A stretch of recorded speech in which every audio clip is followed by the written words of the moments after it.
You fucking cuck. I know that's one of your favorite words, you right-wing asshole. Say, come on, cuck. Ask real fucking questions, cuck. And don't be a fucking pussy, because you're a bigoted asshole too. Dare I say it, hateful cunt. I'm just gonna say it, since you're talking shit about me with your big fucking ugly mouth. You're all hateful fucking racist bigots. Fuck you and fuck your fucking podcast. Get fucking wrecked.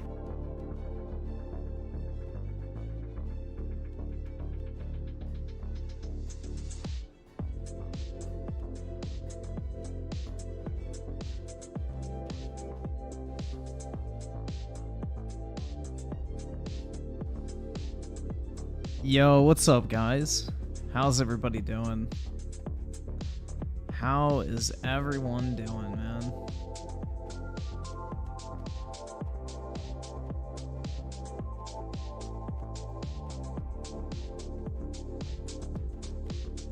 DBM Gaming with the 2.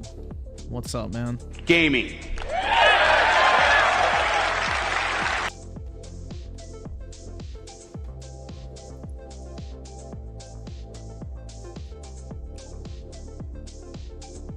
Yeah, I mean, I'm not surprised by it not being 60, but I think it's disappointing.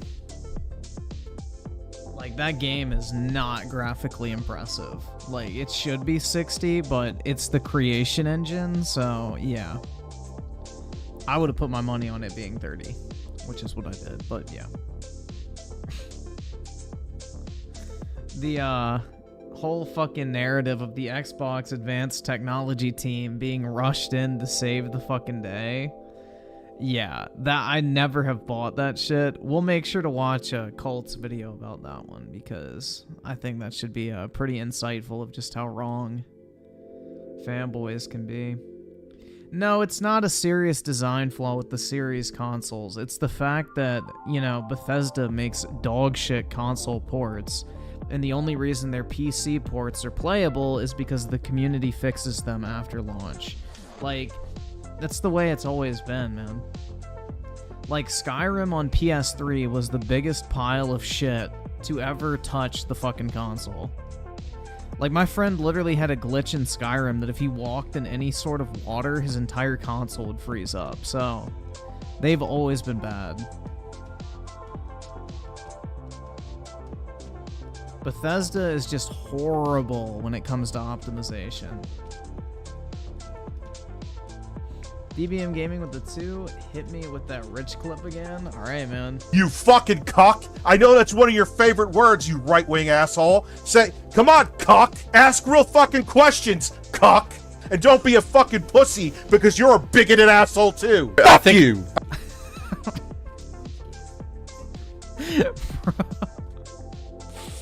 That shit's so great. Yeah, the only thing I would say, like, if you're on PC, is if this game can't run at 60 on PC, or on console, expect the PC version to be just horribly optimized. The optimization is going to be a fucking tragedy. Or non-existent, but yeah. That's the only precaution I would give to PC gamers is, like, if the game can't run at 60 on console, there's really something wrong with the optimization, because we saw the same shit with Redfall. And that game ran like shit on PC as well.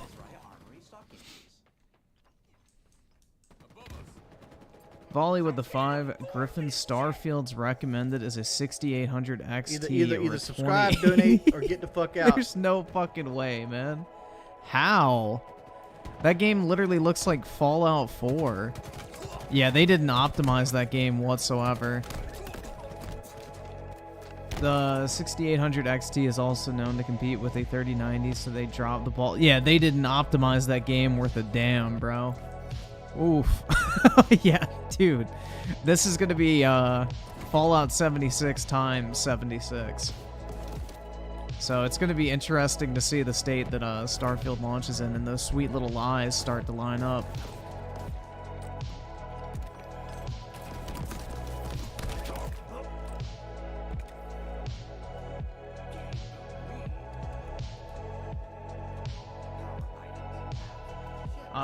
Quick critique with the 2. If mods are there day 1, you can bet they're 60 FPS uncapped. Maybe. I mean, theoretically you could do that, but it could break other aspects of the game because like Fallout 76, if you changed the frame rate or FOV, it literally changed the entire physics system of the game. So if you uncap the frame rate, it would literally break the engine. So it just depends, man. It really just depends.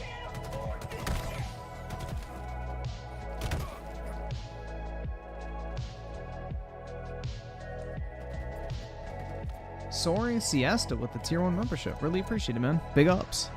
And Abel with the 5 Xbox. I actually got a W today. I got to pre-order the Collector's Edition for Starfield. I'm hyped for Avowed 2. Nothing for Halo or Gears, though. Yeah, so I pre-ordered 2 more copies of the Starfield Collector's Edition from Best Buy once those went live.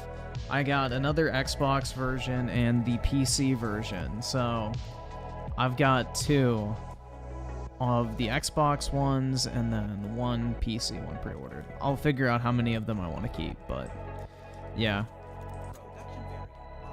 I got a few.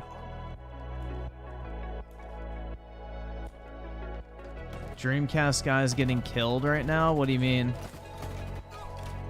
I know he was bitching about the game being like a 7, right? He was saying, oh, the game looks like a 6 or a 7. It's like, bruh.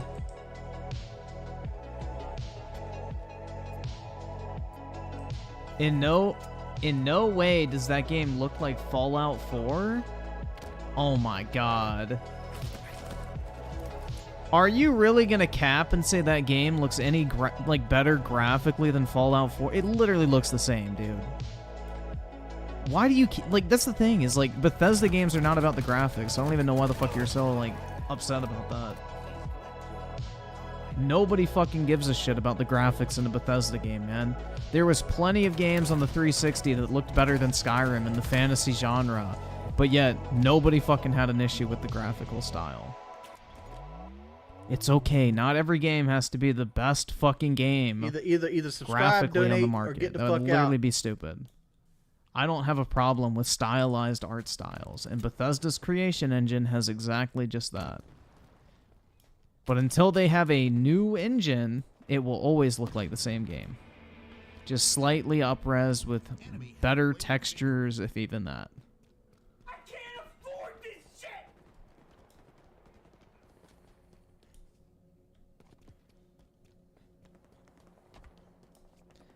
In some areas, it looks like it has better textures than Fallout 4. It just depends on what you're looking at. It depends on what you're looking at. And it also depends if you played, like, the base Xbox One version of the game or the PC version of the game. Because, you know, depending on which version you played, it's going to look better or worse based off of that metric. Like, when I played the PC version of the game, it looked way fucking better than the Xbox One version. So, it also depends on what version you're basing it on. I can't afford this shit!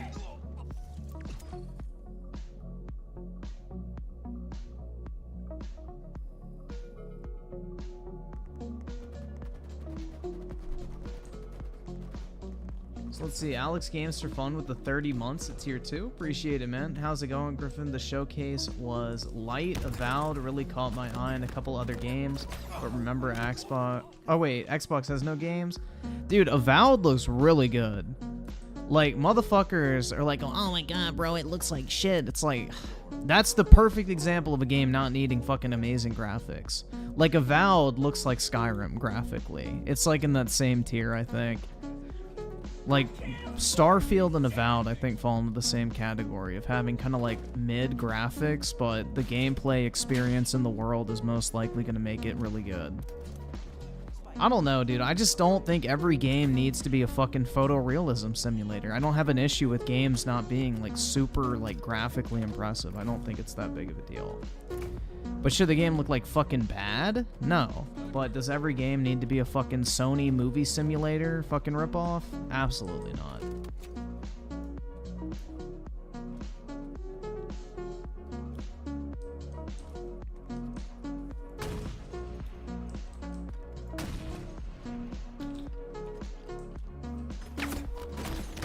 Oh, shit.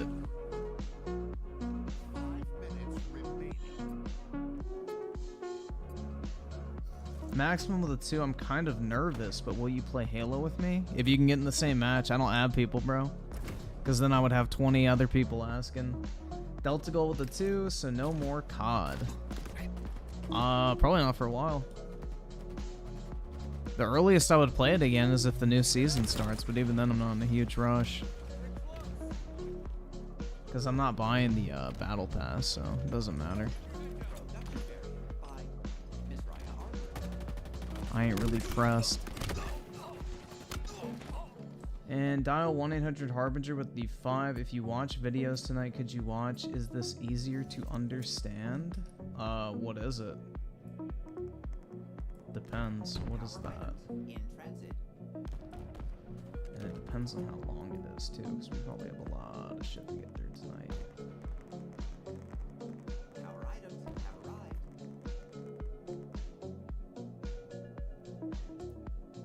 Is this easier to understand? By who?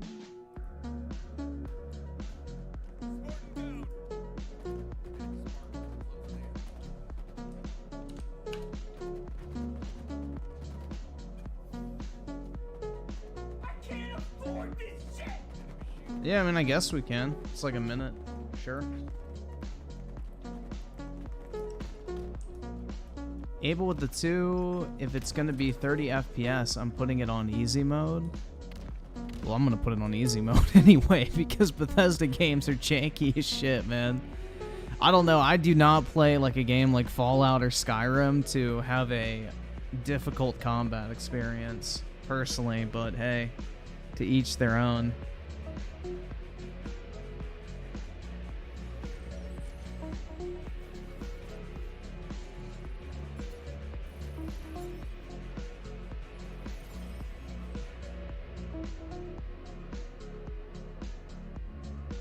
Like, I have never booted up Skyrim and thought, damn, bro, I want to sweat my fucking ass off playing this game.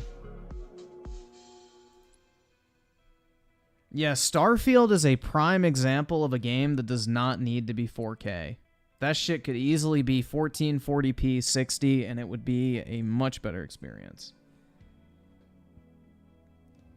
I don't know, man. I literally could not give a fuck about 4K. Like, literally, my 4K TV, I have at 1440p. So, I, like, literally don't give a shit. Like, my Xbox outputs at 1440p on my 4K TV. Because it makes no fucking difference. I can't afford this shit. Like, I don't know. Afford this I'd much rather have the frames. Delta Gold with the 2. Halo Season 4 is on the 20th. Some good stuff, not gonna lie. I thought it was weird that 343 wasn't there whatsoever. You would think they would plug Halo Infinite a little bit. I mean, shit, they're doing a plug for Flight Simulator and Sea of Thieves, but they didn't do a plug for Halo. That shows you they do not have high hopes for this game. In New Generation with the 5, people are hating on you for not boycotting COD in the Raw Archive comments. When have I even played COD in the past, like, month? I've been playing Goy Slop, bro. I've barely even touched COD. The fuck do you mean I haven't boycotted COD? Like, when have I played COD, bro? Right hand to God, man. Like, when was the last time I actually played Call of Duty on the stream?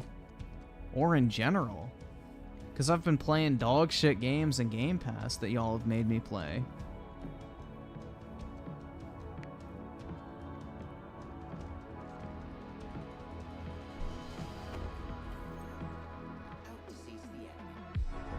Zero 04 Alphatron with a 20 showcase to me was not as good as people think. Starfield Avowed in that Bioshock game, but so many trailers and stuff that just flashed the logo. I don't know, 2 hours and only 3 games that look good. Other things, just trailers and mid-games. Yeah, I mean, that's kind of what you have to expect at these things now, unfortunately. It's good by, like, modern showcase standards, but, like, if you look at, like, E3 2013 or, like, E3 2011, for example, yeah, I agree. But unfortunately, we live in a landscape today where no game developer wants to show early footage of their game because it'll get fucking ripped apart on the internet. So, no more gameplay demos of early builds because, you know, everybody's terrified of, you know, a bad reaction to fucking issues with an early build of a game.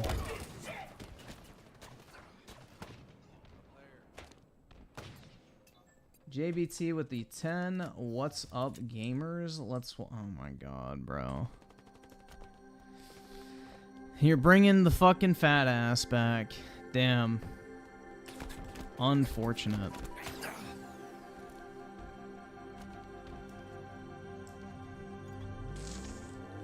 We'll check it out, bro.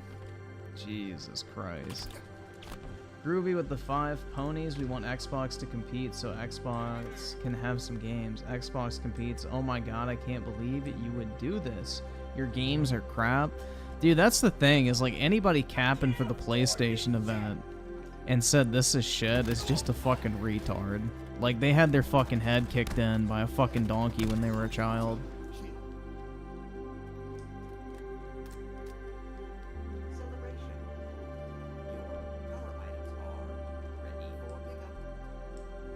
Able with the 2, a COD boycott won't work. Look at Hogwarts Legacy.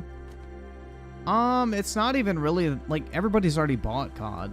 Like, so it doesn't really matter. But if you stop spending money, then that's another thing.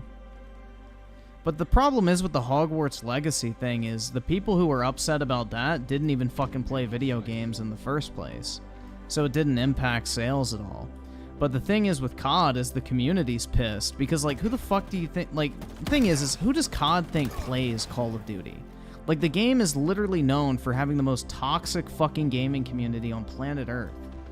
Like, do they really think the fucking Alphabet Mafia is who's, like, playing Call of Duty en masse? Like, I don't know. So I think they can take a financial hit. I mean, is it gonna tank the company? Nah, but, you know, at the end of the day, you're not putting money in their pocket, so...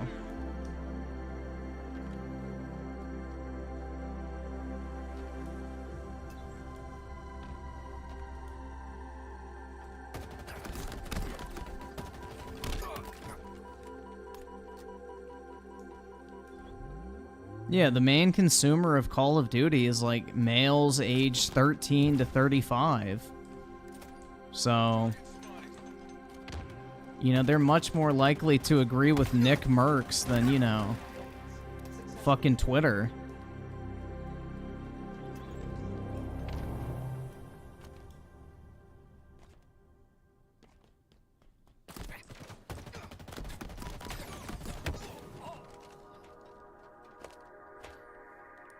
JBT with a 2, watch only 10 minutes. 30 minutes too long?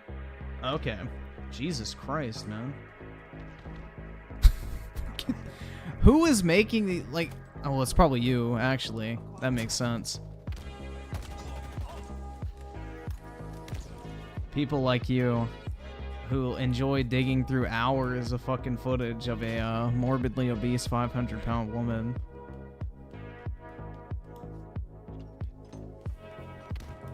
Dude, the thing is it's not even like about boycotting the game, because you can still play the game if you want.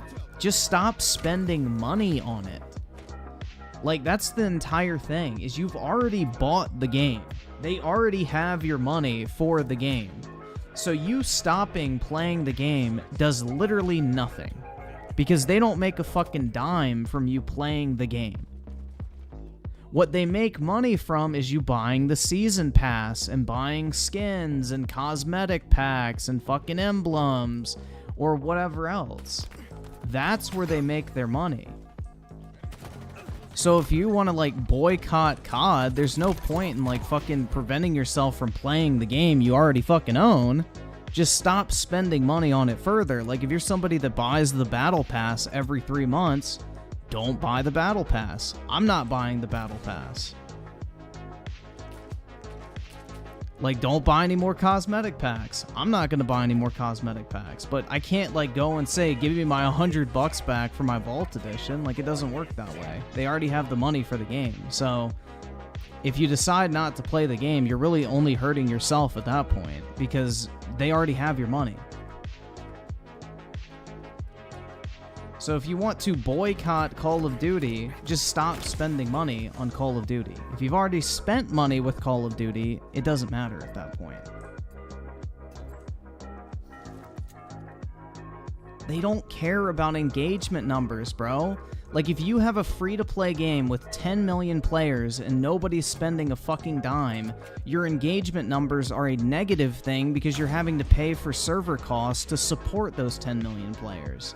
And with zero revenue coming in, it's like a literal financial drain on your company.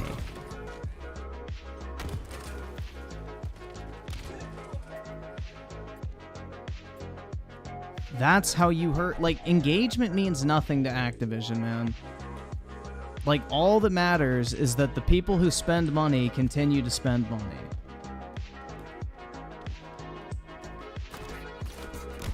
Call of Duty doesn't give a fuck if 100,000 people that spend money are playing the game, or 1 million people with only 10% of people spending money are playing the game. All they give a fuck is 100,000 people are spending money on the game, regardless of how many fucking freeloaders are playing it. That is how they judge their financial fucking success. That's it. Most people who have wanted to buy COD have already bought it at this point. It's not like the game is selling like fucking crazy at this point. Most of the copies have already been sold. The only way they're making money actively from COD is you spending money on microtransactions. So just stop spending money on the game. If you want to send a message, send it to their fucking wallet. That is all they give a fuck about. Believe it or not. Game developers are not driven by how many players are enjoying their video games. They're driven by how many fucking dollars they can separate from the people enjoying their video games. So if you stop giving them money, then maybe they'll take notice. Because only once it hurts the wallet do they actually give a fuck.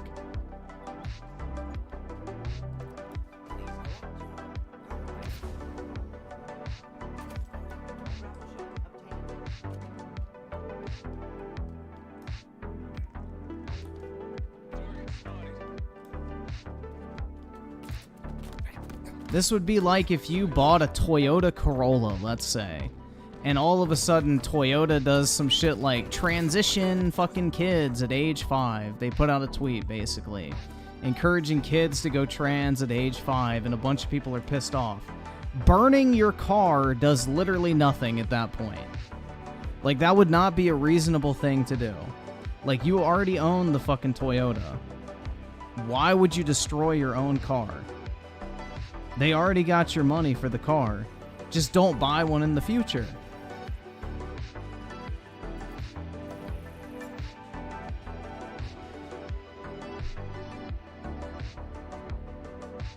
Like, are you gonna just stop driving your car? No, you're just not gonna buy one from Toyota in the future.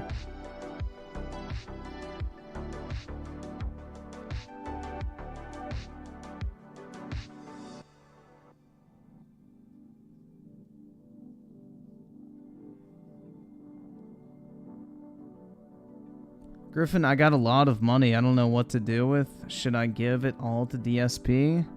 That's right, man. Give me monies! He's always open for business.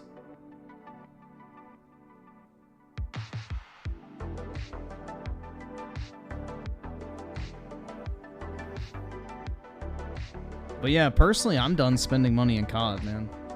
They can fuck off with the grooming shit.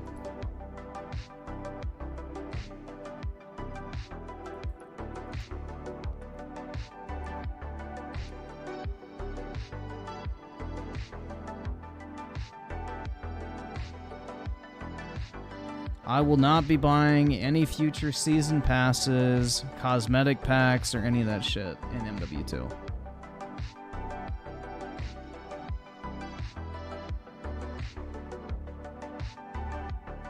See, someone like me not spending further money is going to hurt them, because I am somebody who would spend money every season for the battle pass. I would buy cosmetic packs. So me sending a message to them would be stop spending money, because now they're losing somebody who pays them post-launch. That is what they will take notice of, is the number of people spending money post-launch. They already got my money for the sale of the game, they already got my money for all the shit that I bought previously, but they won't get my money in the future, and that's what they care about. All that other shit's already said and done. Like, you can't fucking do anything about it.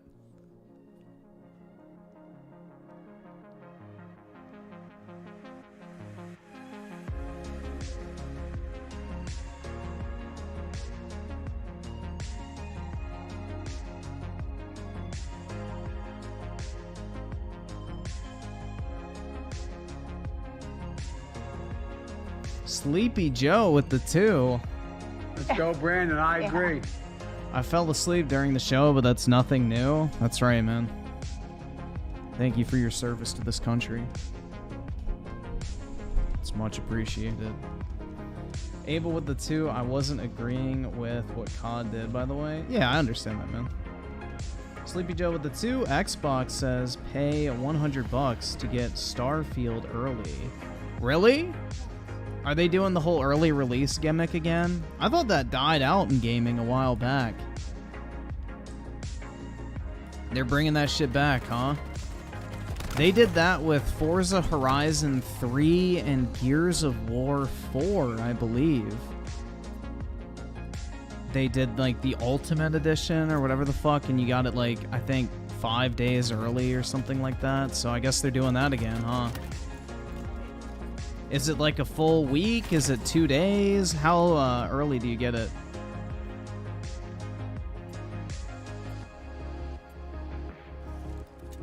Yeah, I think Tim the Tap Man told them to remove the skin. Because he was like siding with Nick. He said, I don't want my skin in the game if you're going to take his now. Which is pretty base, man. You get it 5 days early? Well, I got my collector's edition pre-ordered, man. Maybe I'll get it early. Although I'm not opening those collector's editions, man. I do not need a fucking smartwatch. Like, I already have a fucking Apple Watch. So I'm not rocking 2 fucking smartwatches.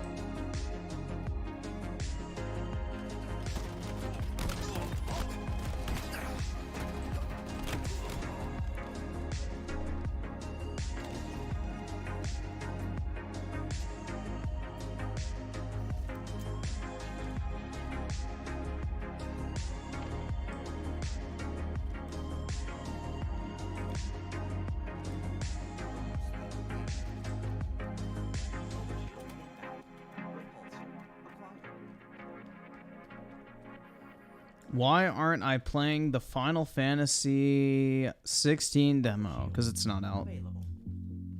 JBT with the 2, why are people mad at COD now? Crack the whip. Basically because Nick Merck said stop talking to kids about LGBT shit, or basically in school. Like he said, the issue is, you know, why are they talking to kids about fucking LGBT shit in the first place? And because of that, Call of Duty pulled his skin, basically.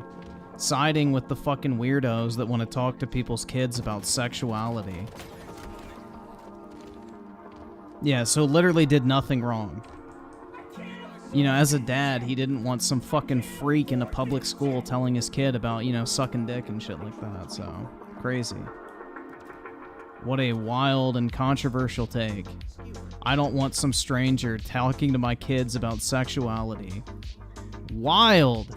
That is such a hot take, man. It's so hot that I think my ice just dripped a little bit. But yeah, basically, because of that, they removed his skin from the game. So people are pissed off. And I think rightfully so, man. That's some basic virtue signaling bullshit. Dude, that's not even a Bobby Kotick L. He does. Do you all really think that Bobby is making fucking studio decisions? Hell no. Right now, he's like probably coordinating with legal teams, doing PR strategies and shit so Microsoft can buy them. They're looking to cash the fuck out, bro. He doesn't give a fuck about day-to-day operations. He has people for that.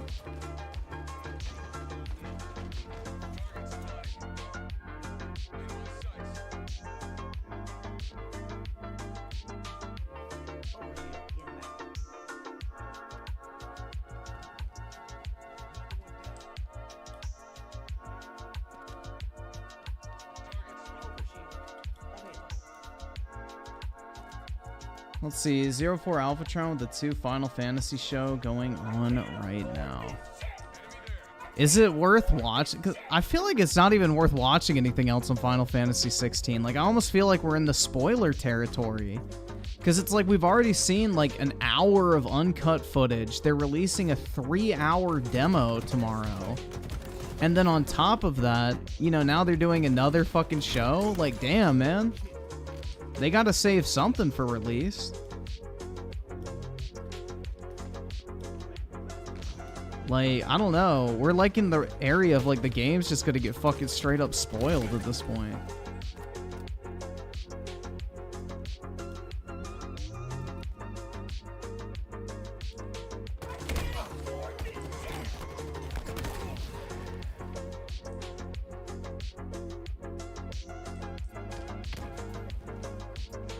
JBT with a 2, W Activision. We need more LGBTQ LMNOP SYJX4987 talk in class. That's right, man. Absolutely. We need to expose kids to the concept of butt stuff.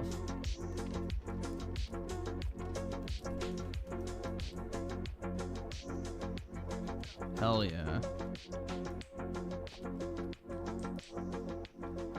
May 1st burst with the 5. If Game Pass doesn't give you early access to Starfield, it's a middle finger to subs. Why does Xbox always add a layer of diarrhea to everything? They are not going to give you early access. I think you have to buy that, what, $35 premium upgrade would be my guess. So what you'll have to do is probably have a Game Pass sub and then pre-order the premium upgrade. And then that will grant you the early access. But I doubt they're going to give you that for free. They want to incentivize people to buy it. Glory of Milfgard with a 2. I'm playing Mass Effect 2 on my PS5. It's fun. Nice, man. You gonna do like a full, I guess, trilogy playthrough or just that one? And JBT with the 2. Let's get that oh my god. I'm not fucking reading that shit, bruh. I ain't trying to get canceled, dude. You won't be able to send super chats like that anywhere else if I get banned, bro. Be careful.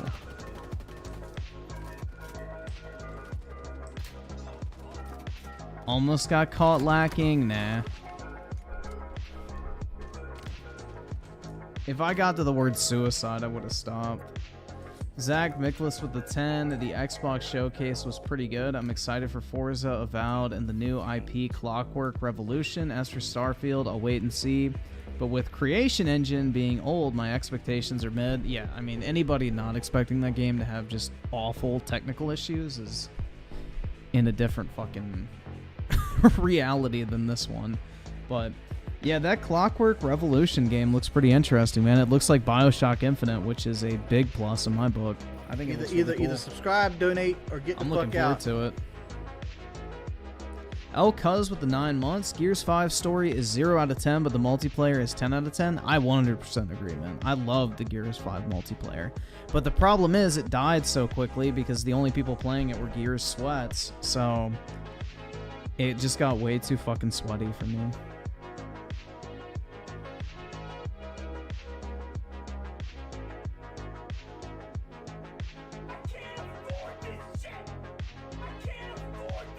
Abraham Zamora with the 2. Which had the better showcase, Xbox or PS5?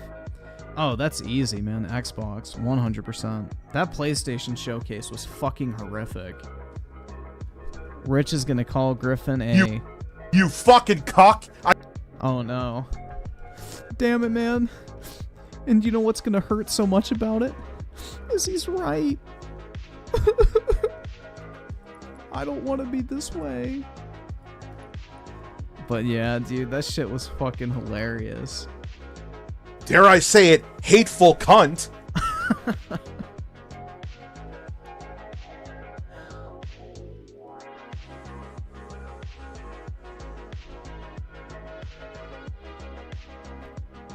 Oh my god, bro. That shit was so fucking funny. Oh my god, man. There's never a dull moment, huh? Never a dull moment on this wonderful website. You fucking cock. Yeah, I saw Rich was streaming earlier and he was like watching Quantum TV's TikToks or some shit. Like, I don't fucking know, man. Timothy Marco with the 2. What if Starfield gets more lawsuits than Cyberpunk? I don't think they'll get lawsuits because they straight up didn't misrepresent what the game was, you know? It's not like Starfield has shown like a version of the game that doesn't fucking exist and represent it as the final product, so I don't think that will happen.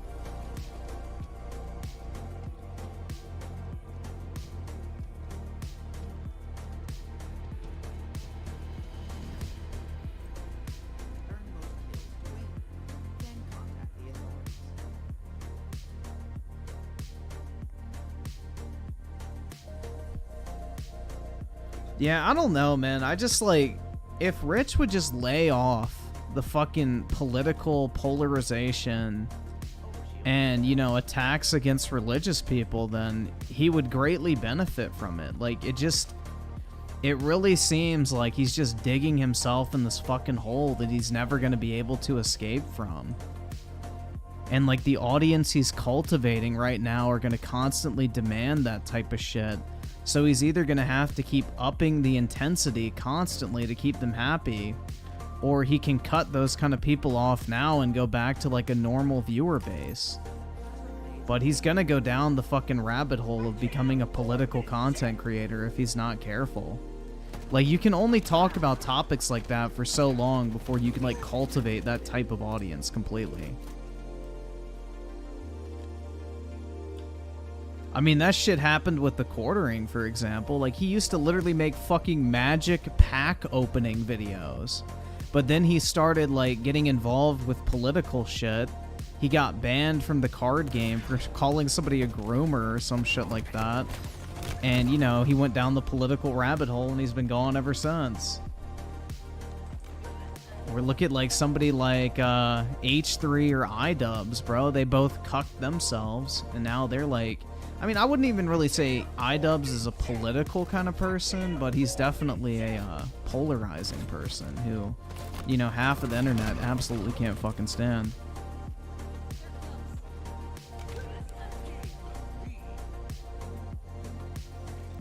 Logic Bender with a 2 seems like I may end up coding at Bungie soon. W? Oh my god, you fucking PlayStation shit. No, that's pretty awesome, man. Congratulations.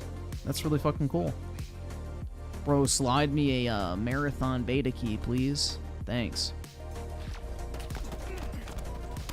But yeah, that's awesome, man. Congratulations. The Glory of Nilfgaard with the 2. I'm doing a trilogy playthrough as Male Shepherd. The canon route, I like to see it, man. Who did you bang in Mass Effect 1? And why was it Liara?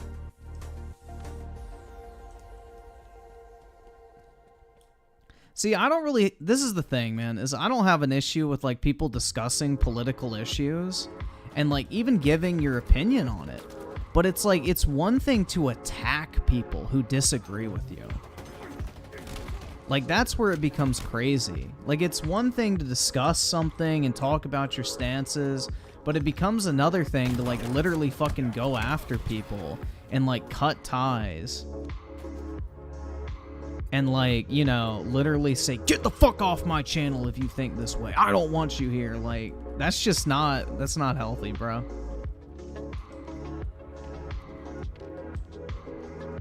What's the old saying? You attract more flies with honey than vinegar? Like, that's so true, man. If Rich ever wants a chance of, like, ever changing anybody's mind, he has to be less fucking, you know, abrasive.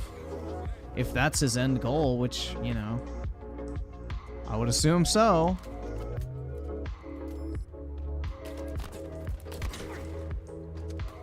Like, calling people racist bigots because they didn't ask somebody about something that happened 1 month after they had them on a podcast is not really the qualification for that type of insult, but...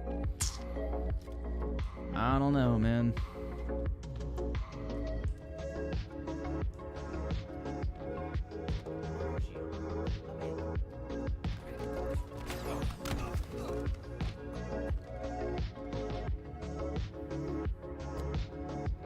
You fucked Liara because you want to bang aliens? Nice, man. That's the way to do it. Plus, she's got big titties, bro. Hell yeah. They definitely buffed her boobs in Mass Effect 3 versus 1.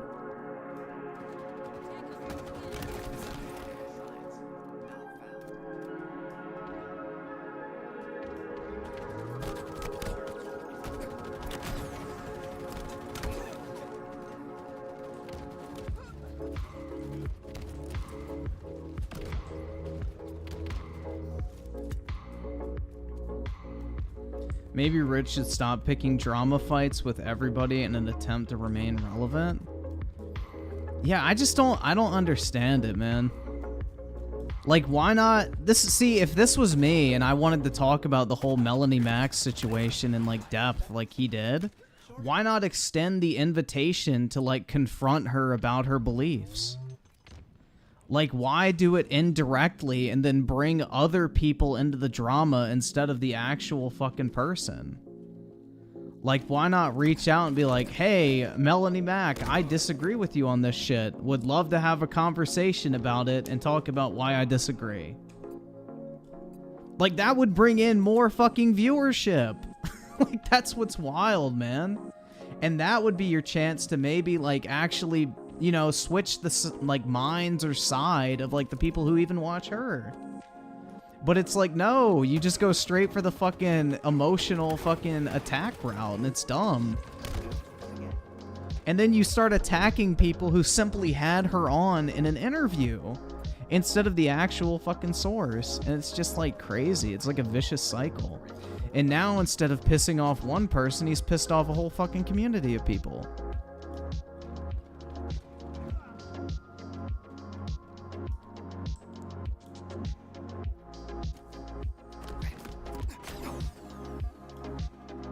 Alright, I'll play it. You fucking cock. I know that's one of your favorite words, you right-wing asshole. Say, come on, cock. Ask real fucking questions, cock. And don't be a fucking pussy, because you're a bigoted asshole too. Fuck you. Keep in mind, that anger was literally over the fact that the side-scrollers had Melanie Mac on their podcast a month ago. Fast forward a month, Melanie Mac laughs at a pride church burning down that got struck by lightning the day after they had a pride celebration in the church. Rich then proceeds to call out Camelot and the Side-Scrollers podcast for having Melanie Mac on their show a month ago and demanding why they didn't question her about something that had yet to happen for an entire month. So basically, he was accusing them of softball interviewing her and not questioning her on something that hadn't happened yet. That is how that entire fucking thing started, man. It was absolutely insane. Like, literally, how the fuck are they supposed to interview someone about something that wasn't going to happen yet for an entire fucking month? Like, how does that make fucking sense, dude? And even then, they're under no obligation to bring that type of conversation onto their podcast if they don't want to.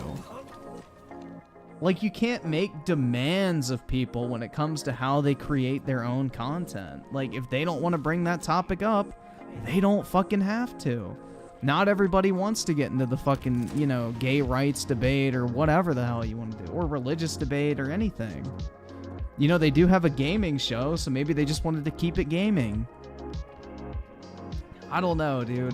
It's pretty wild.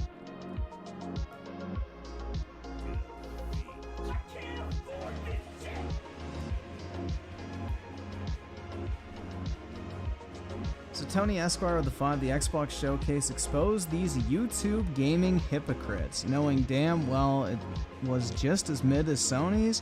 I don't think it was as bad as Sony's, man. Sony's was a different level of bad, in my opinion. Avowed looks like a decent Xbox 360. I disagree. I think that game looks fine.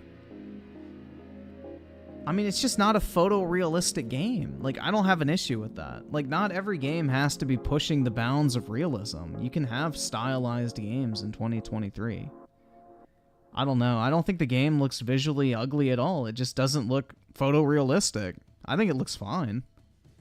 I really like the colors and the environments that they showed off. Makes it look vibrant and like an actual fantasy world. Would I ever interview Melanie? I mean, I wouldn't care, I guess, but I don't know. I'm not really into the whole interviewing kind of thing, but I mean, I guess. I wouldn't be opposed to it. I don't really know what I would ask. Like, are you homophobic? Like, I don't know, dude. Like, I really don't care. If she's homophobic or not, it has zero effect on my life. I don't give a shit. Will with the 2, basically Rich went full Minority Report. Yeah, he was upset that they didn't have the fucking little red ball delivered to Tom Cruise and let them know that a crime was going to be committed beforehand. Or sorry, a thought crime.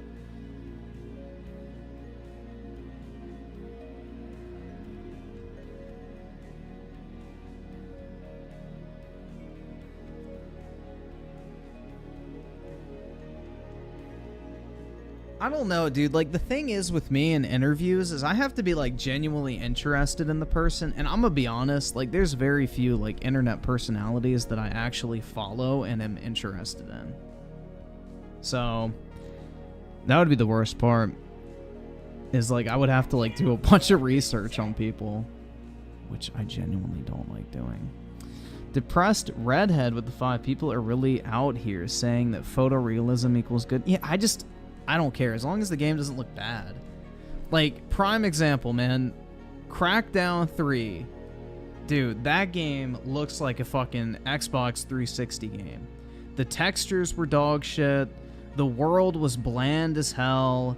Like, there was nothing visually impressive about that game. Now, they could have made it visually impressive with that art style, but they didn't. They cheaped out.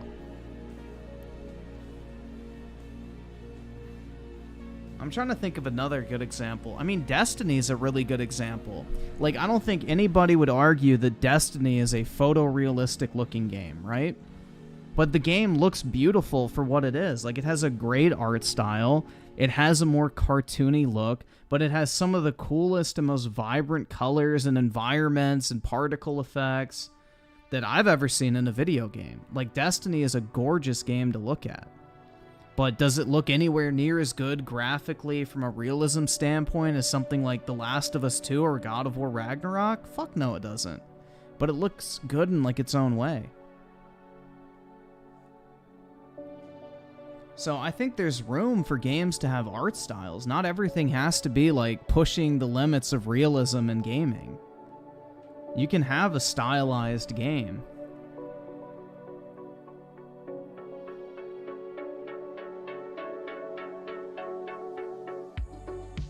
Stop capping. Destiny 2 is photorealistic. That's right, man. Absolutely.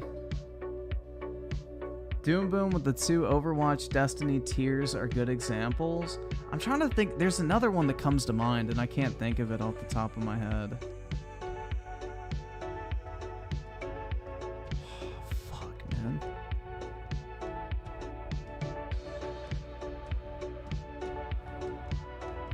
DBM Gaming with the 2 art style and gameplay greater than realism? Absolutely, man. See, Red Dead Redemption 2, I think, is a game that sacrificed gameplay and fun factor in the pursuit of realism. Because Red Dead Redemption 1 is a much more fun game to play. It's much faster paced. It's much more cartoony looking than Red Dead Redemption 2. But Red Dead Redemption 2 is a fucking snooze. That shit is a fucking snooze fest. Or, I mean, look at a game like God of War 3 versus God of War Ragnarok. God of War Ragnarok has a more realistic and, like, better graphical, like, style, if you want to consider that better. But God of War 3 is the better game to play.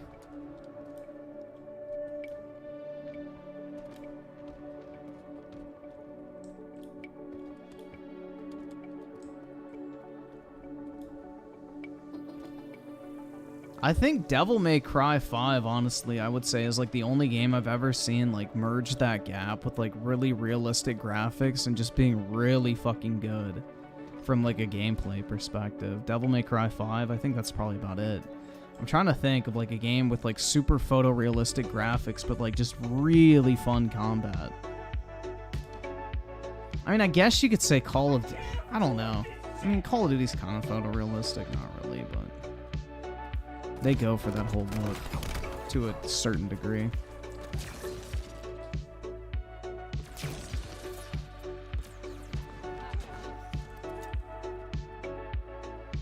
Do you think Bungie... Dude, Bungie's games are definitely not photorealistic. Halo 3, there's nothing photorealistic about that game at all. Like, I mean, you have human character models, but they don't exactly look real. Halo, definitely, the older games at least, like Halo 4, 5, and Infinite, not as much, but the older games definitely had kind of like that cartoony art style to them. They never had that, like, pursuit of fucking Uncanny Valley look to them. At all.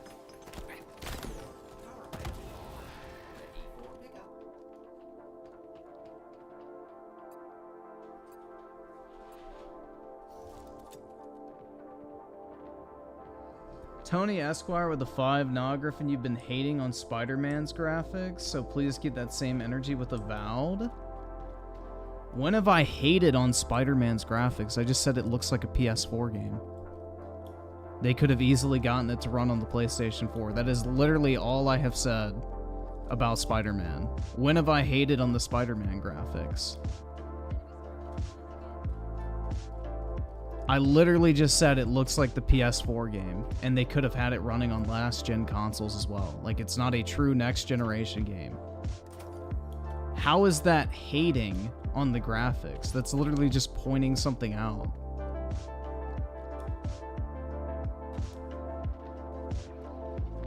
I don't know, man.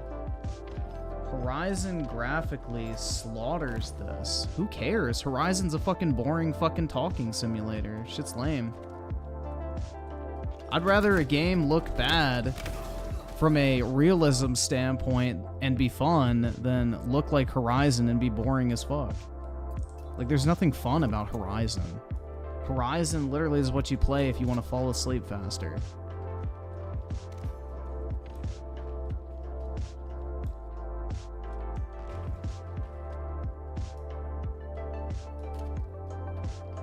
I would take a game that looks like Skyrim graphically over Horizon any fucking day if it means the game is actually fun to play.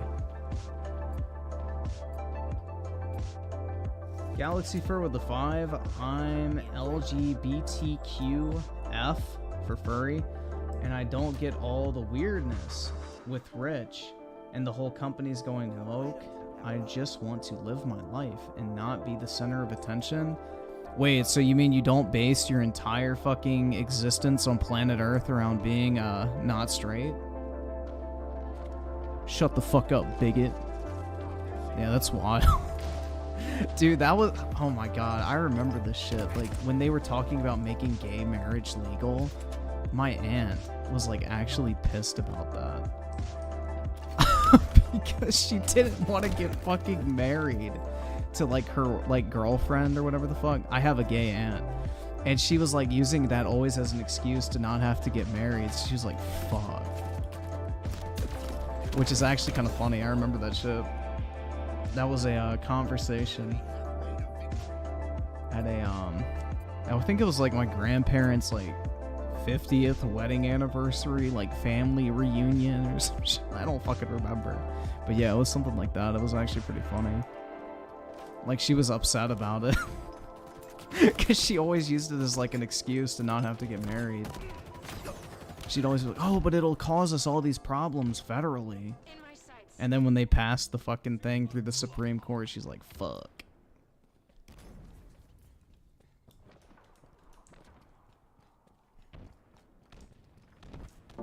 Yeah, I wonder how many people actually did use that as an excuse, man. No, they're still together to this day. So, I think they ended up getting married. I don't actually know. I don't really stay in contact with that side of my family too much.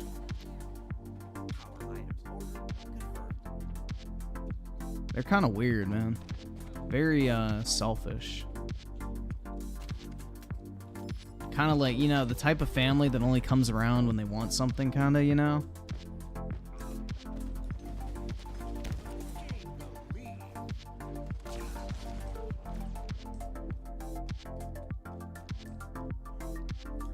So a leech? Not really a leech. It's more of just like, they kind of just like doing their own shit. They don't really care about family stuff. Osky with the 2, gameplay plus music plus Griffin equals the good old days. That's right, bro. Sucks like wet dick in a fucking Olive Garden parking lot.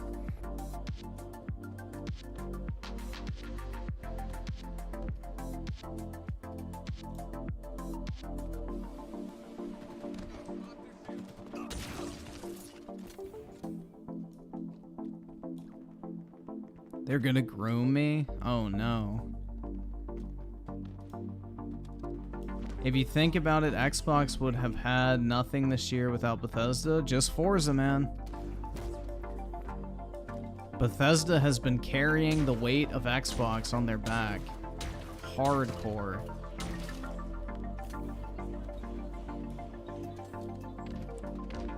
But it seems like we finally got some stuff in the pipeline, so fingers crossed. Apparently Avowed is supposed to be coming out early 2024, not even just like holiday 2024, so we'll have to see.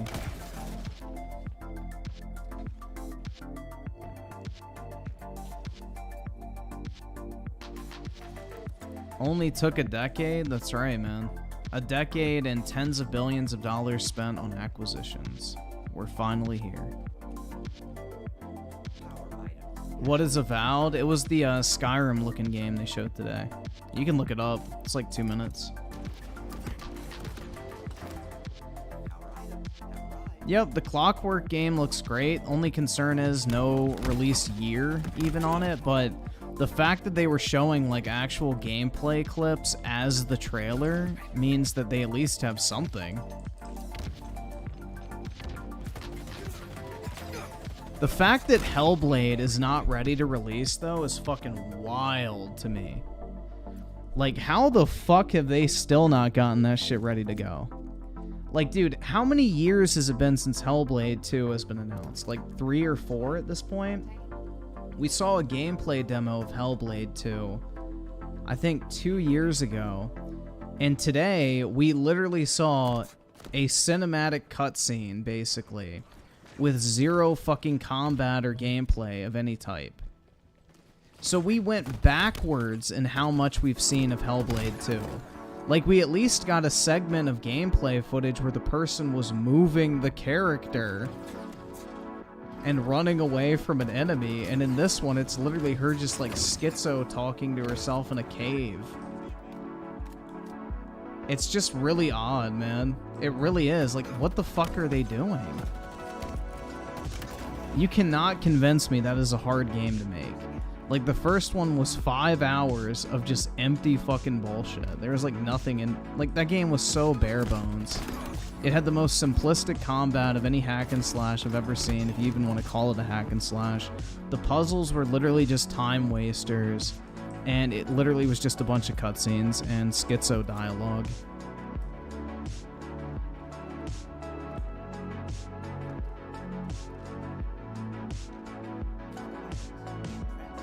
Bitch is crazy, Griffin's type. That's right, man.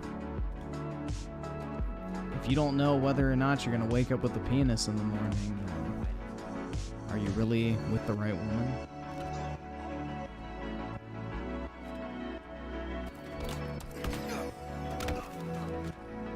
That's right, man. I'm flying out to Ninja Theory to play the game early.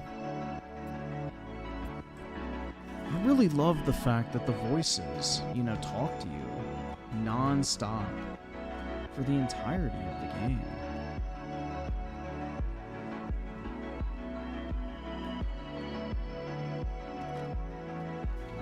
She's the type of girl that Tipster likes? I don't know, man. I think he's more into the Keffels type. I think the Keffels type is more his speed.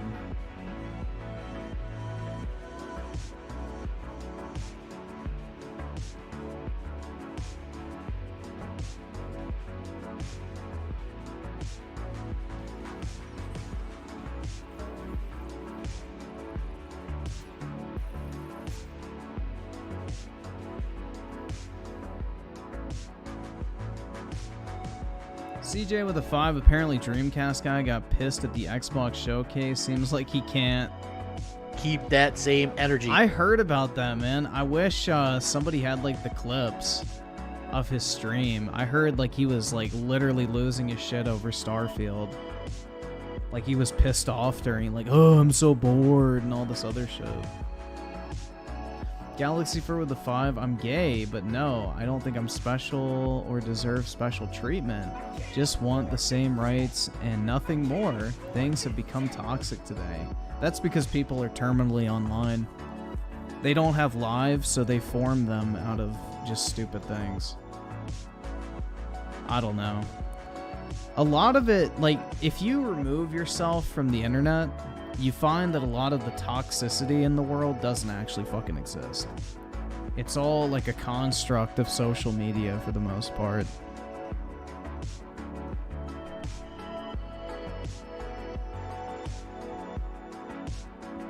Like, once you unplug, none of this fucking shit actually, like, actually ever, you know, permeates into the real world.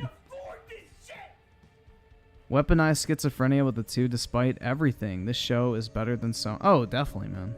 That's not even a competition.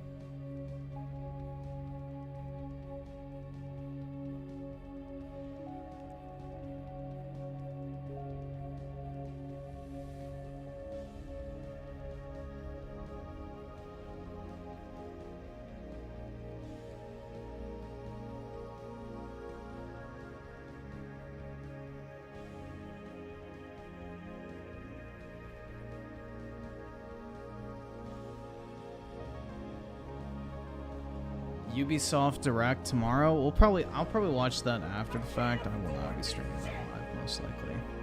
Rico Suave with the 2. See you guys in a few months. Off to Marine Boot Camp. Good luck to you, sir. Hope it goes well.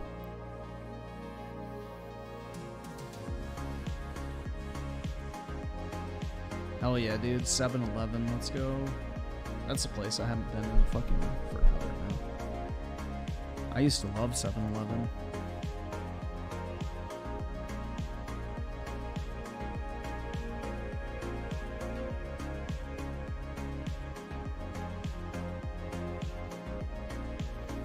Jacob Bible with the 2. Uh-oh, man. Be careful of Review Tech with that last name. Really upsetting to not see id Software in my... I agree, man. Where the fuck was id? Where was Machine Games? Where was Rare outside of Sea of Thieves? Where was the Coalition? Where was the Initiative? Yeah, I have like a lot of questions on that. Where was 343 even? They should have done an update on Halo. So... I don't know. I think if they had all of those studios there, at least hinting at something, it would have really driven it home, and I think it would have been like the knockout punch to really push the showcase over the fucking edge.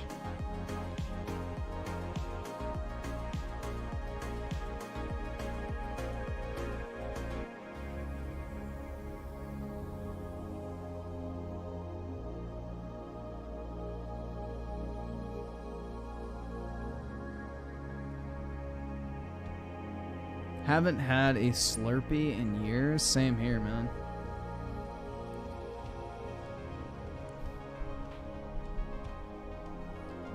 What are the chances Starfield beats Zelda for Game of the Year? 0%.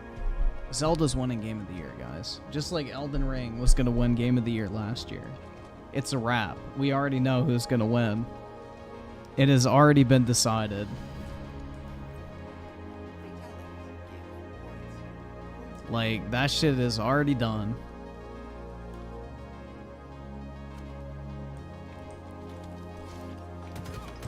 When there is a game that has that much overwhelming hype and positivity surrounding it, it is a shoo-in for Game of the Year.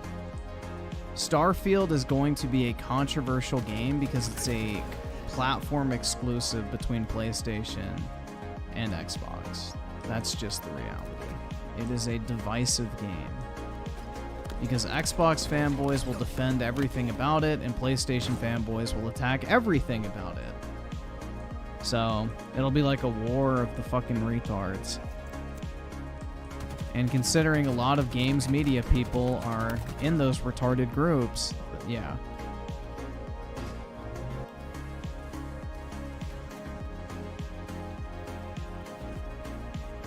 I'll never stop being cringe, man. Sorry.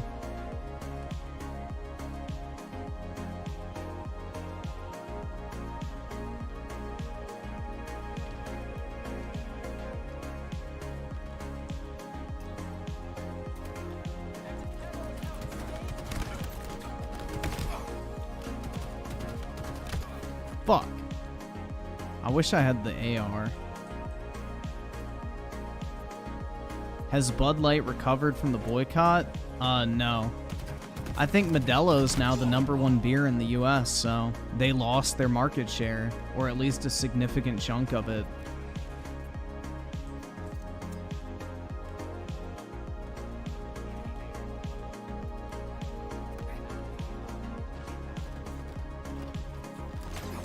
Oh shit, I was looking at the chat. Is the phase drama over? I'm pretty sure. You beat Ghostwire? Yup. That shit was trash, man. Like, bro, I have not disliked the game that much in a while. Like, that shit was pretty... Like, that is the worst open world I think I've played in recent memory. Like, that game was just horrible. 90% of the campaign is fucking cleansing the gates and doing generic fucking, you know, find item fetch quests. And then you have 3 terrible fucking bosses where you lose your powers. And then you have 2 other bosses where they're just retardedly fucking simple. I don't know, man. That game felt so pointless.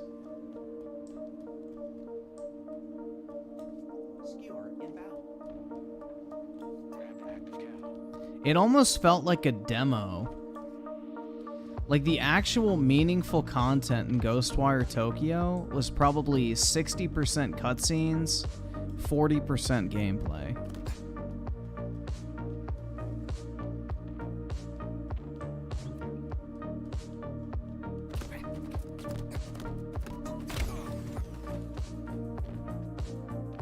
Griffin raging in that game was funny, though. I'm glad it was entertaining, man. Y'all are making me play some really fun games that I would have never tried on my own.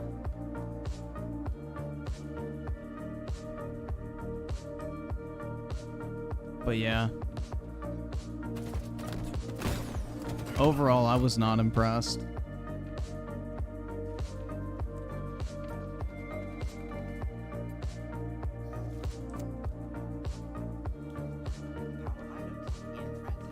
Which was better, Psychonauts? Oh, that's easy. Psychonauts was better.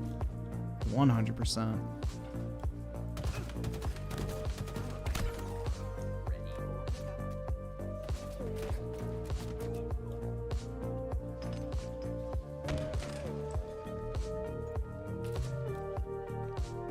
Dial 1-800-HARBINGER with the 2. Which was worse, Ghostwire or Rat Hit?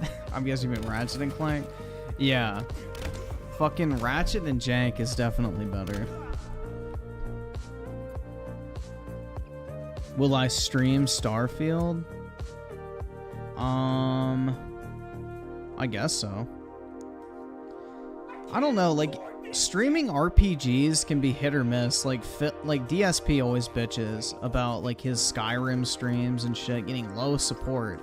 But I think that's partly just because, like, those are games that nobody fucking wants to watch people play.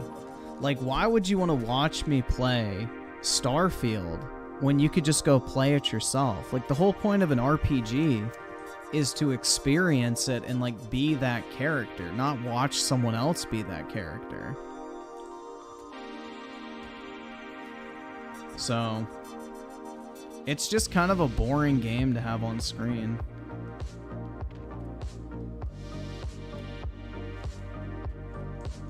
And there's not really much you can talk about with it either, because, like, the thing is, if I'm playing, like, Halo or some shit, like, I really don't care about my KD or anything, so if I'm looking at chat and dying a bunch, like, it doesn't really matter. But if I actually, like, have to focus on the game, you know, then it's a little different, because, you know, you can't really get immersed in an RPG if you're not paying attention to it. Is that why no Diablo 4? Nah, man. It's because basically this is me. You're broke! You're fucking poor! Yeah, I gotta shell out $1,200 tomorrow for a Apollo's like neutering and teeth cleaning appointment. So, and then that was after a $600 visit to get his fucking shots and like vaccines and stuff. So, yeah, that's where my money's going right now. That and that mortgage on that investment property I got. So that's where I've been putting my money recently. Did he get his COVID shot? Fuck no. They offered. I was like, bro, why am I gonna give my dog a fucking COVID shot? Money wasted. Rip. Not really, man. I'd rather my dog be, you know, happy and healthy.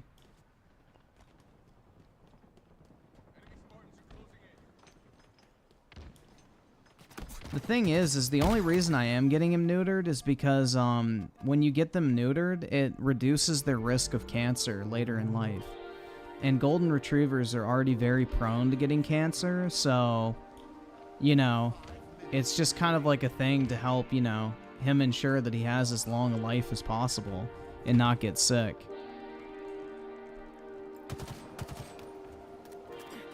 That's really the only reason I'm getting it done. Like, honestly, I don't really give a fuck if he has nuts or not. Like, I'm not intimidated by my dog's big black balls, but anyway. I just don't want him to get cancer, because that's what, you know, if you don't neuter them, they have a higher chance of getting cancer, and they live like a year or two less on average, so. I'd rather have Apollo around for as long as possible. Yeah, man, I'm getting a vasectomy just like Saltiest Gaming so I can focus on my true passion, video games.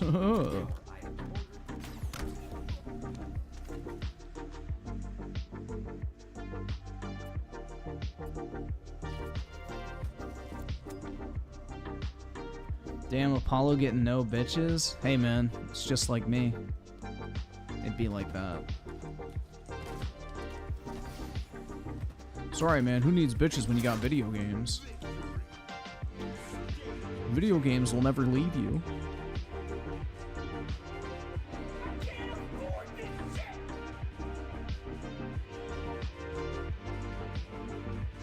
Weaponized schizophrenia with the 2 just snagged a launch. New 3DS XL arrives in a week. Nice, man.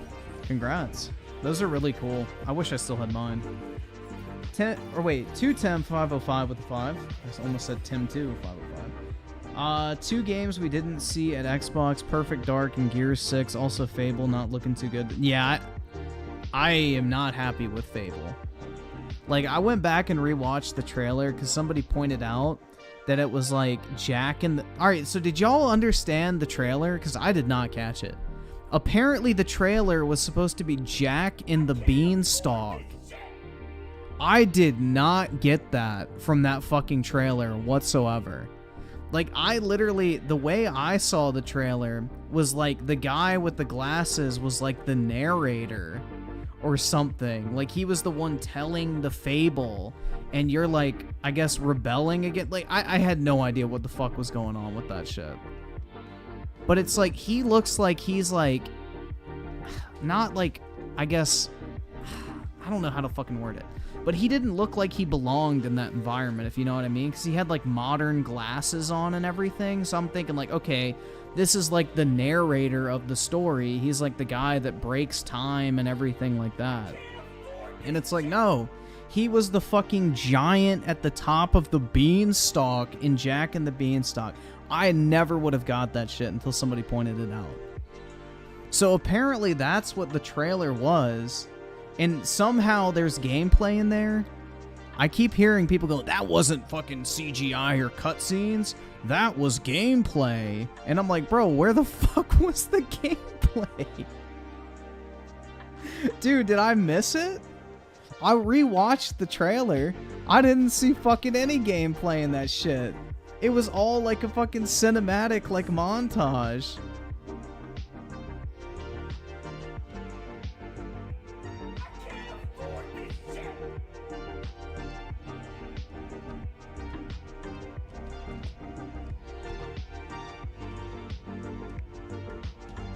Yeah, that's the thing I hate is people go, well, it was in engine, bro. And I'm not saying you're saying that. But it's like, do they not fucking realize that Unreal Engine can be used for video games, fucking movie CGI, graphic design, all sorts of shit, right? Saying that something is made in Engine is literally like saying, oh yeah, I made a fucking photorealistic render of a cutscene in Unreal Engine for my game I'm building in Unreal Engine, even though the game looks like it's a fucking Roblox clone. Like, prime example, man, the Diablo 3 cutscenes. Look at those cutscenes compared to the actual fucking gameplay of the game. Both of those are in engine. But they're not the same fucking thing. One looks incredibly different versus the other. But they're both rendered in the same fucking engine, theoretically. You can have multiple, like, different looks and art styles and graphical fidelities in the same engine. Look at fucking Fortnite versus Gears of War 5. The games look completely different graphically, but they're both built in Unreal Engine. That's like the biggest fucking cope I have ever heard. People saying, oh, it's in engine though. It's like, everything is fucking made in an engine. They don't just fucking shit out a cutscene from thin air. You have to build a cutscene in engine. That's how every single cutscene has always been made. It does not equate to gameplay, though. It's just like the biggest fucking dumbass like cope I've ever heard. In engine literally means nothing. It's another word for CGI. It's just a fucking industry buzzword to make you think it's representative of the final product. I mean, technically, the fucking Watch Dogs demo that Ubisoft showed off was in-engine. Yeah, it looked way better than the final product, but it's still technically built in the same engine.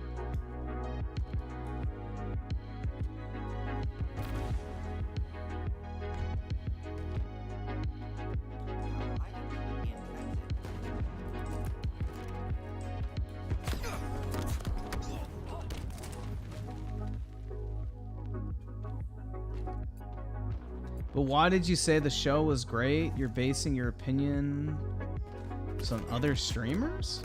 Huh? If you want to know why I thought the showcase was good, go watch my video on it. I went line by line of everything that was announced.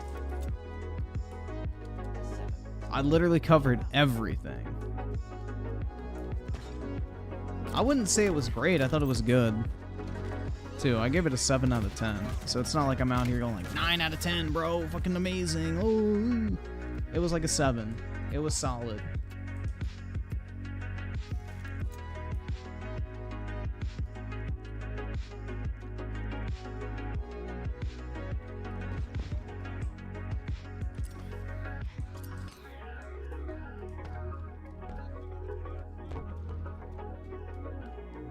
Yeah, I really worry about the humor of the Fable game. Like, I know they mentioned the British humor, but British humor nowadays has changed very dramatically because in Britain today, if you tell the wrong fucking joke, the cops knock on your door. So, British humor is not the same as, you know, British humor in the past.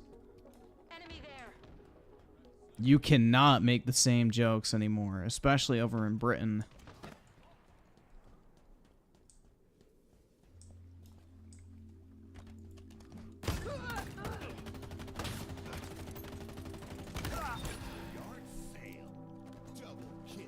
Nah, I don't think British humor is... Well, maybe modern British humor is cringe. But old school British humor used to be very good because it was very, like, crude and to the point, and they didn't give a fuck. Like, that was always kind of the hallmark of British humor, is they would make jokes about things that nobody else would dare. Like, they didn't fucking care. They would say the most crude, rude, and just, like, unrespectful shit you could think of. Like, they would go places that nobody else would be willing to, but nowadays, you know, that's literally illegal in Britain, so good luck.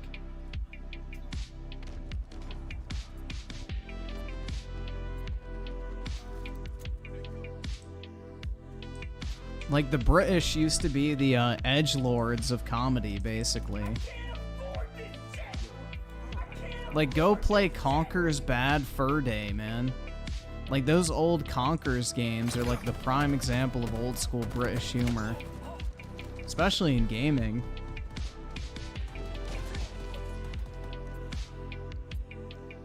So, Tony Esquire with the 5. Speaking of C-19 shots, I saw a lady wearing a mask while driving alone in her car. Respect to people's health, but that's clown stuff. Dude, these motherfuckers in my area still wear masks. Like, I see this when I'm walking Apollo, there's like this woman that's always waiting for the bus, and like she's wearing a fucking mask outside, like sitting on a bench on the sidewalk, and it's like, holy shit.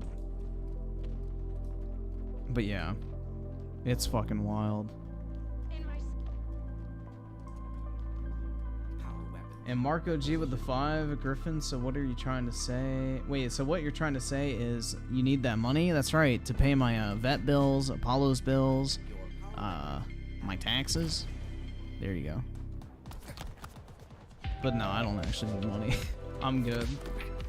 Because, you know, unlike DSP, bro, I don't blow all of my money as soon as I get in a fucking mobile game. I can actually amass money in a bank account knowing that I'll need to spend a certain amount each month or, you know, have upcoming expenses.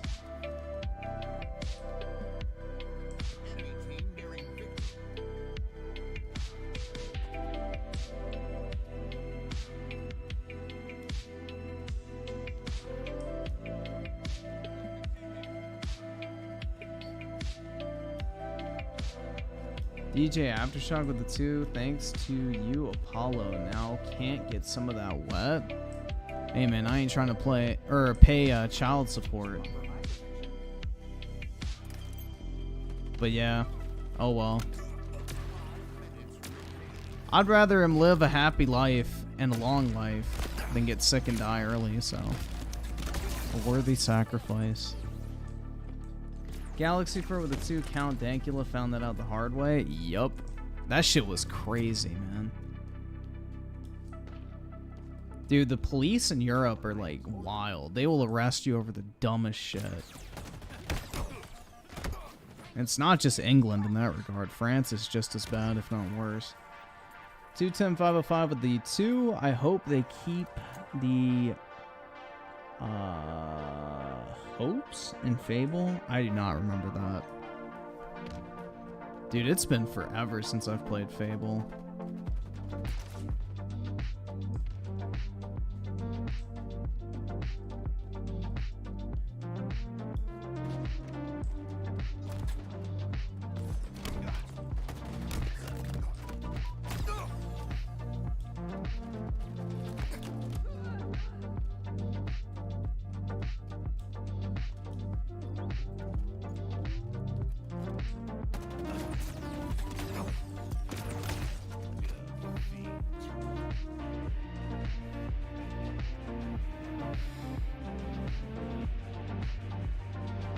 Am I gonna watch the new Transformers movie? Probably not. Oh my god, we reached 100 likes on the stream. Oh my god, guys. Make sure to smash that like button. For every like you leave on a stream, your penis will grow 1 extra inch. Not a scam.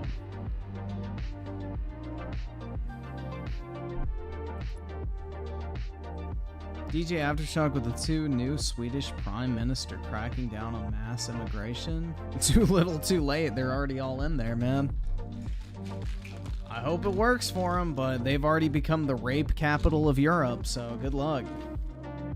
Galaxy Fur with a 5, the UK and in Europe lack a constitution unlike the US, so freedom of speech is just up to interpretation over there. I don't think they even have the freedom of speech at all. Like, it's just not a thing. The US is pretty much the only country that has that. Like, people don't understand how good we actually have it in the US. Like, we have all of these fucking freedoms that no other countries really have in any capacity. And the fact that people are willing to throw that away is so fucking retarded. Like, we are a fucking anomaly in the world.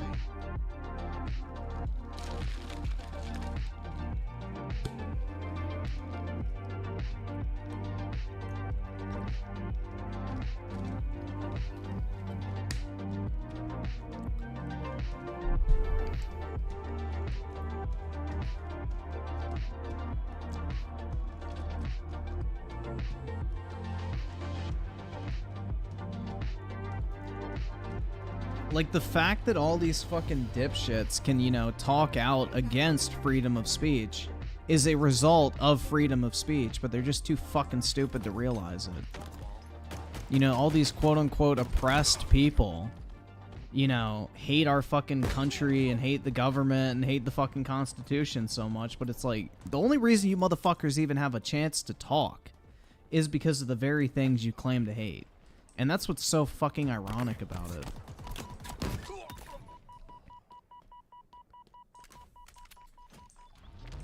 It's really just irritating to listen to, man. We got a bunch of fucking mongoloids.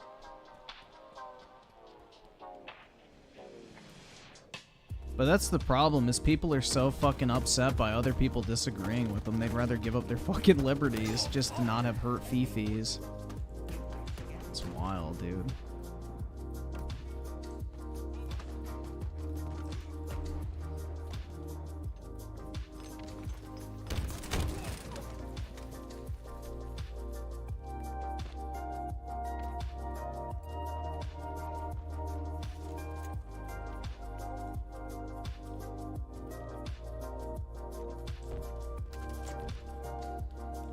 Yeah, people who hate capitalism type it on their iPhones. Connected to their fucking Verizon wireless cell phone plan.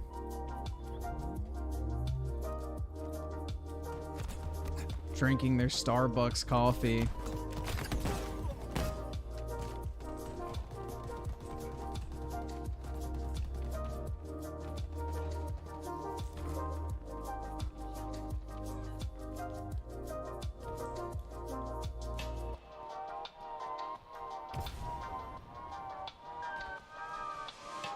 I hate cardio.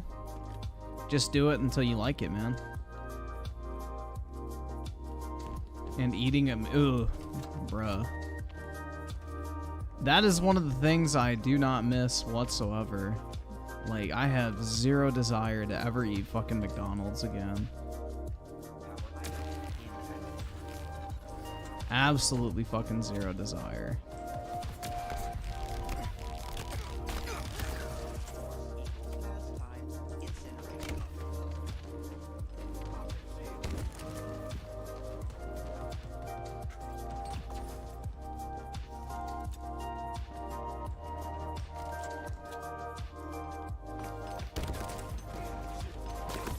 Dude, we still have freedom of speech. The problem is the freedom of speech does not mean like people are going to accept what you have to say. It just means you can't be prosecuted for it. Like, you can go and shout the most, like, you know, racist, homophobic, whatever the fuck you want type shit out in public, and the cops aren't gonna fucking arrest you over it. But, you know, if a company doesn't want to hire you, that's a different thing. You just can't go to prison over it, which is the whole point, because back in the British days of the colonies, if you said anything negative about the government or the king or anything like that, that was considered treason, and they would fucking chop your head off. Like, that's the thing. So that's what freedom of speech is the ability for the government to not prosecute you for what you have to say. Unless, you know, you're like threatening someone committing a crime, but you can state your opinions and, you know, voice your disagreements with anything you want and not face legal repercussions by, like, the actual government itself.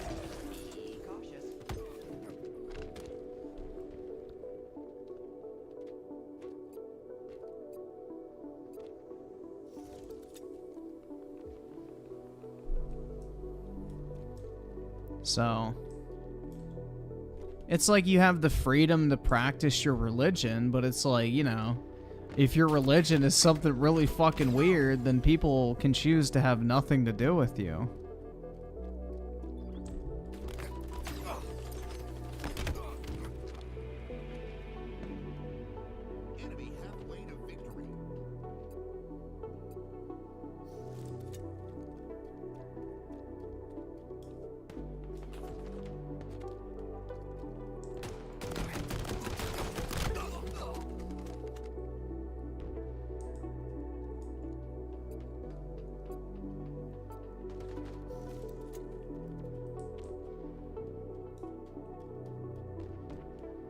Also, if your religious practices human sacrifice, yeah, well, yeah, you're not allowed to kill people. Luckily, most legitimate religions don't call for that, so yeah. Rickrod with the 5, there was a street preacher who got arrested in PA for quoting Bible verses in front of a pride event, charged for disorderly conduct, wild times. Yeah, that shit'll probably get dropped. If not, then he can sue the shit out of the fucking county or state or whatever. Because you're allowed to do all that type of shit. Because I remember, like, what was that, like, really racist church or whatever? Like, the Baptist church or whatever the fuck? I can't remember.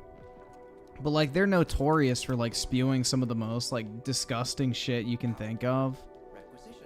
I can't remember what they're called, but anyway, like, they had a massive fucking protest or some shit, and, like, you know, they were literally, like, screaming the N-word at people and stuff like that, like, wild stuff.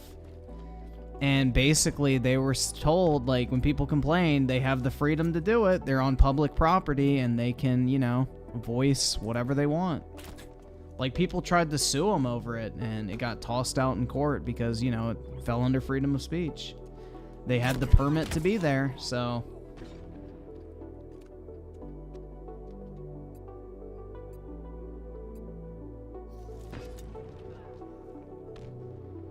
I think it was like at somebody's funeral. I can't remember what it was, man. I can't remember what it was, but it was like maybe like some black person's funeral or something. I forgot. And they go there like screaming all this racist shit and everything, and about how black people need to go to hell and like all this crazy shit. But, you know, it was freedom of speech. Now, is every single person who went to that protest probably never going to be able to get a fucking real job because they're actual pieces of shit? Yup. Nobody's fucking touching them with a 10-foot pole, but they have the right to be fucking crazy if they want.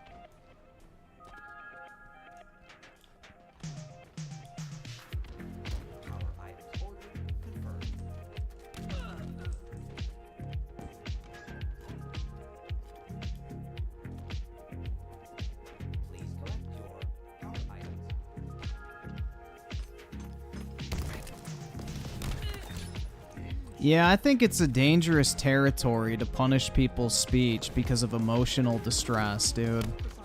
Unless you can prove, like, real, tangible harm, I think that's a dangerous precedent to set because, like, dude, you saying I like cats instead of dogs, I could be like, oh my god, he caused me emotional distress, I need to sue him. Like, you can't prove emotional distress. That's a really bad fucking precedent. Like... That's not good. Like, if you're saying, like, libel or slander or something that has, like, real economic consequences, that's different. That should be punished. But you can't prove emotional distress. I think that's a terrible precedent to set. Like, if there's provable lies that you're telling against somebody, that's different. But, you know, stating a opinion that hurts someone's feelings is not something that should be illegal.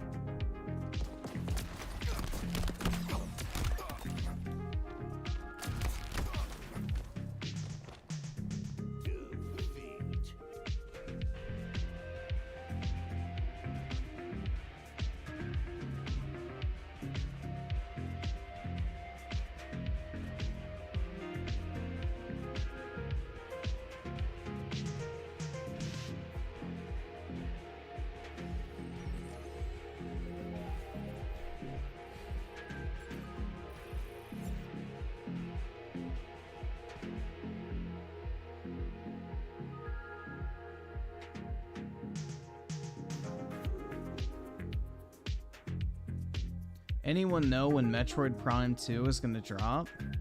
I don't know. Did they say they're remastering that or not? I don't remember hearing anything about that. I'm surprised they didn't do the whole trilogy. Maybe they will drip feed it.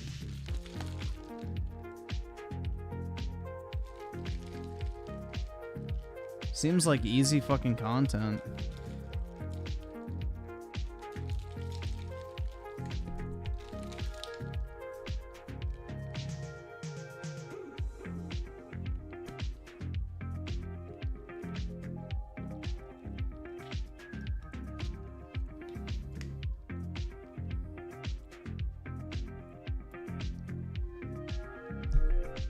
I just really can't believe Nintendo doesn't have Virtual Console for Game Boy, GameCube, DS, 3DS, Wii, what else? N64, like all of those old games they could sell for like $30 a piece, and people would eat that shit up all day. I mean, dude, I would buy so many GameCube games for $30 a day just to own them legitimately. Why not?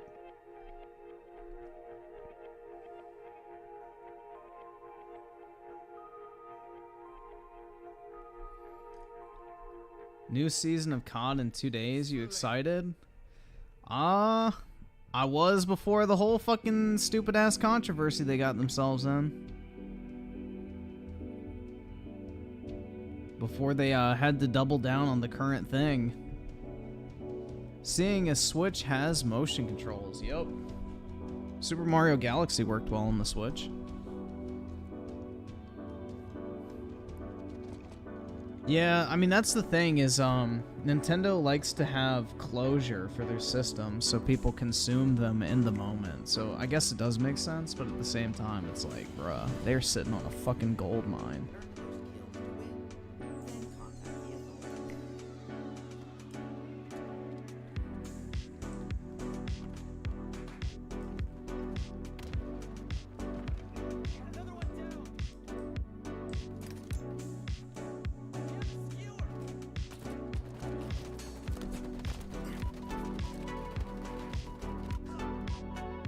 I bet Switch 2 won't play Switch games. Yeah, the Switch was the first Nintendo console that wasn't backwards compatible. It was weird. Every other like Nintendo platform has always been backwards compatible, whether it be the handheld or the home consoles, pretty much. At least in recent memory, like, you know, the Wii played GameCube games, the Wii U played Wii games. The DS played Game Boy games. The 3DS played DS games. The Switch is the console that broke the mold with that. So I hope backwards compatibility is the thing, man. I just don't really see how in the digital age they can get away with it. I think people would really get pissed.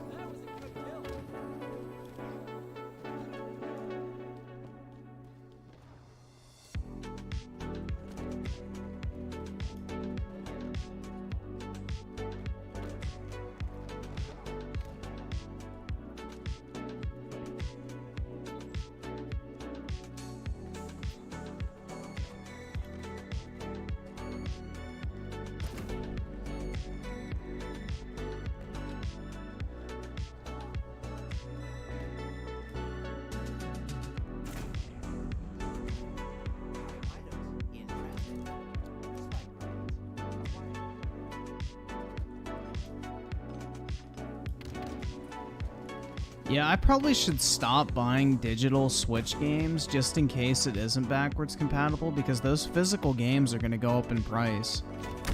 As soon as the Switch generation ends, like the 3DS game prices are going fucking crazy if you have stuff sealed.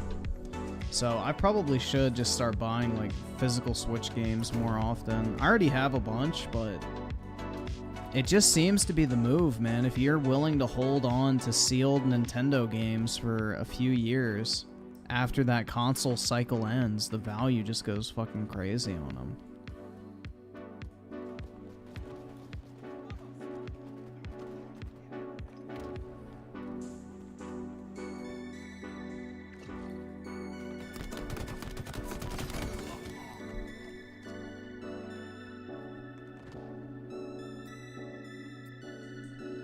Yep, their games just hold value like nothing else.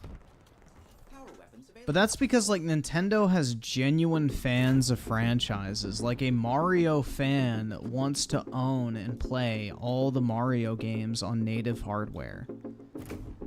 Like a Kirby fan wants to own and play all the games on native hardware. Like Nintendo has this weird phenomenon where people just really want to play their games on native hardware.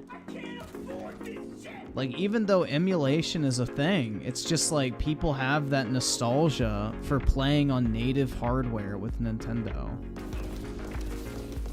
And, you know, they just have that, like, desire to play it on, like, the actual system it originally released on, even though emulation is there. So, I mean, shit, man.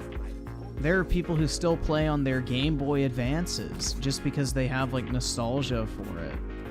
Because, you know, they grew up playing Game Boy Advanced as a kid, so they want to, like, relive that moment. It's just...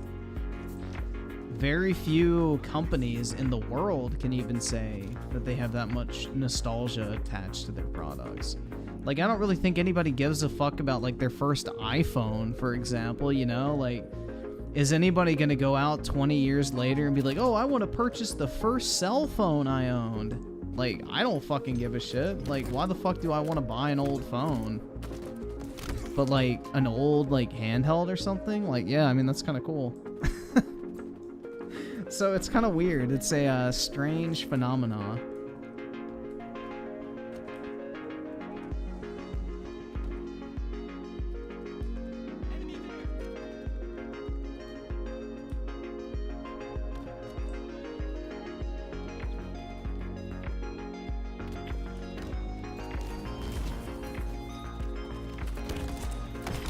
All my Xbox friends at work are mad Starfield's only 30 FPS.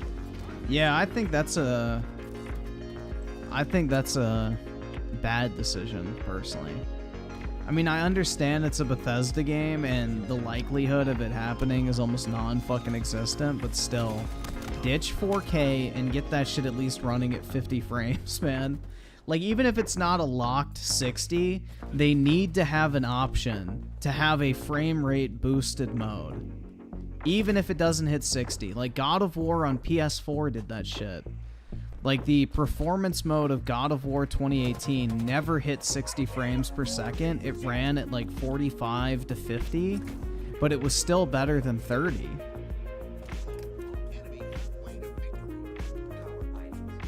So just have, like, some sort of unlocked frame rate mode. Even if it doesn't stay at a consistent 60, give people the option. Why is that such a terrible thing in the gaming industry? Options are good.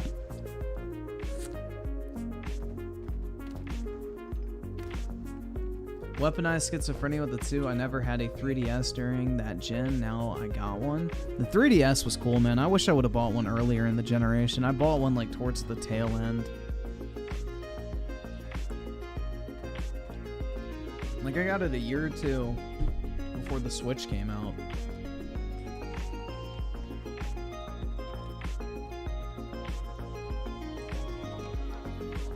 I had the new 3DS XL, which I wish I would have kept, and then I have a 3DS, or a new 3DS that I still have. It's the 20th anniversary Pokemon edition, which is super valuable now.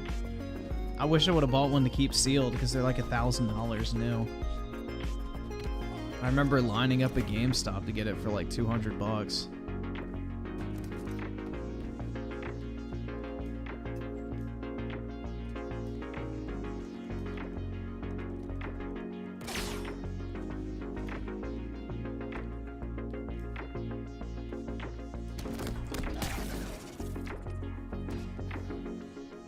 The only games I ever bought for my 3DS were, like, the Zelda games, which I never opened. Thank God. They're still sealed. I bought Pokemon XY, Pokemon Sun Moon, Pokemon Sun and Moon Ultra, whatever the fuck, and then Pokemon Omega Ruby and Alpha Sapphire. Like, that was about it. Oh, and Monster Hunter Generations, I think it was.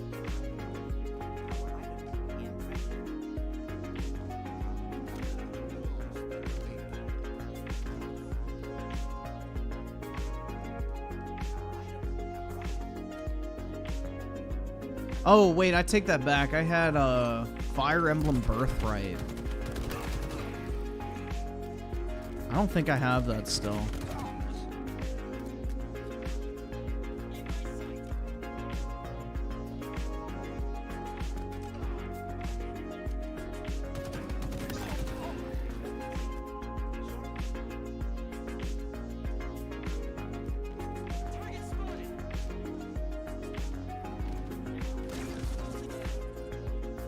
Oh, and I had Smash Bros as well.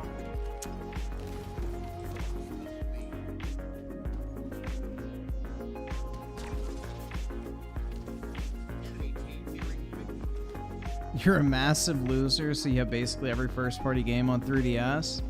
Well, that's going to be valuable, man. Keep them in good condition or sealed or whatever, so... It's actually going to turn into being an investment at one point, so... Just keep your shit in good condition. Can always flip Nintendo stuff.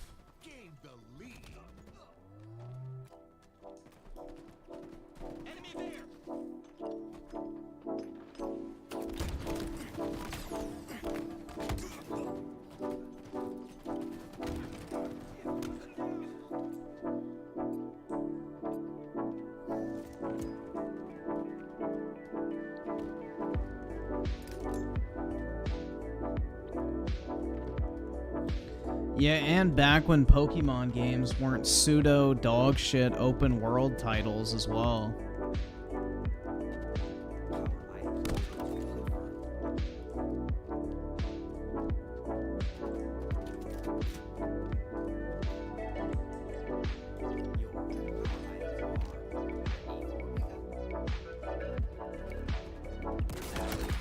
Ooh, nice. Oh, fuck.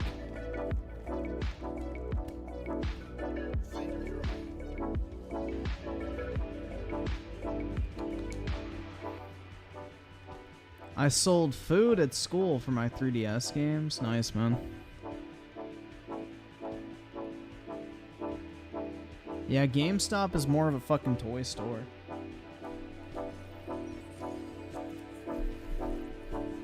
I went into GameStop recently because they had buy two get one free on like sealed Pokemon products. So I bought like a bunch of stuff, and I asked the like lady that was working there, and I said, "What do y'all mainly?" I was like, "What? I'm just curious. What do y'all mainly sell nowadays?" She's like, "Oh, mainly just Switch games, Pokemon cards, and like Funko Pops." And I'm just like, Bruh. "That's it." I go like, do people really even come in to buy like PS5s and Xbox games and stuff like that? She goes, maybe the consoles and controllers, but that's about it. Because like they only had like 4 or 5 like video games on the shelf for like the PS5 section and the news section. So it's like nobody fucking does anything. They had a bunch of used stuff. She goes, yeah, mainly people just sell stuff and then buy like PSN cards and things like that. And it's like, oh my god, yeah. They got all this inventory they're buying still that they can't fucking flip.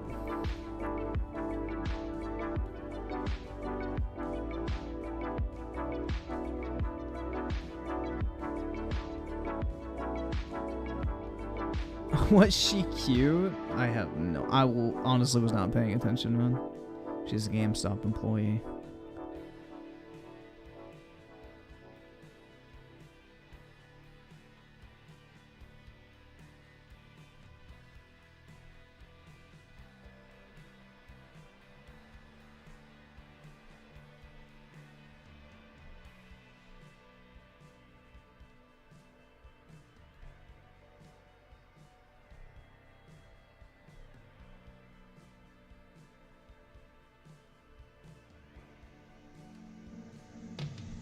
Yeah, I've only ever seen one attractive chick working in a GameStop, and that's it. Like, in my town, by my college, there was, like, this one chick that worked at GameStop that was attractive, but that was it. And I don't even think she liked video games. I think she just was working there because, you know, it was a job. Galaxy Fur with the 2 GameStop should just start selling weed now. For real. They got enough locations to where it'd be convenient for people. Shit, I remember I used to find drugs in my fucking game cases as a kid. That shit was wild. Like, I found a little baggie of like some fucking powder or some shit when I was like 9.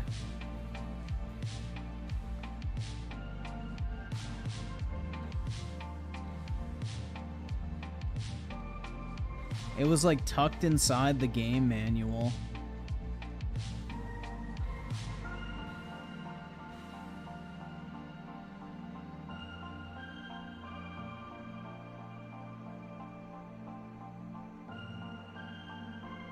Pre-workout, straight Coke, bro. I have no idea what it was. Like I said, I was 9, and when I showed my mom, she's like, "Oh my god, give that to me," and like she threw it away immediately. Like she freaked out when I showed her. I was like, "Look, there's like this little baggie in here," and she like grabbed it and like threw it away immediately. So it probably was like Coke or maybe like some fucking crushed out crystal meth. I really don't fucking know, honestly. But yeah, it was like a little tiny like Ziploc bag. Like maybe an 1.5 inches wide. So, most likely drugs.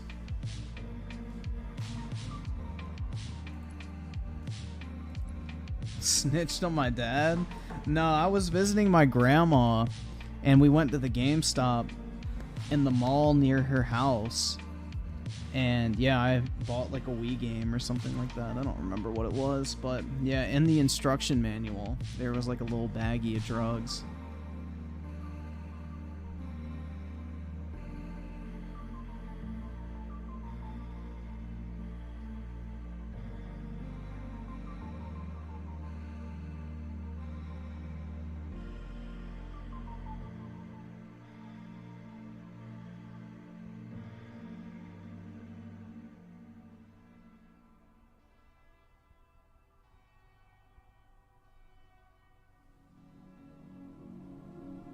Yeah, someone probably stashed their shit and then they traded in their games and forgot it was in there. Galaxy for the 2 candy cigarettes were a thing for kids, I remember. Oh yeah, I remember those. They tasted like shit, but yeah, I remember them. They were literally just like crystallized sugar, pretty much. They didn't really taste like anything at all. Just like straight booty cheeks.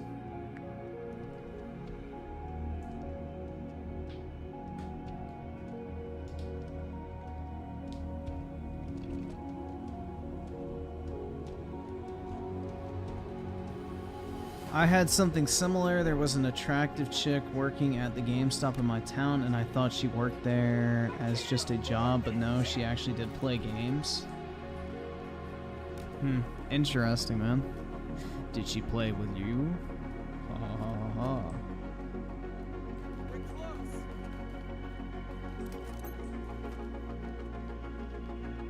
But yeah, I don't know, man.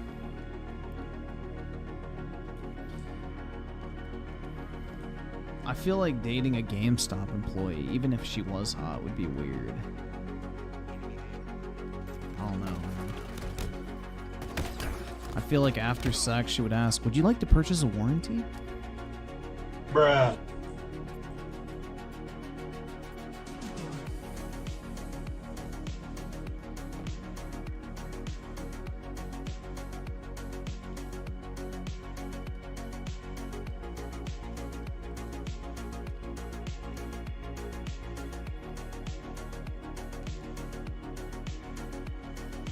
Gotta pre-order the cheeks. That's right, you gotta put a $5 deposit down in order to ensure sex the next night.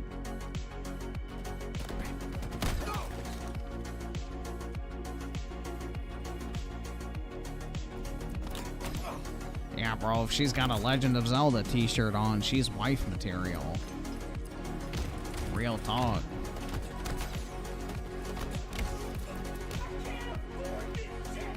Your gamer score needs to be over 100k to date a gamer girl, though. Dude, my gamer score is at 95k. I'm almost there. We're on the home stretch, guys. I can finally land myself a GameStop baddie.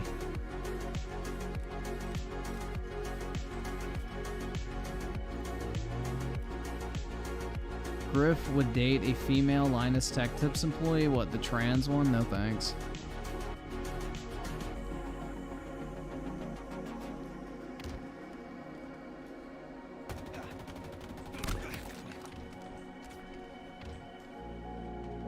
Yeah, I think the only type of quote-unquote gamer girl I would be okay with dating is like one that plays like fucking Nintendo games and shit like that. Aside from that, if she's like, yeah, I play Valorant, I'd be like, Bruh. goodbye.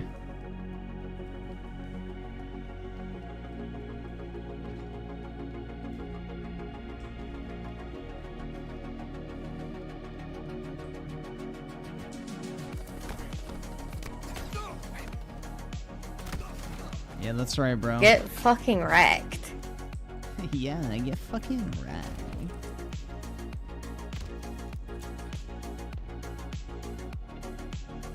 Scotty Man with the 2 Dreamcast guy already made a video on Starfield being 30 FPS. That's because he was talking shit about it, and now he's like jumping to the next thing to fucking shit on it about to defend his fucking dislike of it.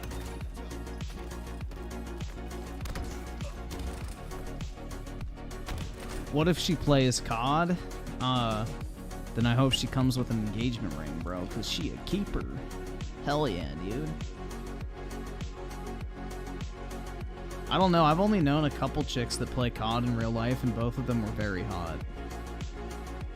So, I don't know if that's the standard or not, but...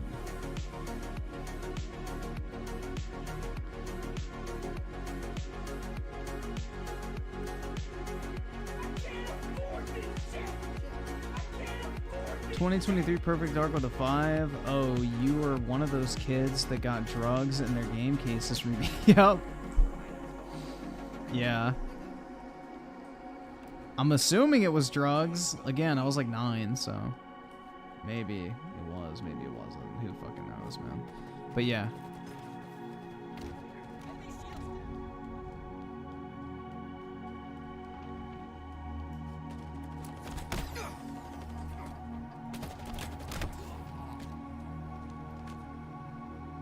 Weaponized schizophrenia with the 2 knew a chick at my gym who played Animal Crossing. Yeah, that's a pretty standard chick game. 100%. A lot of the girls I knew, like, growing up in, like, elementary school, like, you know, everybody would bring their DS in to school and everything like that. They would all play, like, Animal Crossing and stuff like that. So, yeah, it's a very popular game with women.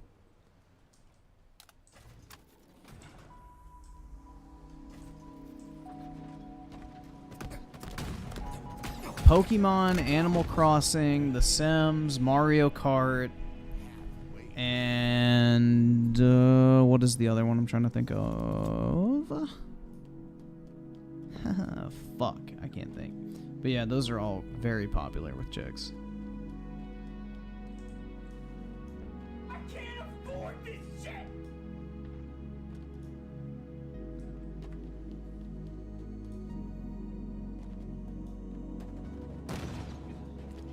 Nintendogs? Hell yeah, man. Nintendogs was based. Nintendogs was fucking based, man. Like, my parents would never let me get a dog, so that was the closest thing I had, man. It was there for me where nothing else could be.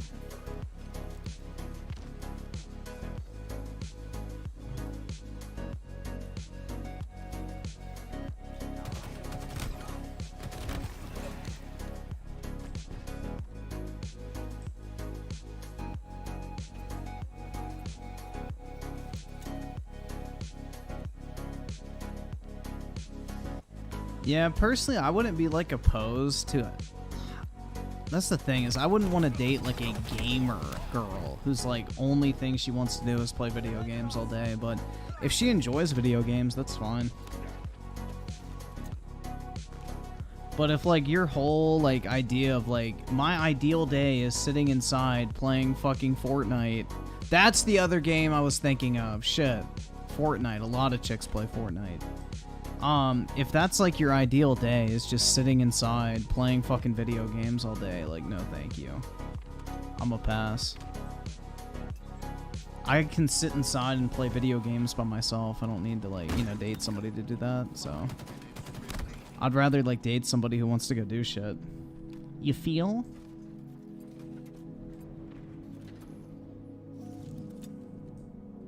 What if she's hot? Are you afraid she'll cuck you? If she wants to take an L in life, sure. Go for it.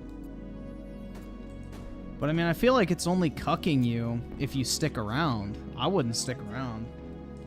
The first, like, instance of cheating or any semblance of it, I'd be gone. I'd be like, yeah, fuck off. See ya. Like, I wouldn't stick around.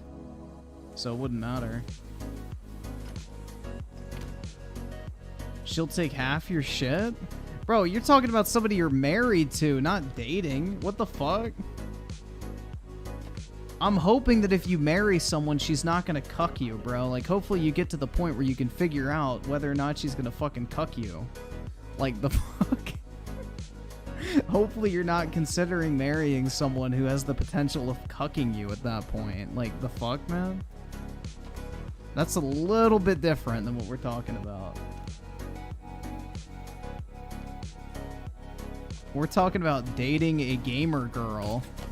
Not, like, fucking proposing to some chick that wants to bang other guys in front of you.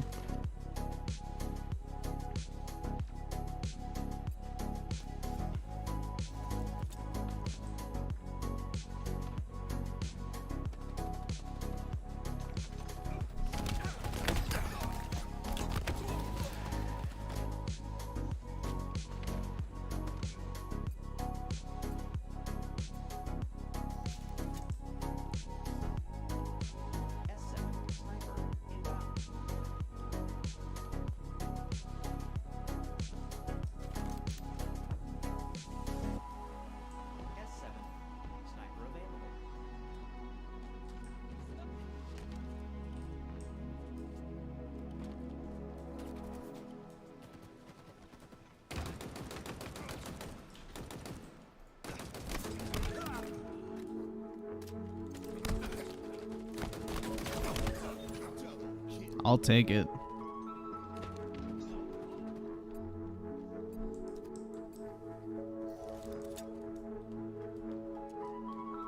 You know lots of girls that love Resident Evil? Really? I've never heard of that. Interesting. I have never heard a girl say she likes Resident Evil that's not, like, on the internet already. Like, the fucking gamer girl types on social media, maybe, but, like, in real life, I've never seen that.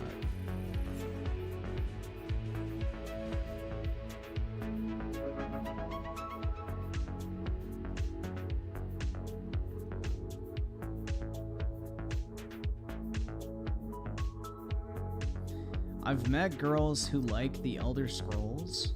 That's based.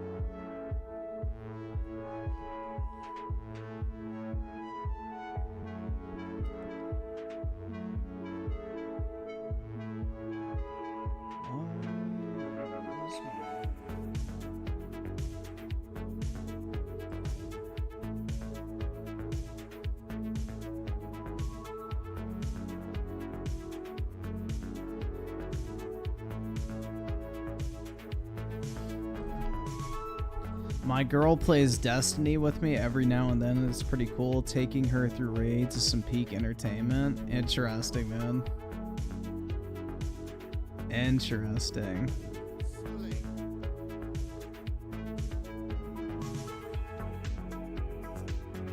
Grace Van Deen or Melanie Mack. Get fucking wrecked. Easy, bro. She plays Valorant, is famous, and is a member of the FaZe Clan.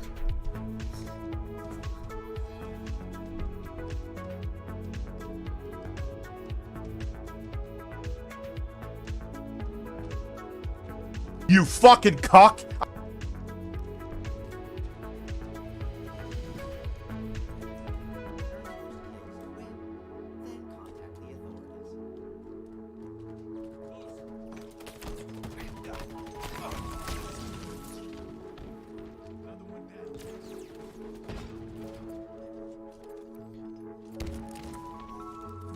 Griffin's gonna take their date to VR chat. That's right. I get nervous in real face-to-face communications, guys, so I need to do it over VR chat.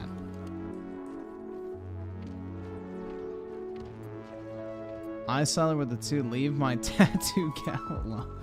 Hit her up, man. Make your intentions known. Milady, I would like to court you. in this game called love.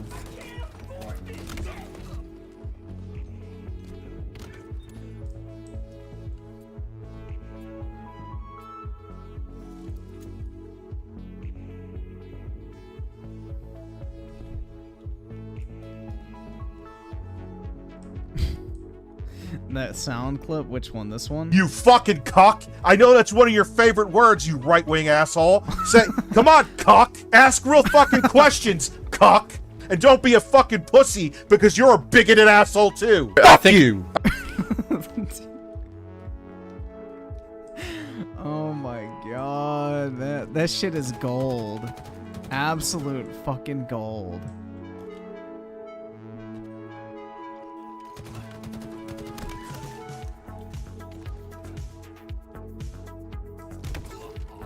Yeah, that was rich, man. I'm just gonna say it, since you're talking shit about me with your big fucking ugly mouth. You're all hateful, fucking racist bigots. Fuck you and fuck your fucking podcast. Dare I say it, hateful cunt.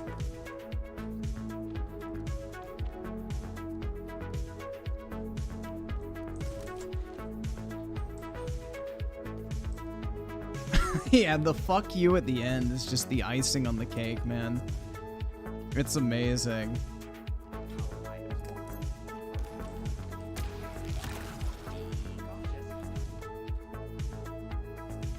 Yeah, so I was listening to his, like the beginning part of that stream again with the, I guess, born again atheist or whatever, and holy fuck, that guy was dumb. Oh my god, bro. Like, he literally talks about, like, oh, I don't want to destroy anybody's faith, but I'm here to disprove the existence of religion. It's like... Bruh. What the fuck? I don't know, man. There's just, like, some mental fucking vengeance. Like, why is Rich bringing somebody on his fucking live streams with the purpose of convincing people that religion is a lie? Like, that's just so dumb. What does that fucking have to do with gaming and technology news in the USA, bro? That's just what I mean. It's just like he's carving himself this like niche on the internet of like people who are going to be like ultra like left-wing atheists, basically. And that's what he's going to be like, I guess, like pigeonholed into making content on forever. And he's going to become fucking miserable because anytime you actually have to discuss like anything political regularly, you just become a miserable fuck, man. Bringing politics into your life more than you need to is just a miserable fucking process.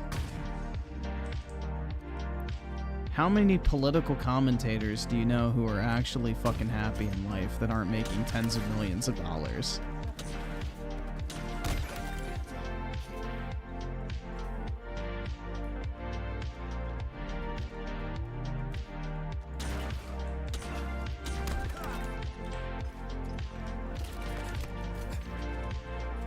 Alex Jones is making tens of millions of dollars. That's not a good example, man. That's what I said. Who's not making tens of millions of dollars.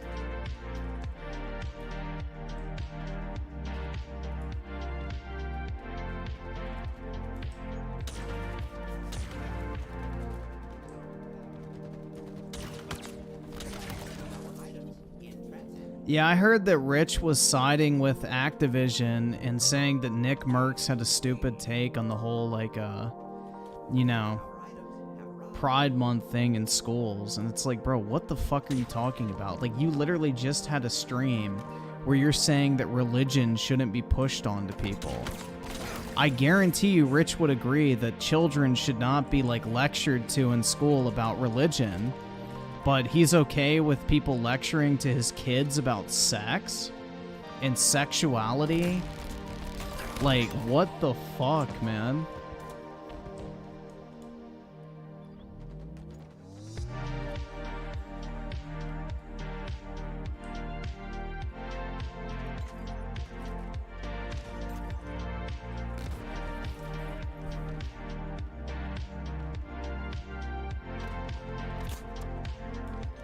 And somebody was saying that he made the point, which I didn't watch it, so I don't know if this is 100% accurate, but basically he was saying, like, pretty much that children need to be taught not to make fun of gay people because children naturally are born with the tendency to make fun of gays.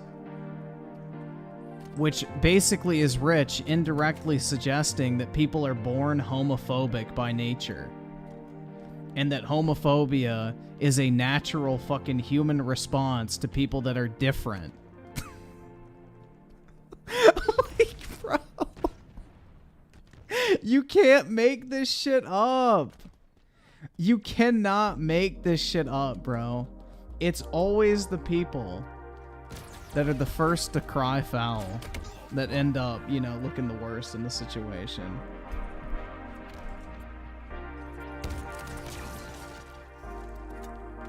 Like, you know, Rich is probably the same guy that would tell you that racism isn't something that children are born with, it's something they learn. So why would homophobia be any fucking different? And especially among children, man. I didn't even know what a fucking gay person was until I was like 12.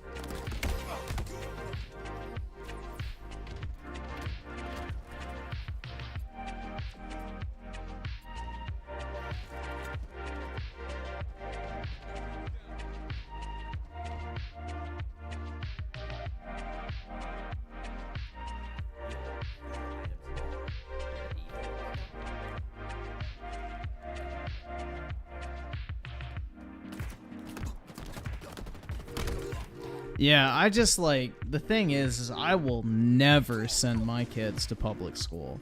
I'm not letting these fucking freaks get anywhere near them. Like, no fucking loser teacher is gonna talk to my kid about fucking sexuality. Hell fucking no. Ain't no way.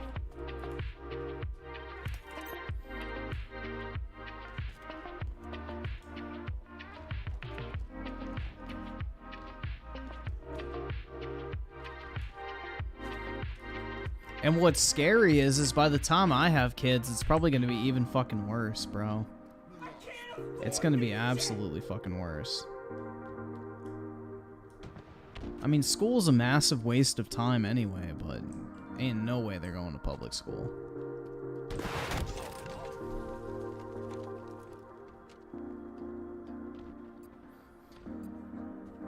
I saw with the 5. I assume you saw Rich's Twitter. He's so... No, dude, I don't...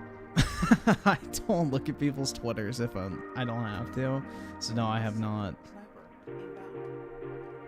No, I'm not even gonna homeschool him. I'll just send him to like a private school or something that's not fucking batshit crazy.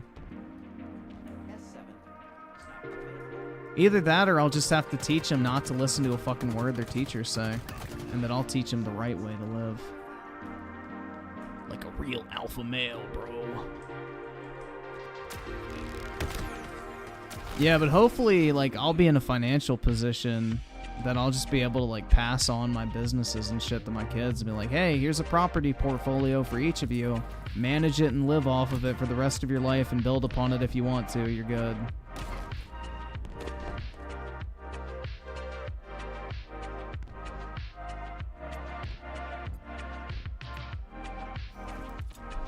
That's the end goal for me. Is to get to the point where I can like build, I guess, like generational wealth creation to where, you know, there's like passive incomes basically that I can just pass on, and then, you know, they can work if they want to, pursue their passions if they want to, or whatever. So that to me is like a good goal to work towards.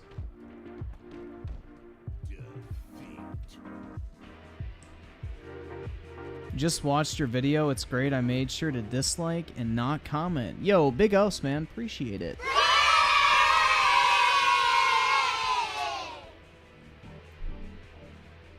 Let me see what review text is. Let's go on knitter.net.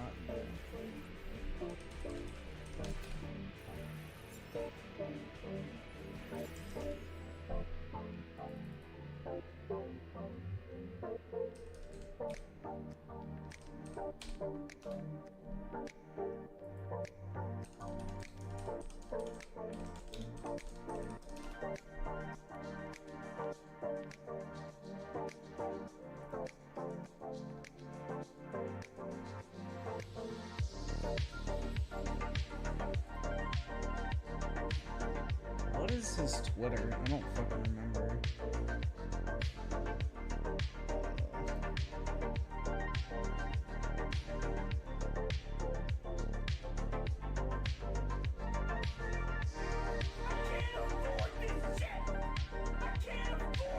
I think it's the real. Oh, the real RTU. Thanks, man. I don't know why it's not in my browser history. The real RTU.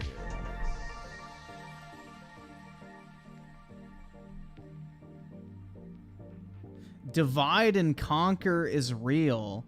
We are seeing it right before our eyes. Alright, enough political posts for the day. I'll see you for tonight's tickled Christian straight man. Dude, he literally is pushing divide and conquer. The fuck? He literally attacked the Side Scrollers podcast for not, you know, interrogating someone.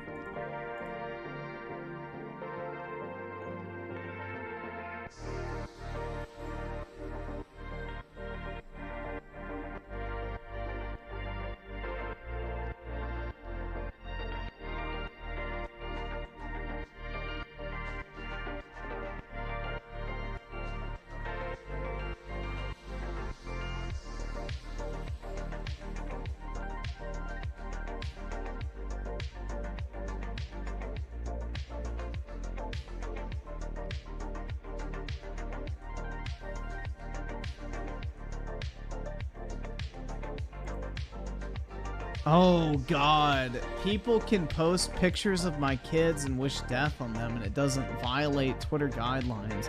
But I hurt Melanie Mac's feelings and my tweet is considered defamation or insults. So you can't view it in Germany. Laugh my ass off. You can't make this shit up. So I'm guessing, yeah, because Germany has those laws where you can't post shit about people and they will block it. So I guess they deemed his tweet to be in violation of that law. Oh my god, bro. I can't afford this shit! That's wild, bro. That's funny. Galaxy Fur with a 5. Sex ed in school has always been a thing. Not in, like, elementary school, though, or even middle school. Like, maybe your last year of middle school, if even then. Usually that's, like, a high school, late middle school thing. What they're doing is talking about, like, pride and, like, gay shit in, like, elementary schools. But it was science-based. Now it's not. You learn if you're gay or straight naturally. No classes needed. Yeah, that's the thing, is, like... And even then, it wasn't, like, in kindergarten. Like, that's what's crazy, is these, like, people are pushing to have, like, discussions about sexuality in kindergarten and, like, early elementary school. Like, it's fucking crazy. I had sex ed in 8th grade, so... I don't know. And even then, like, everybody already knew what that shit was, because, you know, most people had parents. I don't know, like, why aren't your parents... Like, I mean, the thing is, most kids figure it out through the fucking internet anyway, so sex ed is kind of unnecessary. I saw there with the 10. I was homeschooled through my teens, but this is way back in the mid-2000s. These days, I don't regret my parents' decision. So what if your kids have an OnlyFans? Bro, what? Oh my god. Well, I would hope they wouldn't, because you have to do, like, ID verification, right? That shit's crazy, man. There is, like, that theory that there are a bunch of kids on OnlyFans that just take a picture of, like, their mom's ID for, like, the age verification, and then, you know, they get into it, and then they just go from there and make a shit ton of money basically selling, like, CP. So there is that, like, concern that that's an actual thing. 300 IQ gaming with D5. To me, it's not a big deal. If a game is 60 FPS but bad, then why bother? At the end of the day, if the game is great, then 30 FPS doesn't bother me. I don't really think it's a deal breaker, but it's just more of like a trend at this point, which I know like Bethesda's not the best game studio to be like, oh my god, bro, the console is fucking underpowered. Like, it's a Bethesda game. It's gonna run like shit. But I think it would have been nice if they would have at least had like an unlocked frame rate mode. Even if it didn't hit 60 ever, just having the option to have higher than 30 frames per second in any capacity, I think is the right way to do it. Give people the choice. That's the way I view it, at least. Oh, fuck. Rip. Favorite porn star? Your mom. Oh, shit.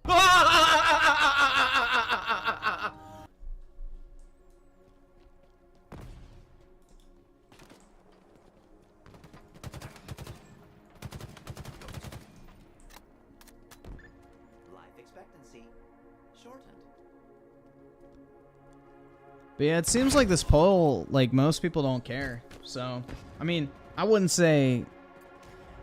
I don't know. How did I word it? Oh, do you care? Okay. Yeah, so most people don't care. I forgot what I put. I forgot if I said, is it a big deal or do you care? I forgot what the wording was I used. So yeah, it seems like most people don't care. I mean, obviously, it would be preferable to have 60 FPS or at least a boosted frame rate mode. But, yeah.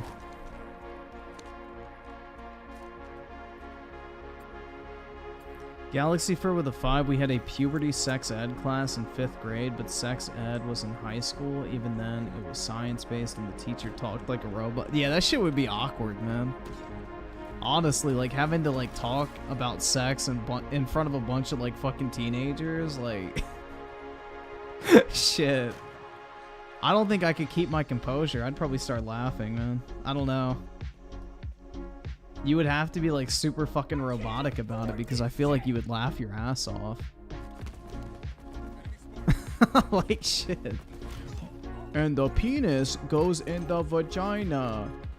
And then when the man goes in and out, in and out, in and out several times and ejaculates in the vagina, that is how a woman gets pregnant. Like, bro, I could not do that. That shit would be fucking hilarious.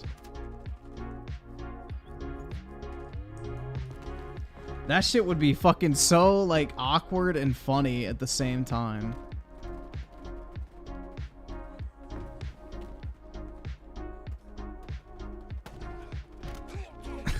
Like, dude, I would not be able to keep my composure.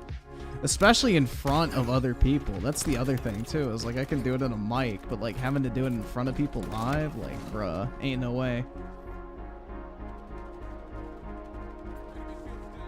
Who would win in a fight? A bear or a gorilla? The bear. Because the bear has claws, and those claws are like sharp as razors. And I think bears weigh more than gorillas. But yeah, the bear would gash the gorilla and it would bleed out. The only way the gorilla's drawing blood is if it bites it, which even then would be very hard to do with a bear because they have that like extremely thick layer of fat. So the bear would definitely win.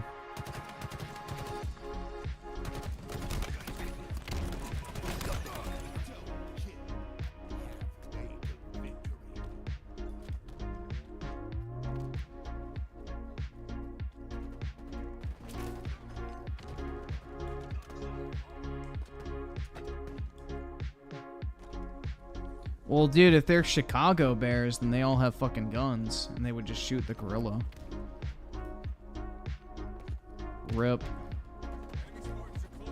Because everybody in Chicago these days, it seems like, is packing.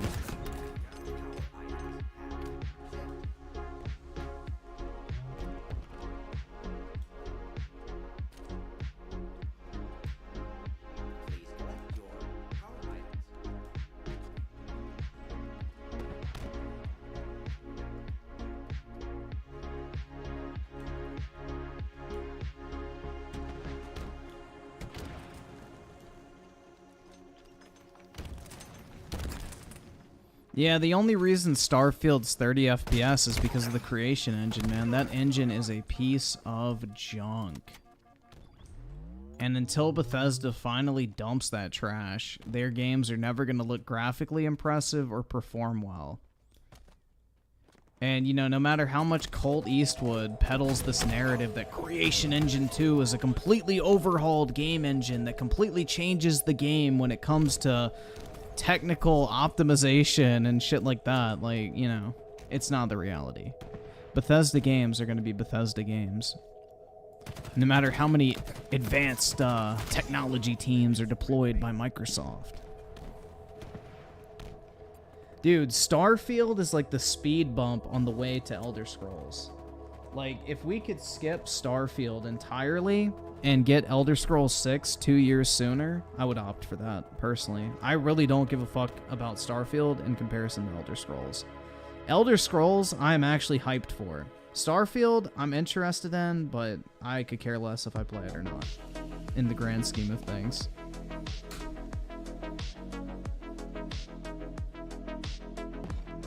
Yeah, they don't want to lose their free developers.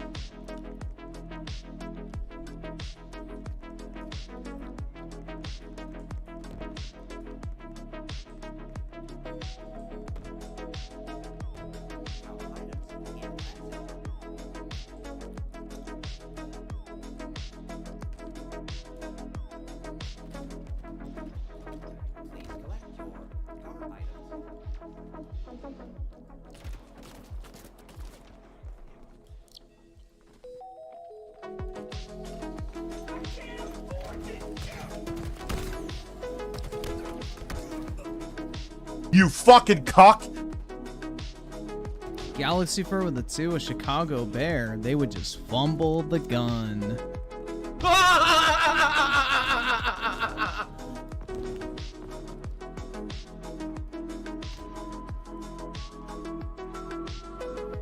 $2023 Perfect Dark with a 10.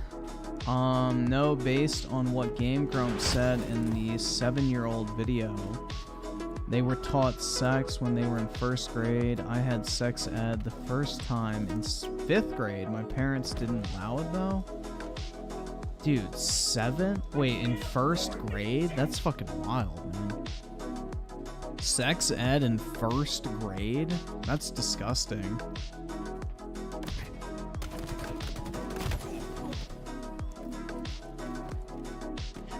New Generation with the 2? Elder Scrolls is boring. Hope 6 never comes out. Yeah, there's not enough anime in it for you, bro. I understand.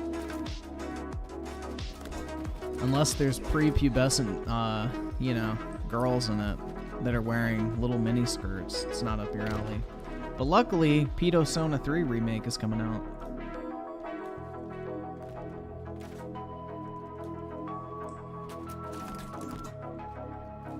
So get excited, you generation. You got that to look forward to at least.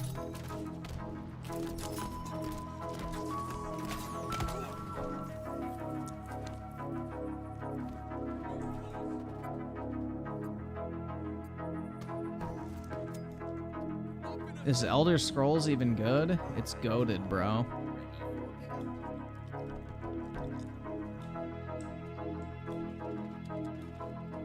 Zero4 Alphatron with the 2. U Generation probably wants a movie anime game, most likely.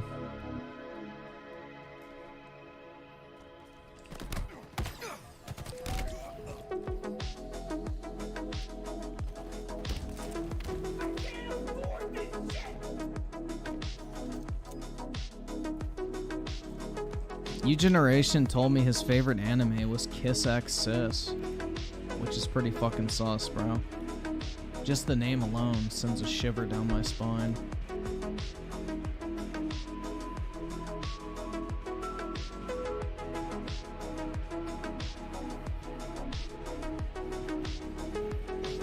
I'd start with Oblivion. Yeah, Oblivion's great, but if you play Skyrim, it's hard to go back to Oblivion. What's my favorite anime of all time? Oromo, dude. It teaches wonderful family values and how important it is to be close to your family.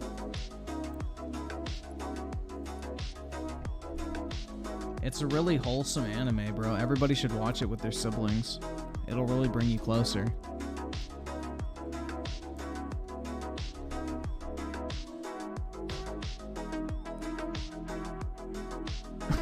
Colonel Spencer with the 2. My job has been saved. Thank you, Zenimax. Gaming. Glad to have you still, Phil. Big ups.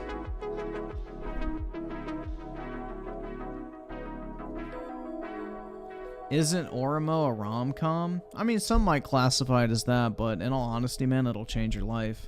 It's a truly beautiful story about the importance of family.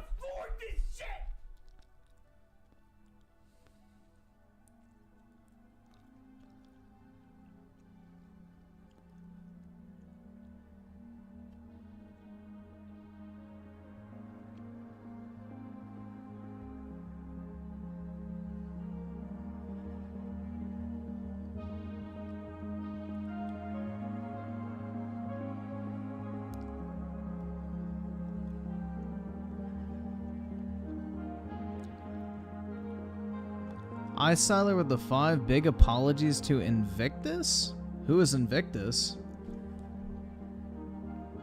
I blocked him apparently, it seems. Also, I'm gonna find a good Last of Us 2 video to torture ever. Who is, you're not blocked. I can see you. Or did you just say, like, you blocked him, like, personally?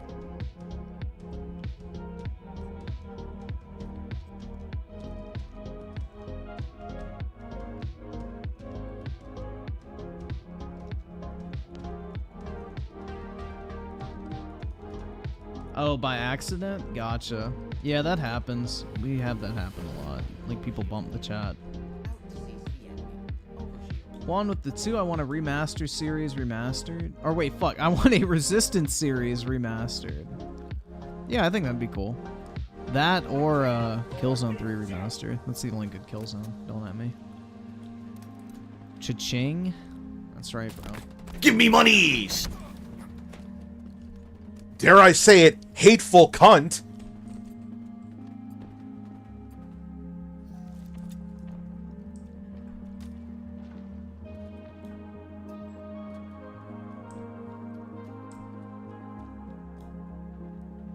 Can I unblock you? You're not blocked. So no, I cannot.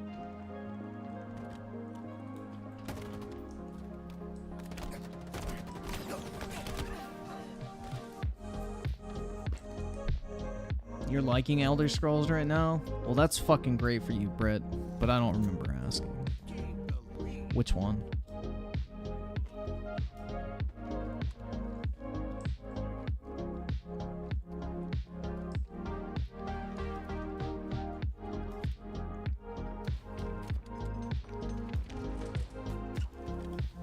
Oh, Morrowind? Damn. You're really going, for a throwback experience. Jim Ryan with the 2. I don't know, Phil. We might have a secret God of War game. Bruh. Uh-oh. Jim, please tell me that it brought back the sex mini-games, because I've been missing that in the recent God of Wars. Remember when you could blow out Aphrodite's back? That shit was based.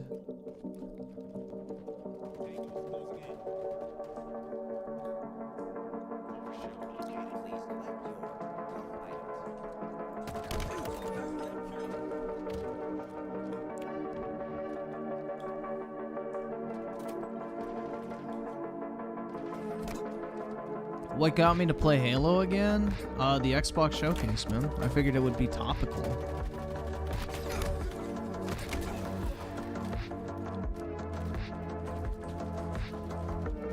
We gotta pick the next Game Pass title as well. I don't think the Final Fantasy demo releases until, like, I think 24 hours from now. Let me see. I forgot what date the date was, so... Final Fantasy 16 demo release time. It releases at 4 a.m. Eastern on Monday, June 12th. Can you download it now, or?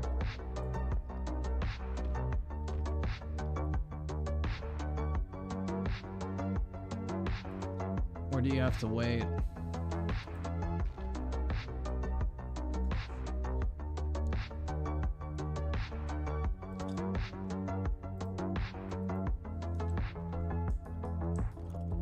Because I have my PS5 right here. I could download it.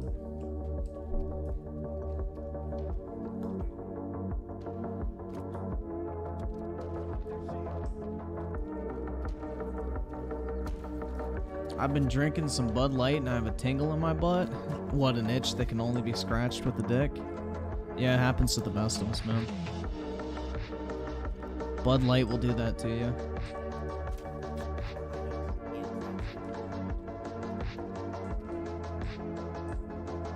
Be careful, man. Drink with responsibility.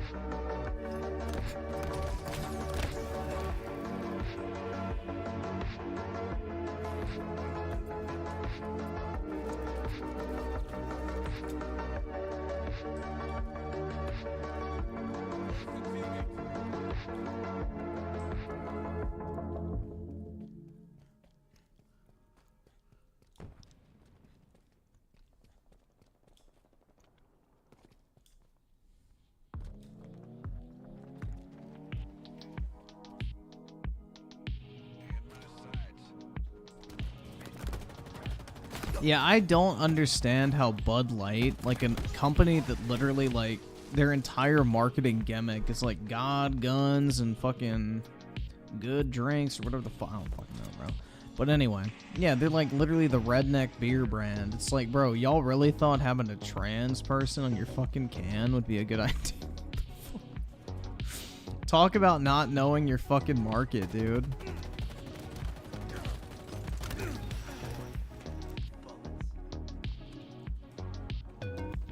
It would be like putting a fucking AR-15 on a can of White Claws. Like, all the fucking little, white college chicks would get upset.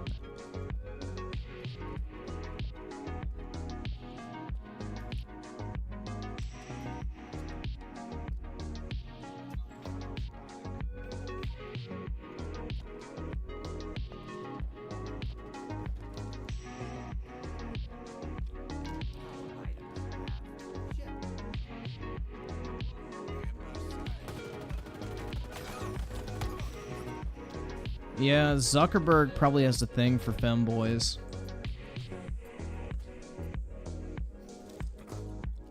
I could see that. Mark Zuckerberg seems like the type of guy that owns programming socks.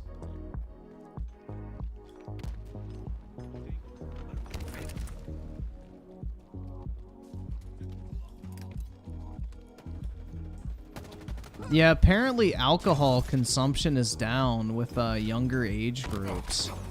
Like, people aren't becoming fucking, you know, chronic alcoholics at the rate they used to be, which is bad for business.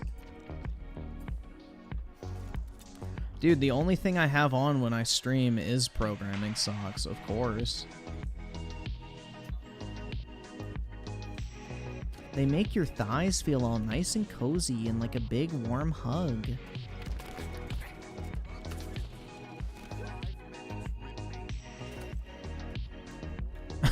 I saw her with the 5 Aphrodite scene. Will YouTube allow this? Probably. It should. I mean, we watched fucking Dante's Inferno with Satan's BBC, so I think it should be okay. We watched the fucking Satan boss fight from Dante's Inferno where he has his massive flopping BBC, so yeah. I think it should be alright. Bruh, FBI, just look up Dante's Inferno Satan boss. You'll literally see he has a massive fucking hairy black cock. Like, it is insane. And a big old pair of balls hanging down underneath, too. It's fucking wild. El Rosario Soul with the 5. I think the Halo fanboys are being a little bit too dramatic that Halo Season 4 wasn't in the showcase. I think it should have been. I mean, shit, man, if they're gonna show fucking Sea of Thieves 6 years after launch, like, at least put some mention of Halo in there. Like, try to revitalize the player base a little bit. It couldn't have hurt to have like a 1-minute segment on Halo in there. At the very least, introducing the new head of the studio to give a quick update. Well, yeah, nobody's gonna watch the extended showcase, though. The extended showcase is like, you know, the fucking Xbox fanatics. All the normies watched the one today, and that's it. How was the Xbox showcase garbage, man? How was it garbage? You can't just say it's garbage. You gotta give us something to work with here. Like, if you think it's garbage, tell us why it was garbage.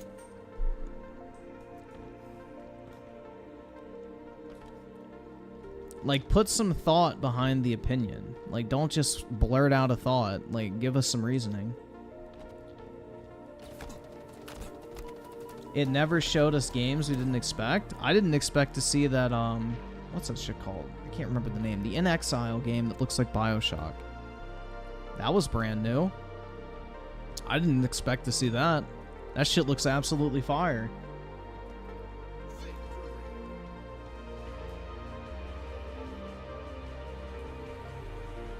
Avowed looked incredible. Yeah, Clockwork Revolution. I wanted to say Cloudwork Revolution, but I stopped myself. Dude, Avowed looks fucking fire, man. That game is exactly what I was hoping it was going to be. A Skyrim clone from Obsidian, and that is exactly what it looks like.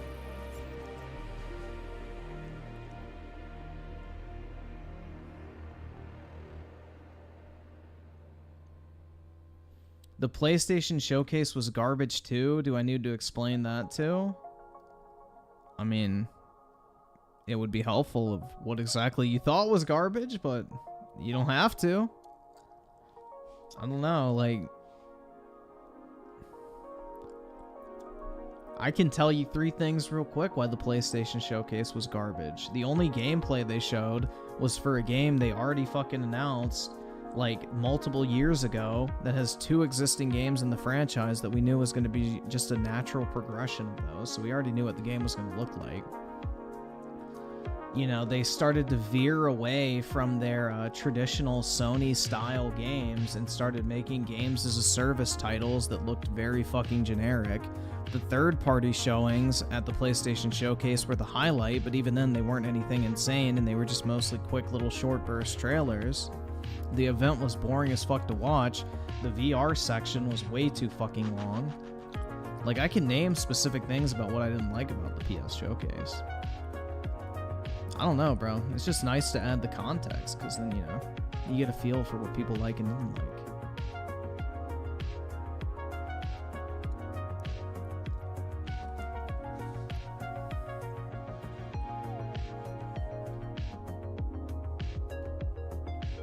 Yeah, the Xbox Showcase was way better. It had a way better flow, man. I didn't get bored. Like, the fact I did not get bored watching a gaming showcase is a huge plus in my mind. Because I get so fucking bored watching that shit for the most part. Yo, they have the Sopranos complete series for $35 at Best Buy. I'm actually debating buying that because I feel like that's a show they're eventually going to ban. Because, you know, of Tony's wonderful language choices. I feel like HBO at some point would ban that fucking show.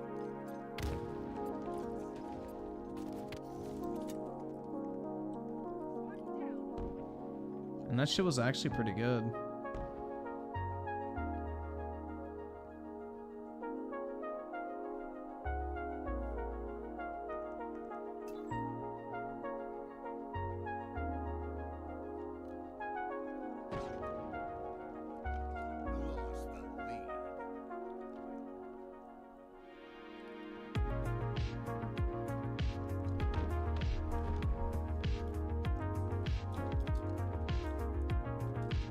Oh, to scalp it? Most likely.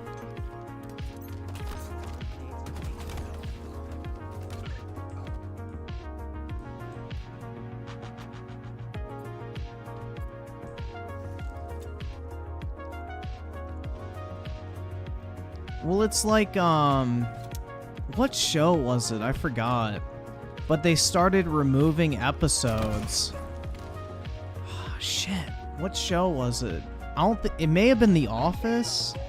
I don't remember, but there's like a couple comedy shows where they've started removing particular episodes because of like racist jokes and stuff like that.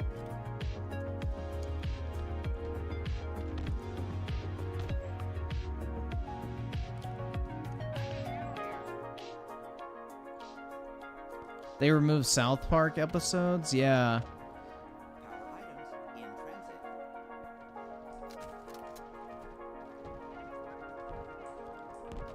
I think it was The Office too, like the Peacock network or whatever removed a bunch of shit.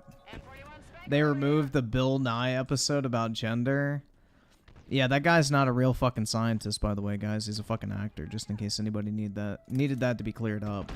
People actually look to him as a scientific expert, and it's like, holy fuck, dude, he is literally a fucking actor.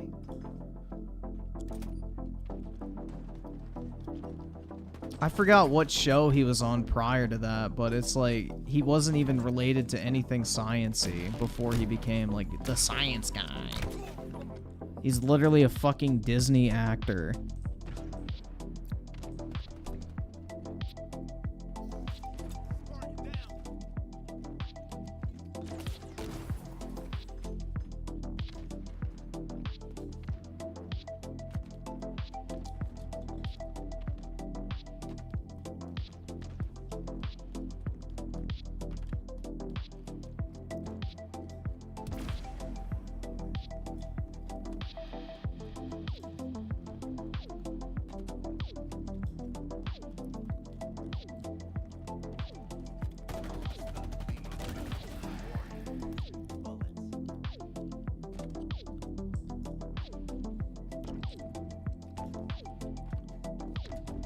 Dude, I'm proud to say that I never had to watch Bill Nye as a kid.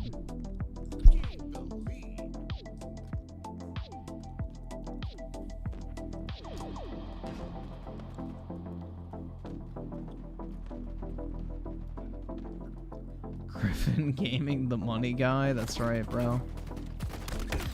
Absolutely. Galaxy Fur with the 2, Bill Nye has a bachelor's in mechanical engineering. Yeah, that's not even a science degree. Engineering is like fucking mathematics. Most of engineering is straight up fucking geometry. And like, you know, what's that shit called? Theoretical calculus and shit like that. You don't do anything with like biology or chemistry or any of that type of shit. It's just basically a math degree.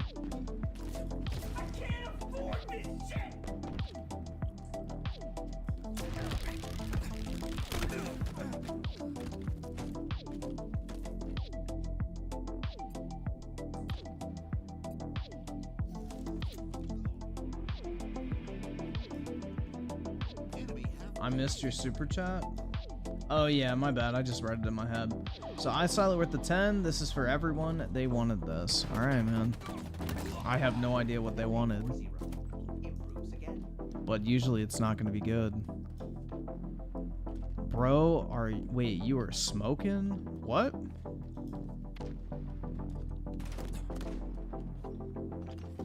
Like they tried to like hype Bill Nye up as like this fucking medical expert during COVID, and it's like, bro, he's not even a fucking scientist. He's like literally an actor. Like, let me see, what was he on?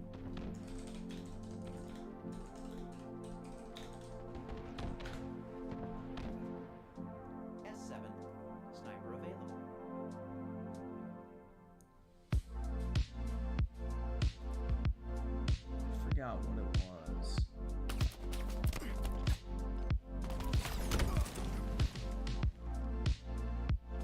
Ew, he was born in Washington, D.C.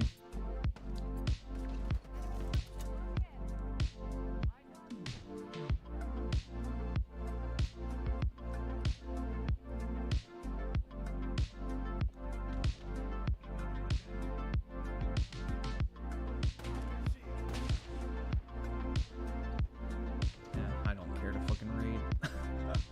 I'm not finding a quick answer. I don't fucking want to read all that crap. I really don't care about fucking Bill Nye.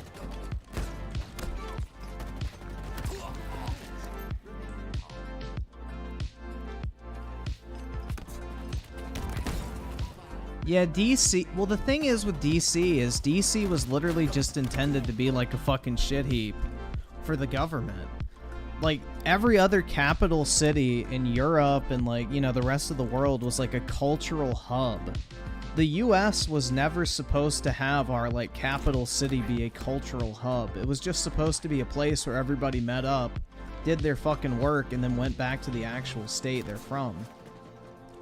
Because, like, when the US was originally made, like, the term States of America literally meant the United Countries of America. Like, the definition of a state during the 17 and 1800s is very different to what we consider to be a state now. Like, a state literally meant a country. So, like, Virginia was its own country, South Carolina was its own country, Georgia was its own country, Massachusetts was its own country. So the United States of America was a collection of different countries in America, basically. So the US Capitol was literally never intended to be like a place where people lived. It was solely supposed to be like this place where the government would convene and have like their critical infrastructure that everybody would work out of when they needed to. But you were supposed to build up your own nations or states.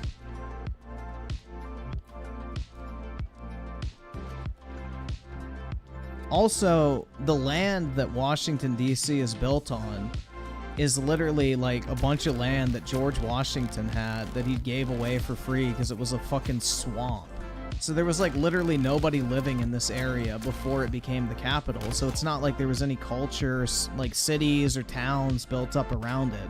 It was literally a fucking marshland, basically.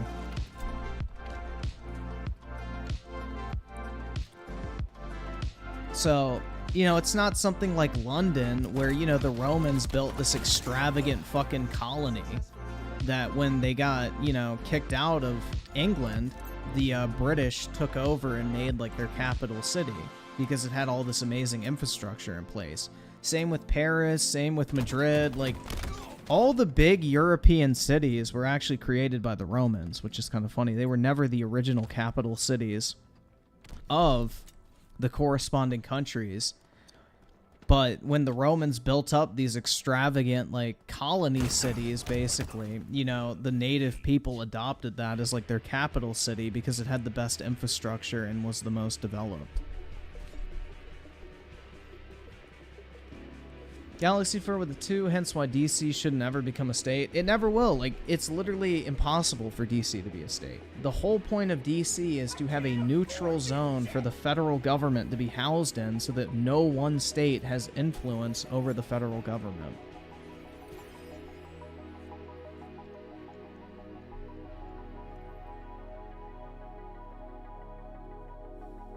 Alright, man, let's back out. Let's do videos.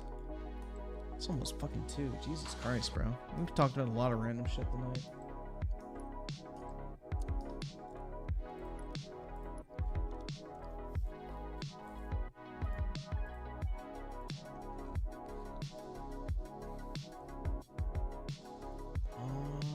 Dark theme.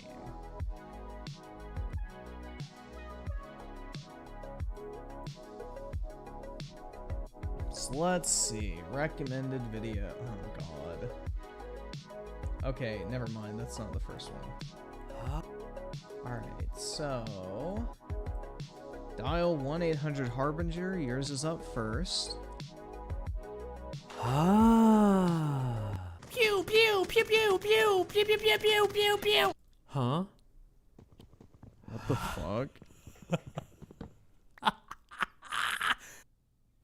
Oh. Oh. Oh. Oh. Wee. Bruh. Ooh. have no idea, man. I'm very confused. I...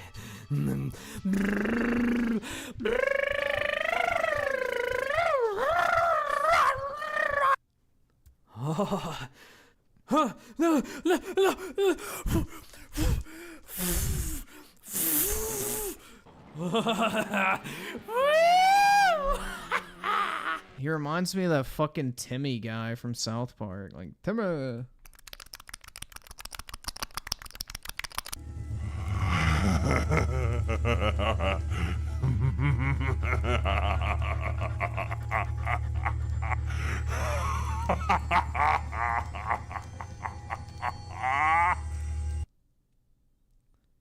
I don't get it.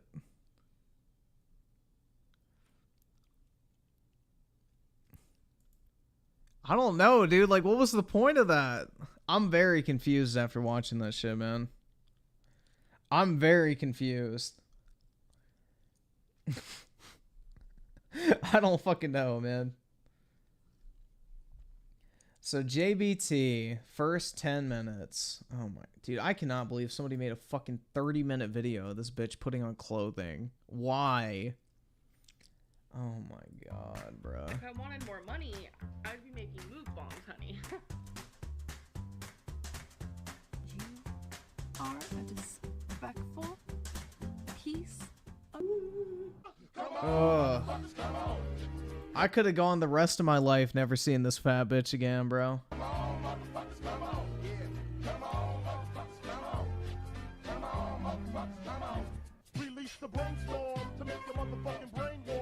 Do you know what's scary is? Is a normal human being probably weighs as much as one of her fucking legs. Wait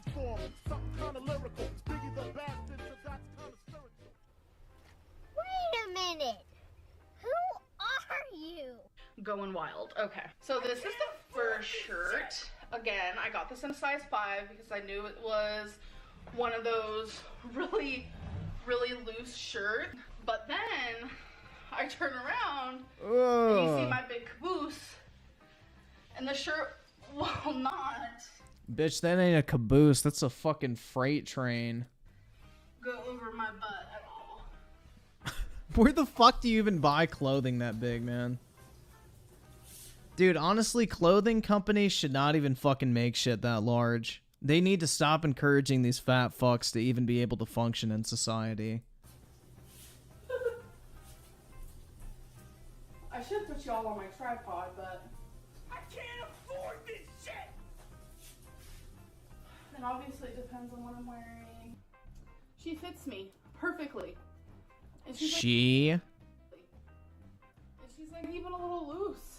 Oh my gosh, so cozy. Well, so I wanted to try on the high-low dresses first because I had least hope for those, and I was right. It looks.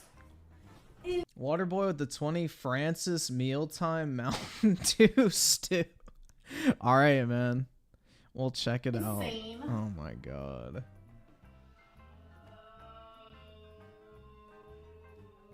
Okay, so here it is. When I tell you kind of cozy, I mean it. Kind of cozy. Wait, what did that fucking shirt say? So apparently I'm too sassy. Yeah, I don't think you're too sassy. I just think you're too fat. I mean it. Kind of cozy. Oh my gosh. I'm beyond relieved. It fits. Like absolutely disgusting. So I'm sure the black one looks just as bad. It's the same material, same size, same everything. So we're gonna skip the black one. We're gonna save these for when I lose weight. This is the lace one. I really, really, really love this one. It's loose. I can't afford it actually goes over my butt. Oh my god. So yeah, really digging it. I really, really love the sleeves. It adds a little bit of personality to it. It's not just like a typical t-shirt, which I really like. So based on how it fits, dude, ew. it's hard to see how it actually looks because the Oh my god, so bro. I need to go to the eye doctor, I know. But based on how it fits, I need to based go on to the how it fucking feels, eye doctor. Based on what it says, Because my I'm gonna eyes give are this fucking bleeding. a 8.5. modeling, back at it. Would I smash for a mil? Sure, you could pick a spot and poke.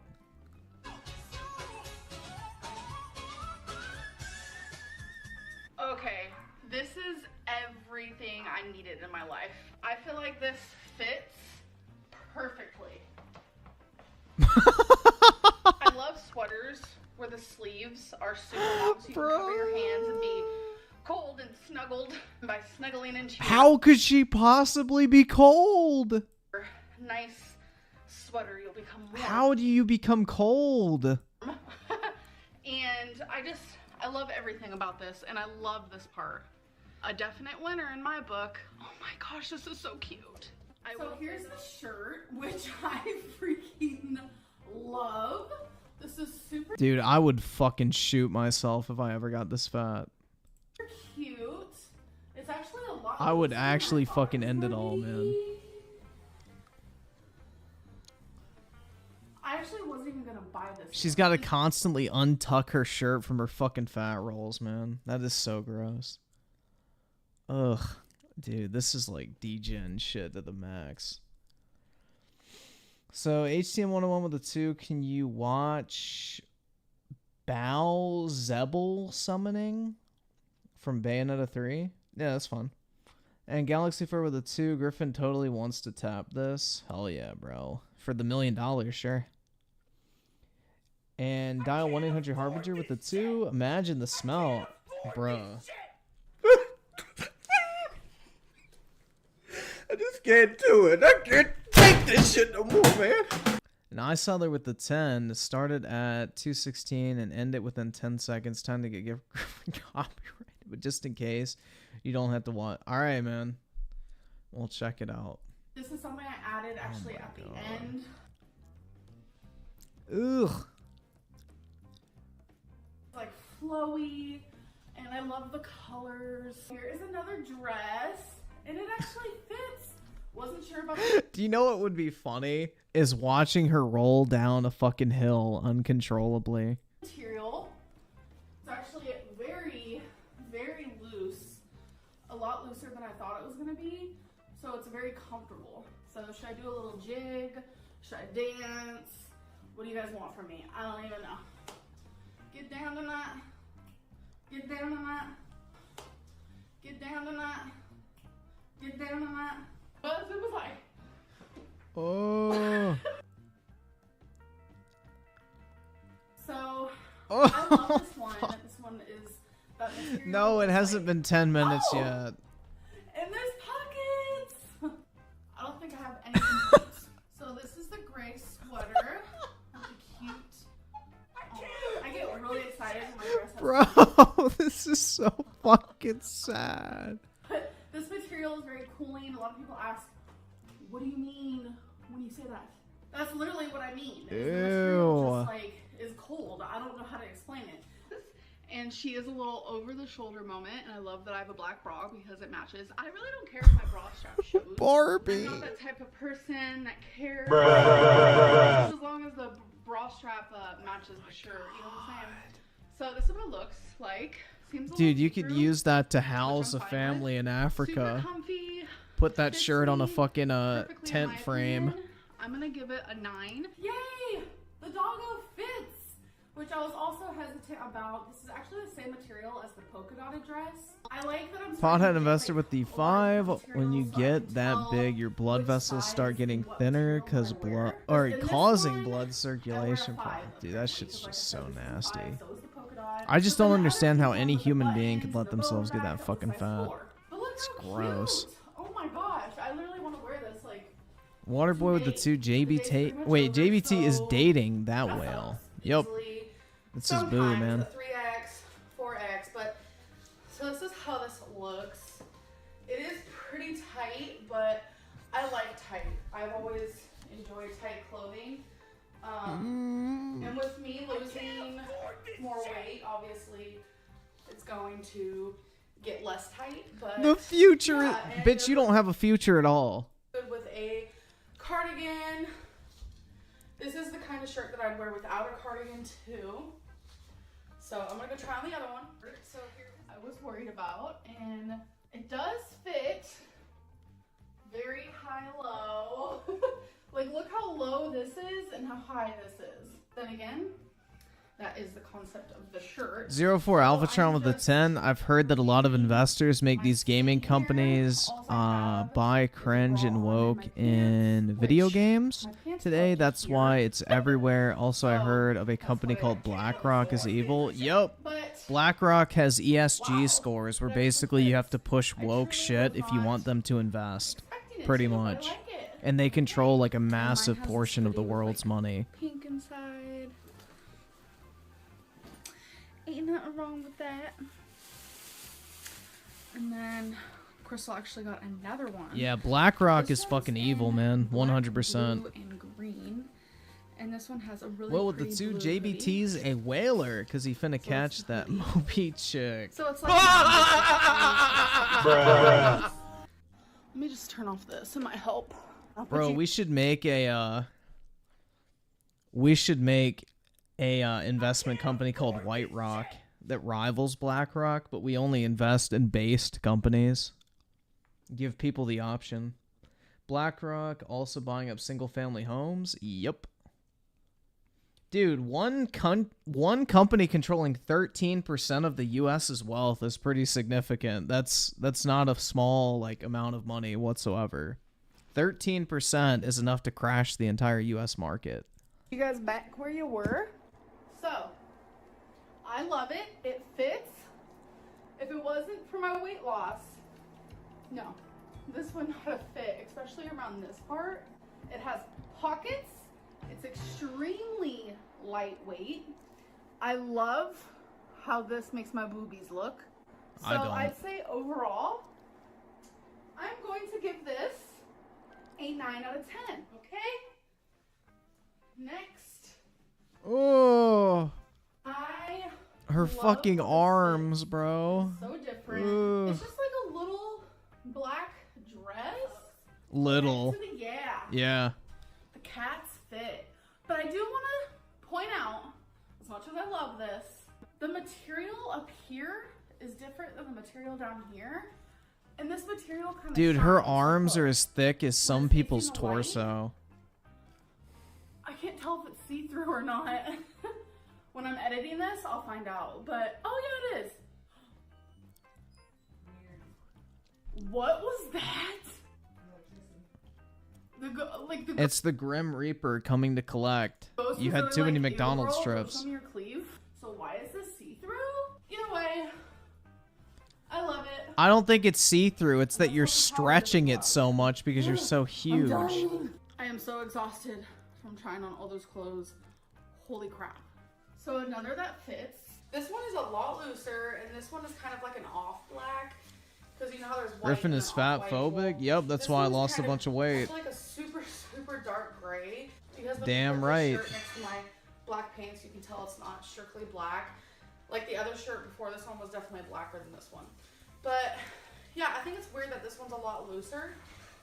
But this is this one. Ugh. You think that they would kind of be the same looseness? 7, 6, 5, 4, 3, 2, 1. 10 minutes, we're done. Holy fuck, man. Okay. So, let me make sure. Alright, let me see if I can pull this up on incognito. If not, I'll pull it up on my actual tab. Yeah, I should have known. Aphrodite is too based for YouTube, man. Although it's still up, so. Imagine if Sony tried to do this shit today. Gratis.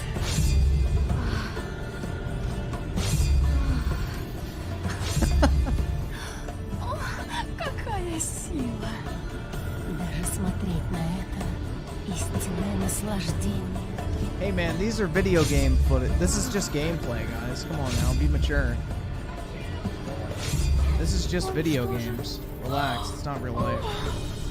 боги. Я завидую госпоже.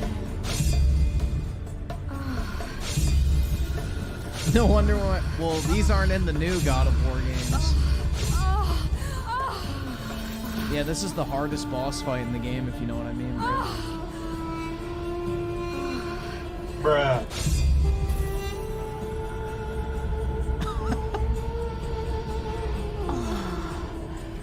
Боги щедро одарили тебя. Why is Aphrodite fucking Russian, bruh?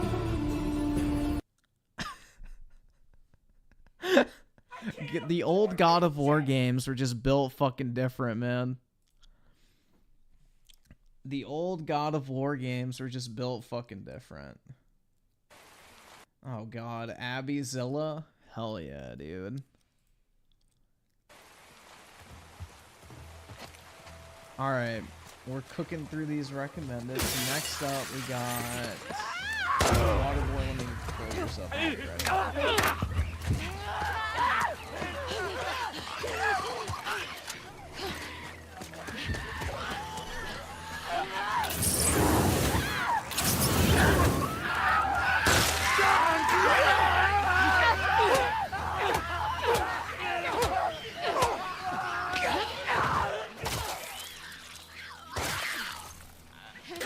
Nah, man, fuck Aphrodite. This is the ideal woman.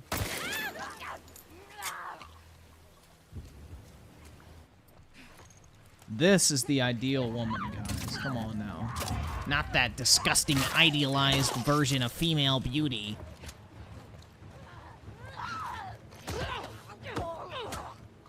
Dial 1-800-Harbinger with the 2. She's a meat golem. Ooh. And I saw her with a 5 serious question. How big have you been? I reached 192 in my life. Honestly, I don't know. My guess would be like 250-ish. But again, I have no idea because I didn't weigh myself at the beginning. I wish I did. But I'm down to 178 now. So we doing good. Weaponized schizophrenia with the 2. Booba. Hell yeah, man.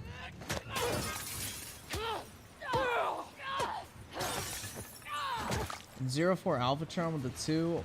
Was that was that played in hard difficulty? Yeah, regardless of what your difficulty setting was, I guarantee you it was hard. Waterboy with the 2. Why are we watching porn? Why not?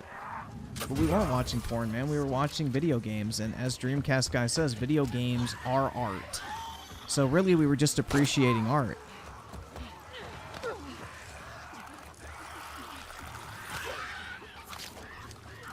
Dude, I would definitely make Abby a sandwich if she was my wife. I'd be like, if we were married, I'd be the one making the sandwiches. You gotta hit your bicep curls.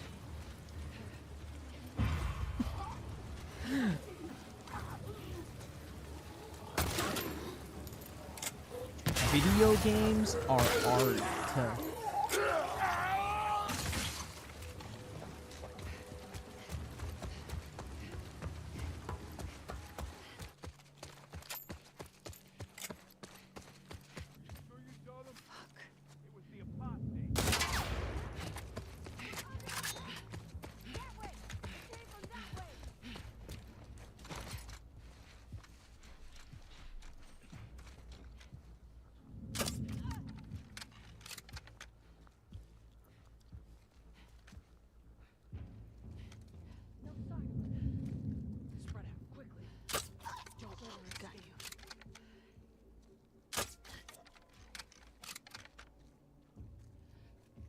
Raging War with the 2, I need to emulate God of War. You should, man. It's a really great series. I can't afford this shit! I can't afford this shit!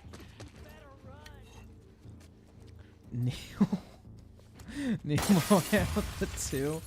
Was you just watching that on my platform? You're done? Uh-oh, man.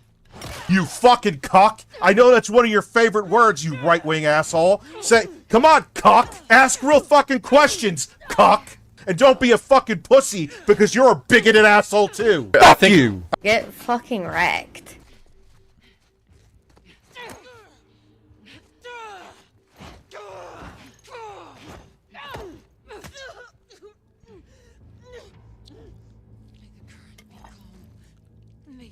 Yeah, I would definitely let Abby take the lead, man. 100%.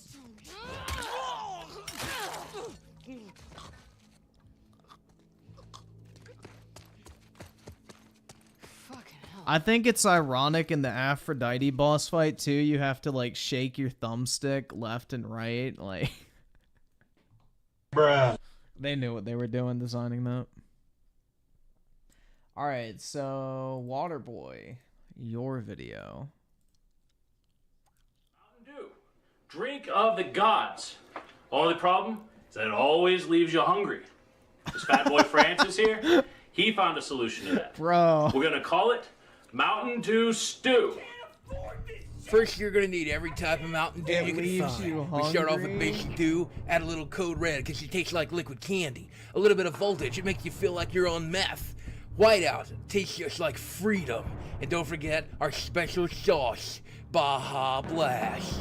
That's just so rare, they keep it on lockdown at Taco Bell. But that's okay, because we sent our boy in to steal some, and he stole it, and we drank some of it.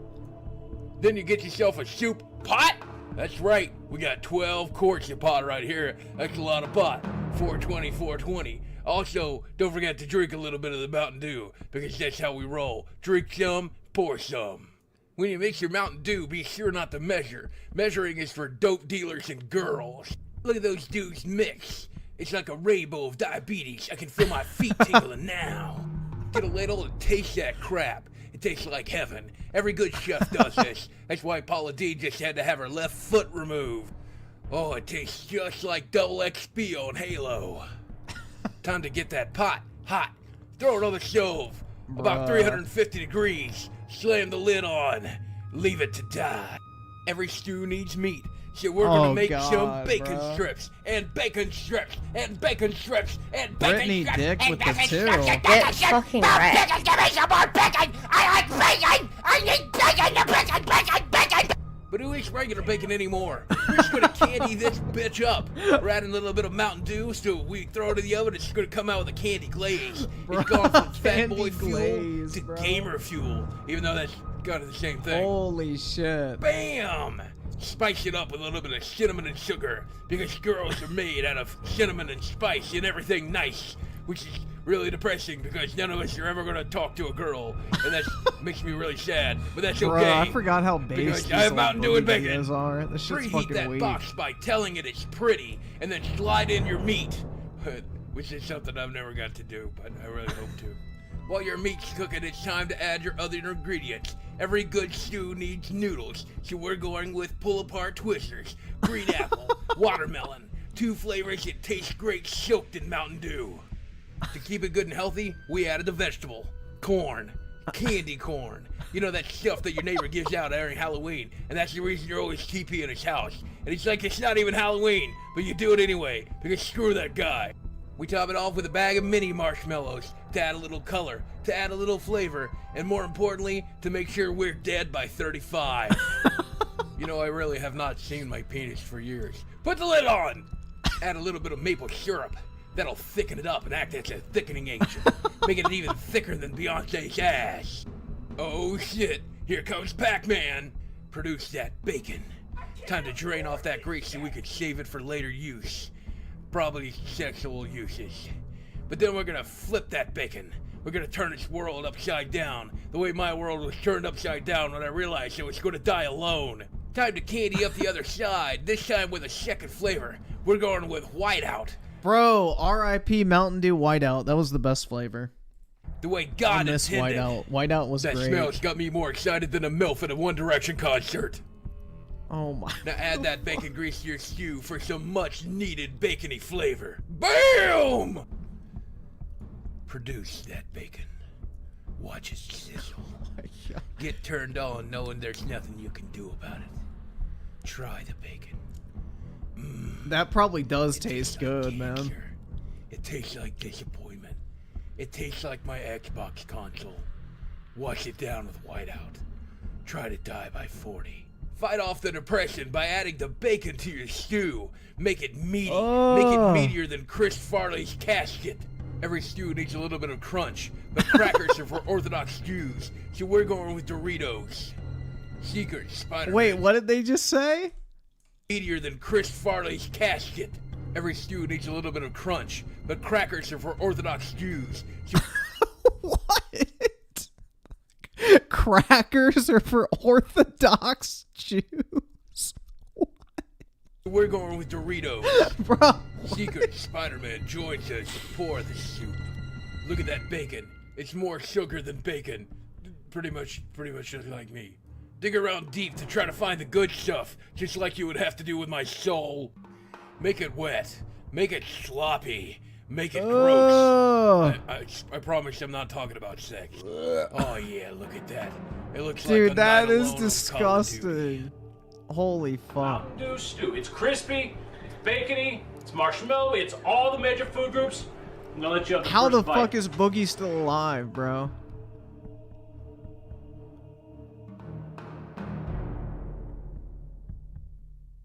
Ugh.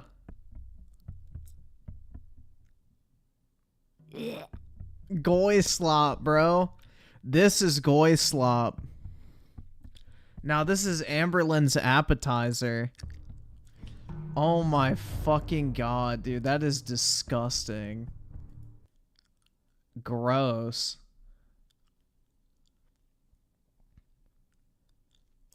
Ugh. Dude. When was this? Is old. Yeah, 10 years ago, man.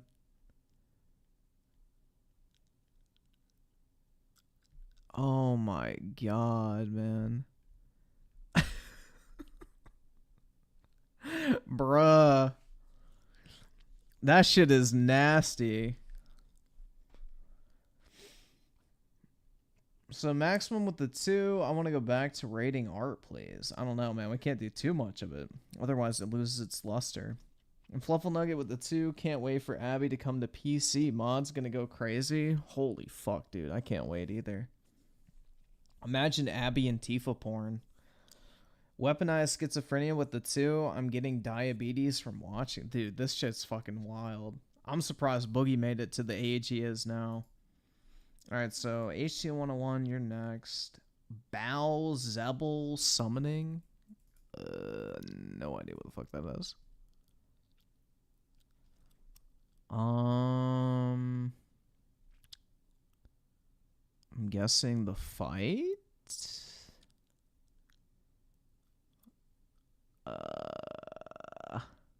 Which one? The first one?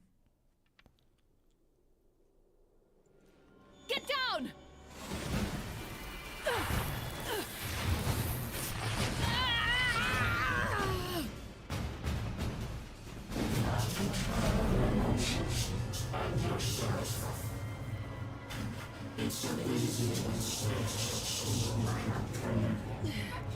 Who are you?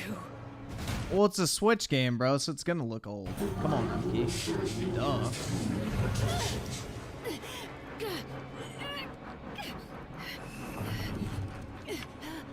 I think he got banned from Twitch. But other than that, I have no idea what Low Tier God's up to.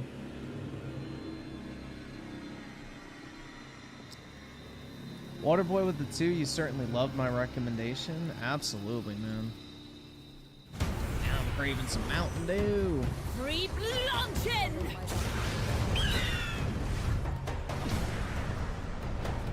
Alright, so that's how we're gonna get you up.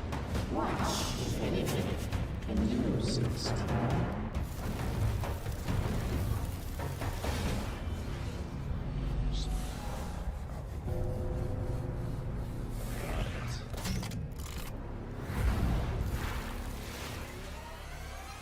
Duo ia bayonetta! Vila da Consela Ordo Ananael!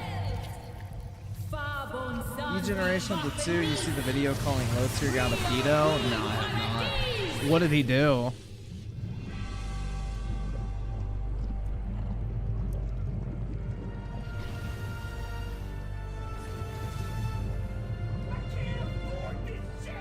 Good evening, mistress. Is this the new recital stage?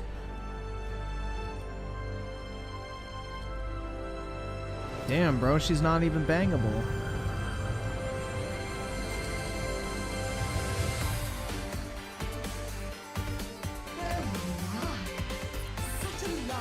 sound is. I'd better jump into the chorus then. What the fuck?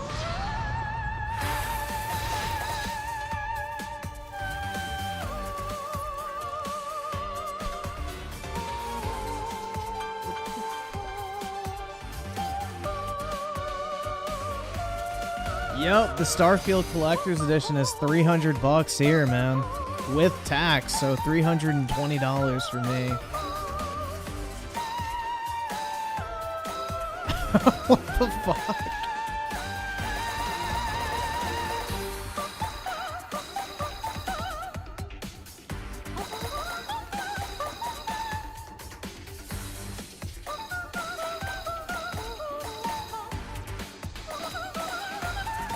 There's probably somebody in the world who has jerked off to this, unfortunately.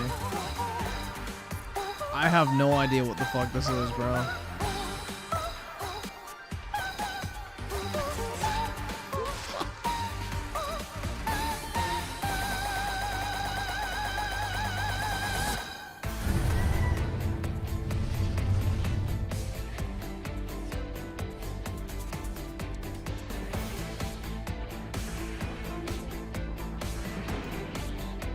Oh, it's not over yet.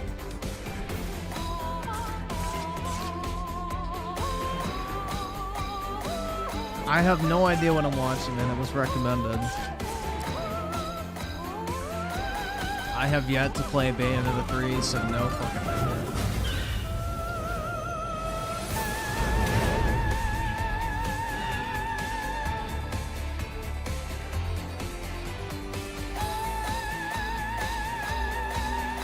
I guess they wanted to go all Hi-Fi Rush with this game, man.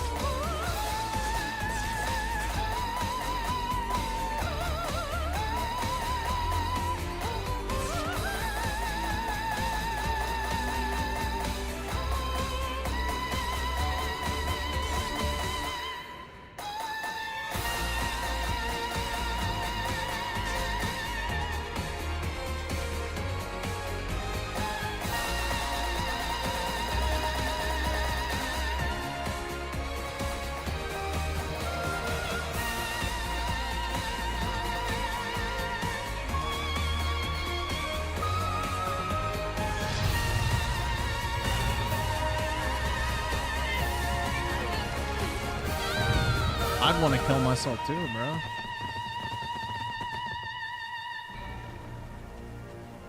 Yeah, that got me all wet too.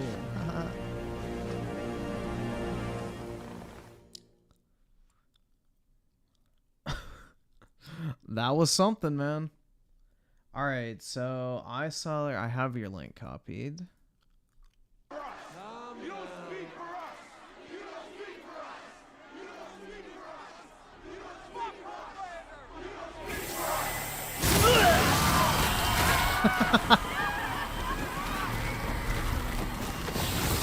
Hell yeah, dude.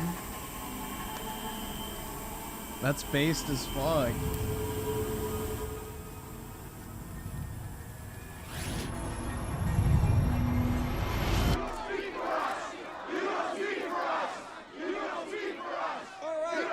You guys are the real heroes.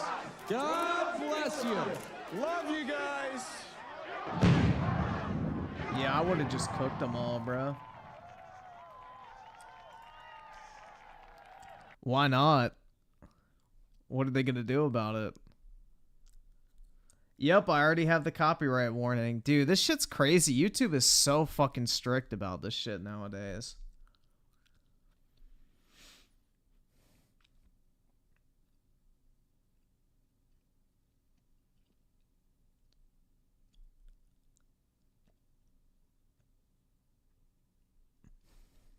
Let's see. I think that's everything for now. Yes. All right. Let's go.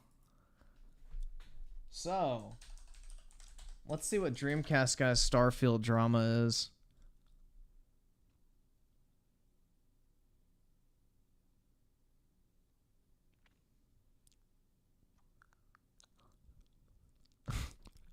Somebody already made a fucking response. Damn, bro. In less than 1 hour? Damn. This dude made a response video to Dreamcast Guy in 1 hour. Jesus. Okay, nobody get offended. It's time to discuss the Xbox Showcase. I'm going to talk about my honest opinion. I just finished watching the Xbox Showcase and the Starfield Direct, and while I thought they were good, I wasn't exactly wowed. He's a bigger Dreamcast specifically, guy fan than I am. something about Starfield didn't grab me as much as I had hoped. Now, I'm sure people are already rushing to the comments wish it to would've grabbed me spam by the pussy, man. horrible, mean things and say Sony pony and probably say, drink that salt, you bitch. You know, that's fine. But I want to talk about this because honestly, I do find the entire idea of Xbox and their release schedule to be so fascinating. Redfall was a gigantic dumpster fire, and it does seem like for the back half of the year, Xbox is doing better. Starfield coming out in September. We now have a release date for, obviously, Forza Motorsport, which looks fantastic. But I wanted to go through their announcements and what I enjoyed and what I just kind of thought sucked. What's up, gamers? Dreamcast Guy here. Hi, hope you're having a great day. If you could like this video and subscribe if you haven't already. So, over here on Twitter, currently the top trending hashtags are Starfield, Perfect Dark, and Ponies, because people... Damn, man, the reception's been very positive to this, even with Dreamcast Guy's Twitter following. People are, of course, stirring up the console war goodness. That's pretty wild. Now, I, of course, love to kick the beehive a little bit. I'll admit it. I like to do... I mean, honestly, I thought this shit was pretty good, man. I'm glad to see other people do as well. A little bit of the trolling. You can see here I put up a poll to see what people were We do a rating little it. trolling. It's called We Do a Little Trolling. And already with 1,000 Dreamcast votes Guy in the base. first couple minutes, it is getting a lot of A's and B's. I'd say for the most part, people did enjoy it. My big thing is that I thought that Avowed looked fantastic. Avowed was the big winner, but Yup, the that shit Starfield looks bit of it, great, man. I mean, people aren't happy, but I said it looks a bit mid. So some people are saying great. Some people are saying, wow, that really bored the heck out of them. I'm seeing a lot of 4 out of 10s. A lot of people saying could have. Yeah, that's fucking cope from fucking Sony ponies, bro. Dial 1-800-HARBINGER with the 2 Dreamcast Guy is a special boy with special needs. That's right, man. He needs to constantly be grinding in a JRPG, even when he's caramelizing onions. If he does not have a Switch or a Steam Deck in his hand, playing Final Fantasy or a JRPG at all fucking times, he will literally self-destruct. It's a rare condition. I started with the 5, so live streams are worse than videos. That video is a couple years old, and that video... So, the way YouTube's system works is if you upload a video with copyrighted material in it, it just gets claimed, meaning the company just takes the ad revenue.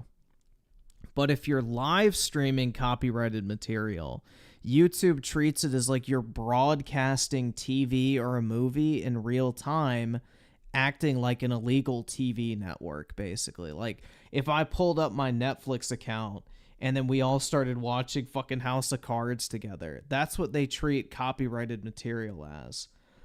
So because it's in real time, they don't have a way to like analyze it and see like, oh, well, you know, the copyrighted material is only like 20 seconds of a 30-minute video.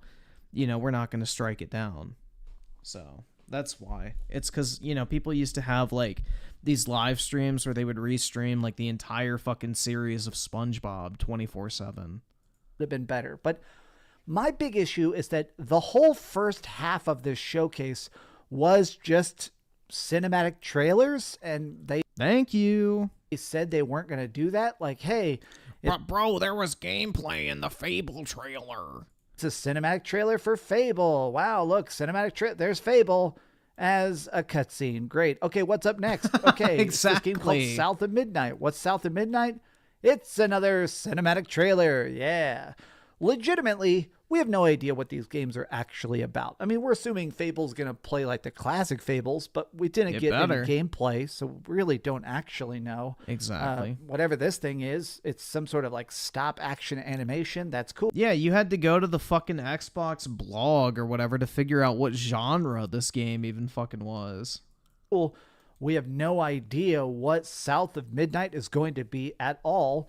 Oh, great. Here's another freaking trailer. It's a Star Wars game. And it's another cinematic trailer. Yep. Okay, so Garbage. I'm just saying, I thought we agreed that we wanted gameplay, right? We wanted those cool things that were actually going to show us how it's going to be when we pick up the controller. Agreed. My whole thing is, with this showcase, I wanted gameplay and release dates. But let's actually scroll down a bit and talk about the positives. A lot of these cinematic trailers definitely didn't wow me. They didn't really do anything to me. But, you know, here's where, in my opinion, it really began to pick up. Payday 3 looks fantastic. The Persona 3 remake is, in fact, real.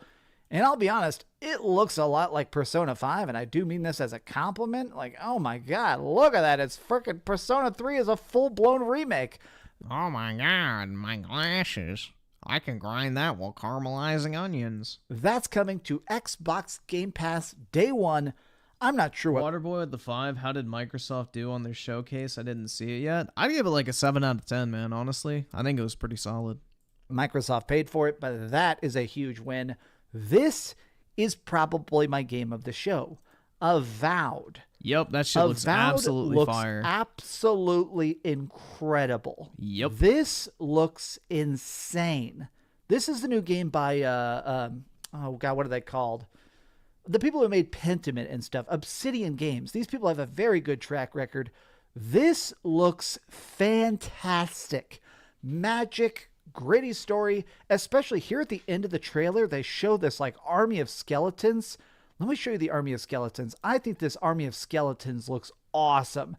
This is what I want. That, to me, is a good art style. It's gameplay, it's combat, and even though it doesn't have an exact release date, it has a release window. I was just hoping for more of that. I'm not saying that the Xbox showcase was, you know, wet shit sucked out of a nun's asshole, but I'm just saying... There you go, man. There's an analogy for you. Case was, you know, wet shit sucked out of a nun's asshole, but I'm just saying...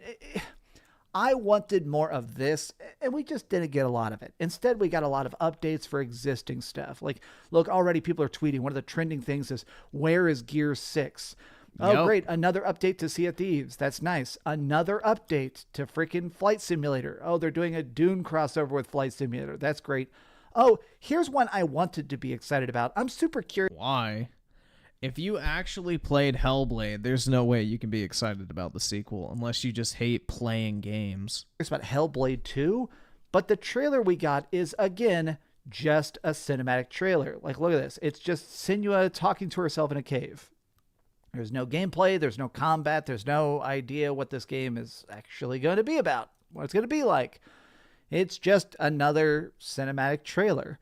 Now, I guess they'd say, oh, it's in-engine, so it's different. This is an actual cutscene in the game itself, which is fine, but I do feel like a lot of people are underwhelmed by that. Xbox... Dude, Hellblade is going to be trash. After playing that first game, Hellblade 2, zero fucking hype for.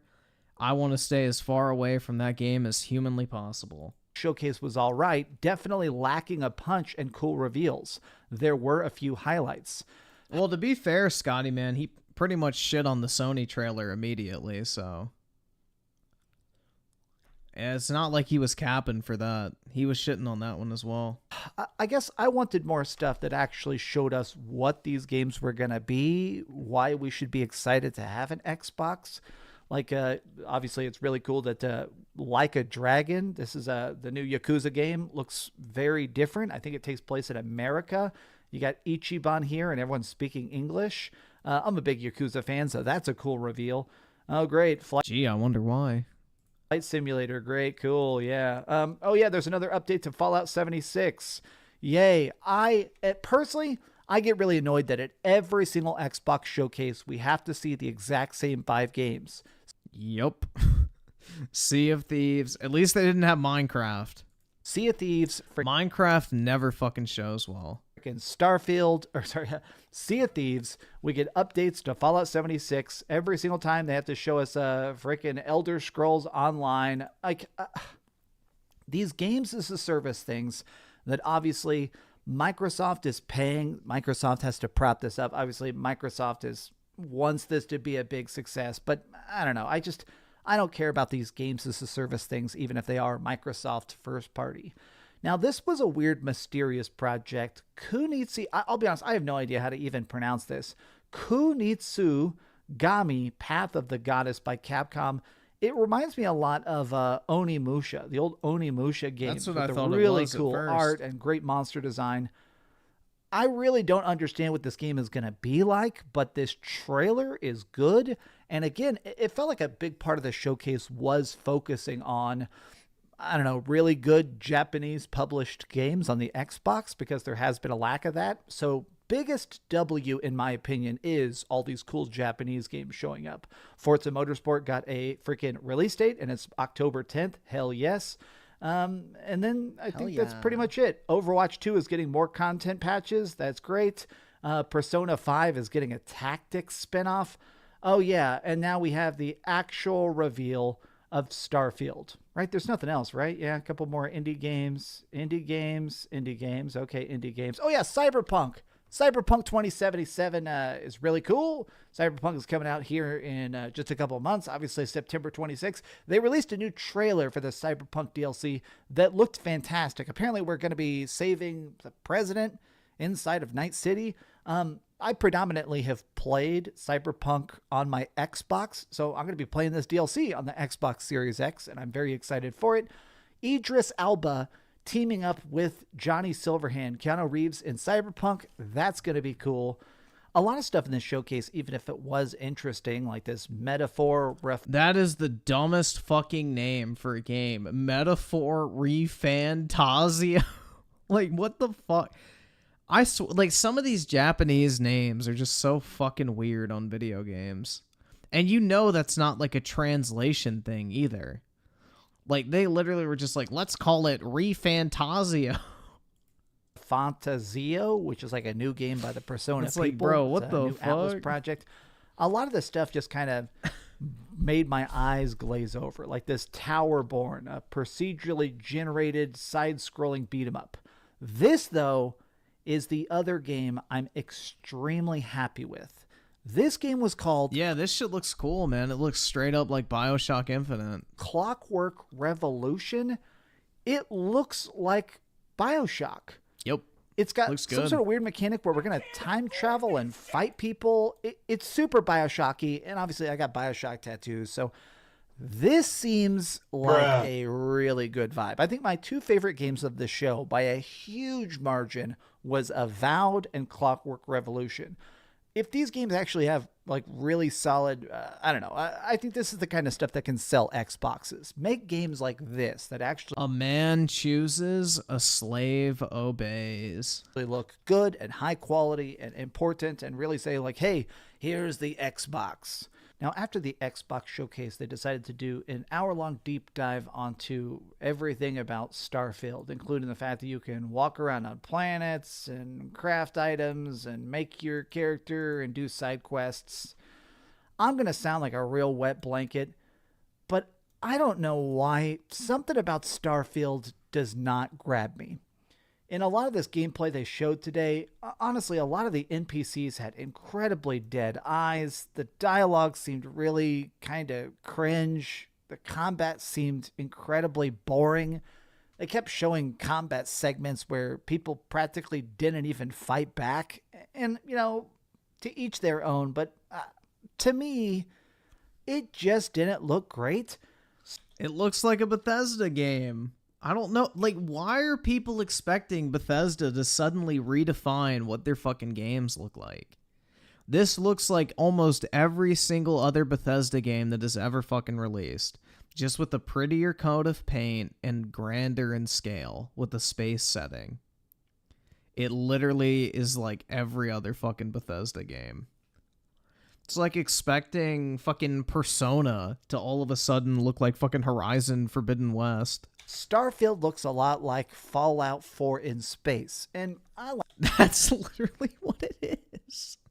like Fallout 4, but I kind of thought that Starfield would be more than that. I kind of thought that Starfield Why? Why did you think it was going to be more than that? was supposed to be that next-gen step. It pretty much is, man. You got multiple different planets, space combat, exploration, procedurally generated planets. I'd say it's a pretty big step up from, what is it? A settlement needs your help. But I mean, it seems like the rest of the internet is loving it. I'm looking at it, and there's a bunch of people saying like, yeah, me seeing all the things you can do in Starfield. I see a bunch of people saying like, this is Xbox needed one of their best showcases, and I think they delivered as close as perfect as you can get. There's a Starfield it could have been better. Controller. I mean, this seems like everybody else is loving Starfield.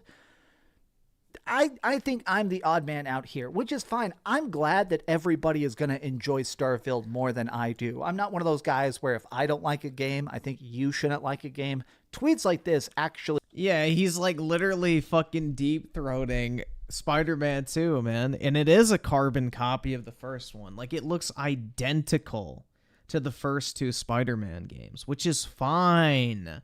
Not every single fucking game that releases needs to be the best looking game on whatever platform it comes out on.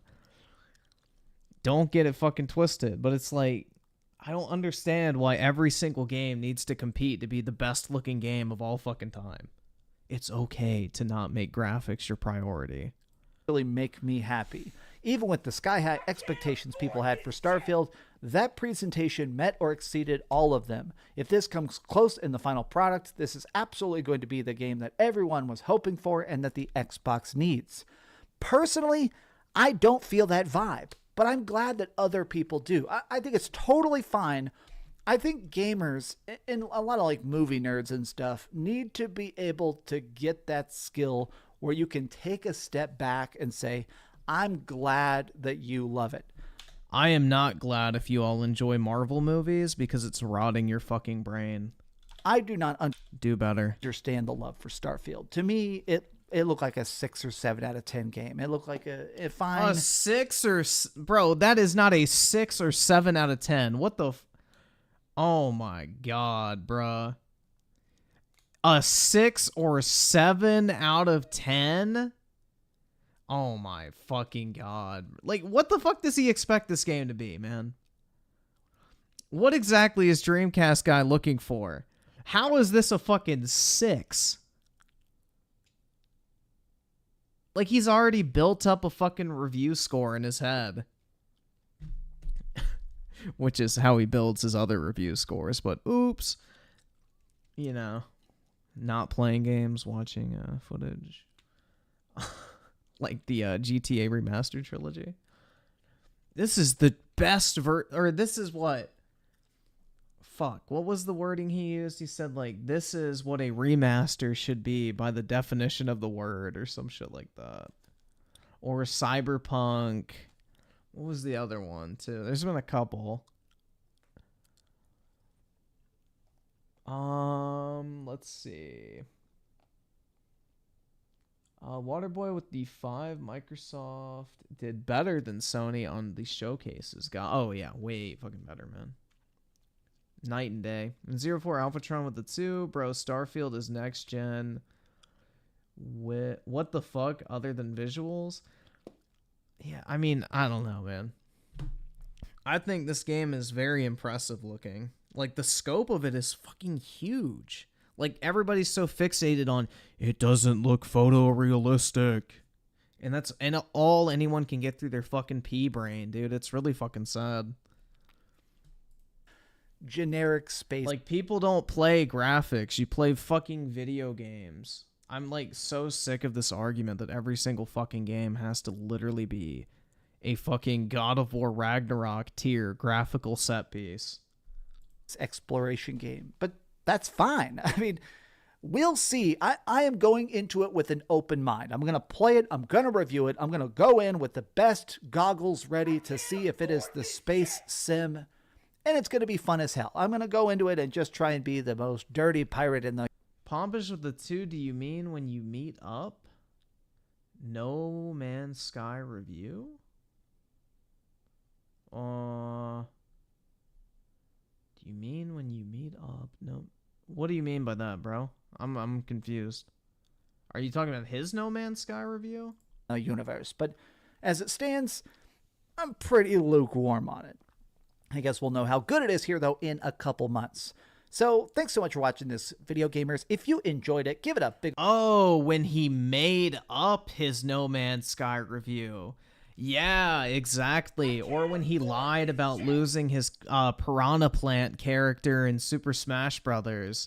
Yeah, no, I gotcha. Got it. Yep, there's like a whole fucking list of Dreamcast guy lying in reviews. It's hard to dig through them all, to be honest.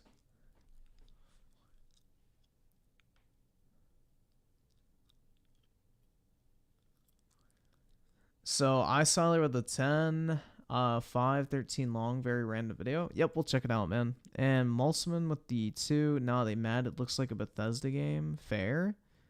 I don't know, bro. I just think it's kind of dumb to like be mad that a Bethesda game looks like a Bethesda game. It'd be like being mad that, you know, FIFA has a soccer ball in it. Seems kind of dumb. Big old thumbs up. Sure. Or like Persona has anime characters. With your friends and subscribe if you haven't already. And please keep dreaming. Tonight there's supposed to be a super long presentation about Final Fantasy 16, and they're supposed to be shadow dropping the Final Fantasy 16 demo today. So I'm definitely going to be doing a freaking video whenever that comes out. Be ready for the Final Fantasy 16 video. And please try not to do too much console warring down in the comment section. I'm going to need a hazmat suit to go read all those comments, I'm sure. Thank you. All right. Man, what a day. Thanks so much for watching that video. If you want to see something else, can you always preload click it or this not? link to see what I put up last, or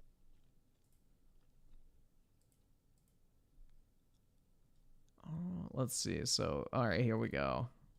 we just finished the Xbox Showcase and the Starfield Direct. You can see I got some Starfield gameplay playing right here, and for the most part, it feels like the entire internet loves Starfield.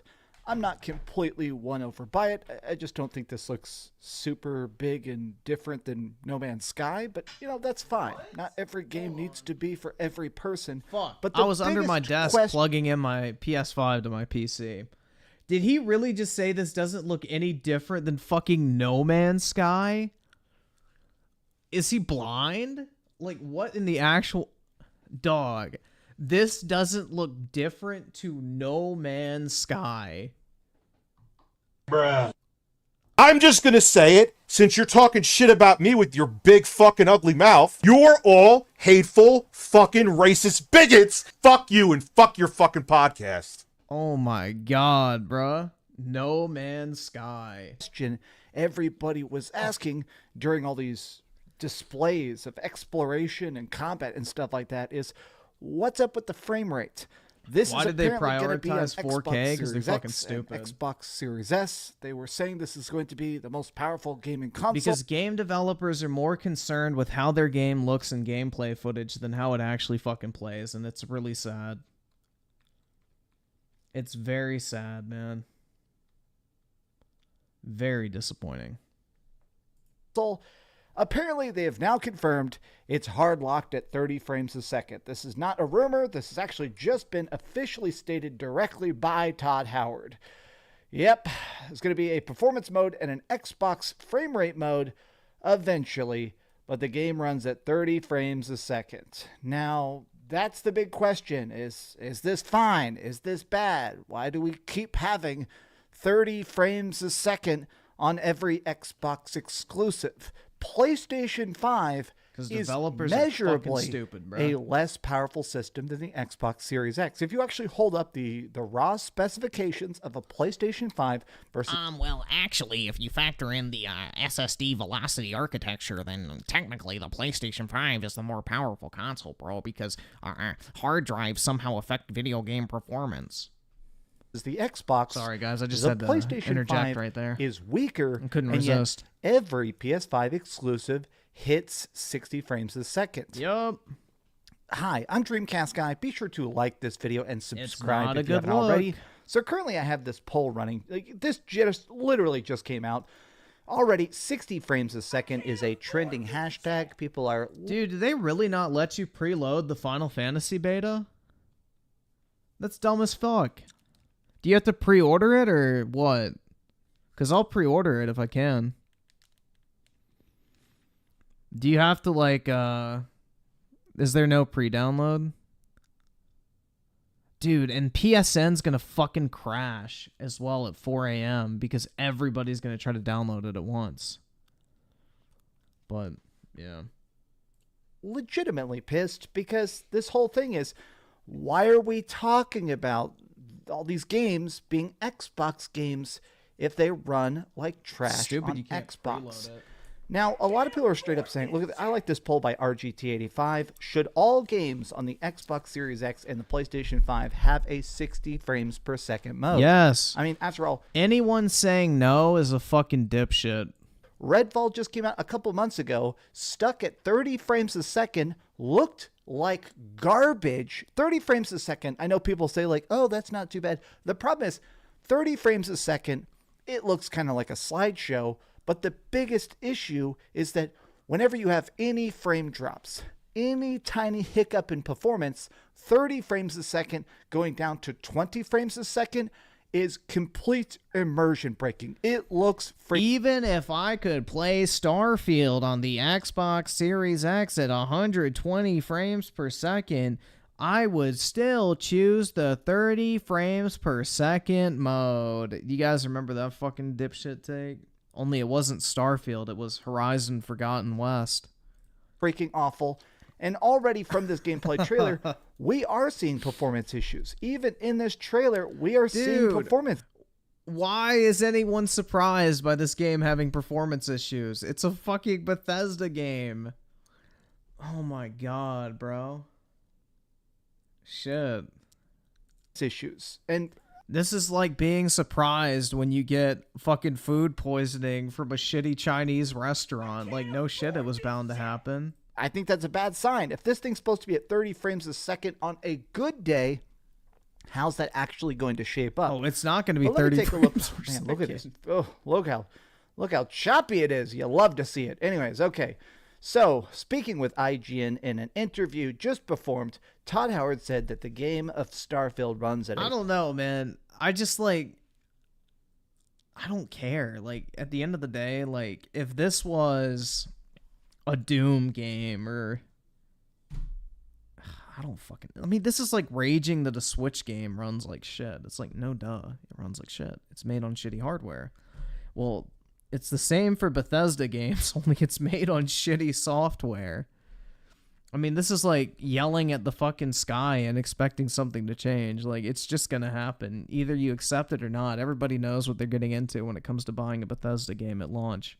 A 4K resolution on Xbox Series X, 1440p on Xbox Series X, and it has a locked 30 frames a second console frame rate to ensure consistency of performance. That shit is not going to be consistent, man. I hate when game developers tell you bad news and act like it's a great thing. Hey guys, we know we probably could have hit 60, but we just went 30 so it'd be nice and solid. No. Recently, I've been playing a lot on Steam Deck, and something you definitely begin to see is that even 40 frames a second or 45 frames a second looks definitely better than 30 FPS. That 50% frame jump looks a lot cleaner. The fact that they are hard locking this at 30 frames a second on consoles is really, really stupid. That's really going to make this look worse. I mean, I know it has 1,000 planets, and oh my god, you can shoot people and talk to hookers with lifeless eyes. Okay, anyway, sorry. It'll come as no surprise. Dreamcast guy has a lot of experience talking to hookers with lifeless eyes, is my guess.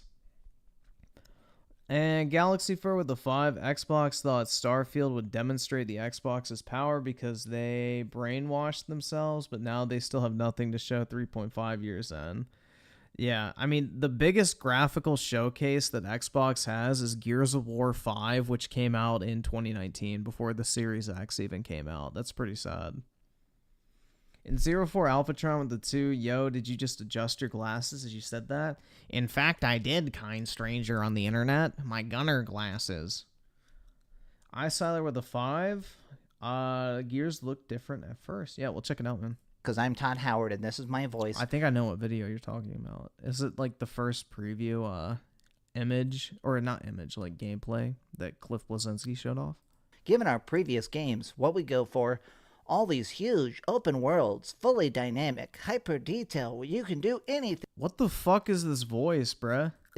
Well, if you want to do that, it's 4K on the X, it's 1440 on the S, and we do lock it at 30 because we want that fidelity. We want all that stuff. We want you to not have to sacrifice any of it. Fortunately, in this one, we've got it running great. It's often running close to or way above 60 frames a second. But on consoles, we do lock it because we prefer the consistency. No, we prefer not to fucking develop a functioning game, man. Just call it like it is, Todd. Just say you don't want to fucking deal with the effort. Just say we want the modding community to fix this shit for us so we don't have to fucking work. We don't want to sacrifice that experience that makes our games feel really, really special. And dude, what would make it feel great is the game running at 60 FPS versus a shitty fucking 23. It does feel special. We're really happy with how it feels, even in the heat of battle. We want you to actually have that headroom because it's our games and anything can happen. So another game. Because in our games, really anything can happen. Yeah, do not understate that at all. That just can't anything run at 60 is fucking frames a on second. the table. Another for game that potential they're gonna loosely events. promise that eventually is actually going to get a frame rate patch. Arcane still has no release date. It's already been 45 days since Redfall came out. They keep saying it's going to get a 60 frames a second patch, and I honestly don't think it is. I think they straight up are lying to you. Well, Phil Spencer said it would take 6 months for them to make one, so it's not going to be in 45 days. But a lot of people are talking about this because it is weird. I mean, this is a nice little zinger in the IGN article. Redfall and Starfield are different games, and if Starfield does release on console with a locked 30 frames a second mode, it'll be the smoothest, most consistent game Bethesda has ever launched. You know what I want to do? I want to refresh this and take a look at some of the replies here, because let's see, SkillUp, very, very famous gamer. He has a huge Twitter account. This is, look at this. As long as the game looks good at 30 frames a second, I don't care. I play GTA 5 at like 20 frames a second on my Xbox One. This is a psycho tweet. If it's actually smooth and doesn't crash, I don't care. I'm actually kind of shocked by the amount of people that are saying they're okay with 30 frames a second. I'd rather have a consistent 30 frames a second than have them shoot for 60 and have the frame rate jumping all over the place. Man, this doesn't convince me to buy an Xbox anytime soon. Remember, folks, the frame rate being an EKG. That's fucking weak. Don't pre-order. Wait for reviews, no matter how good they look. Sometimes, there are some things that I'm okay with at 30 frames a second. This is one of them. Redfall was unacceptable. Why is it that some games it's crappy, some games it's okay? Man, I'll be honest, a lot of these people are fine with it. It seems like a lot of these people are fine. I mean, Xbox keeps promising you things that just are never going to show up. Remember when they were talking about Xbox having a couch co-op for Halo Infinite? That just never happened. They just had to cancel it. But hey, oh man, already 30 frames a second is now a worldwide trending tag. Ooh, look at that. Most consistent game that Bethesda has ever released. The Xbox Series X is not as powerful as we thought. Sounds like some of the roughest, least consistent game. But you know what? The game is big. People are still excited about it. Ain't no way in hell I'm buying Starfield. I'm going to play it on Game Pass. Hopefully it's a very good time on Game Pass. But you're a boy. Maybe one day you'll become a man. That was that same energy, man. At this point, it sucks to say this, and it sounds really rude, but I kind of think of Game Pass games as launching incomplete. If you get the game, it's going to need patches and updates, and it will eventually be a masterpiece. So, I mean... that's not an unfair assessment, to be honest. A lot of the games that launch in Game Pass are certified goy slop. That's just the way that Game Pass works. You know, like look at Deathloop and Ghostwire Tokyo, for example. When those finally got Xbox ports, they launched in complete fucking shit heaps on Xbox.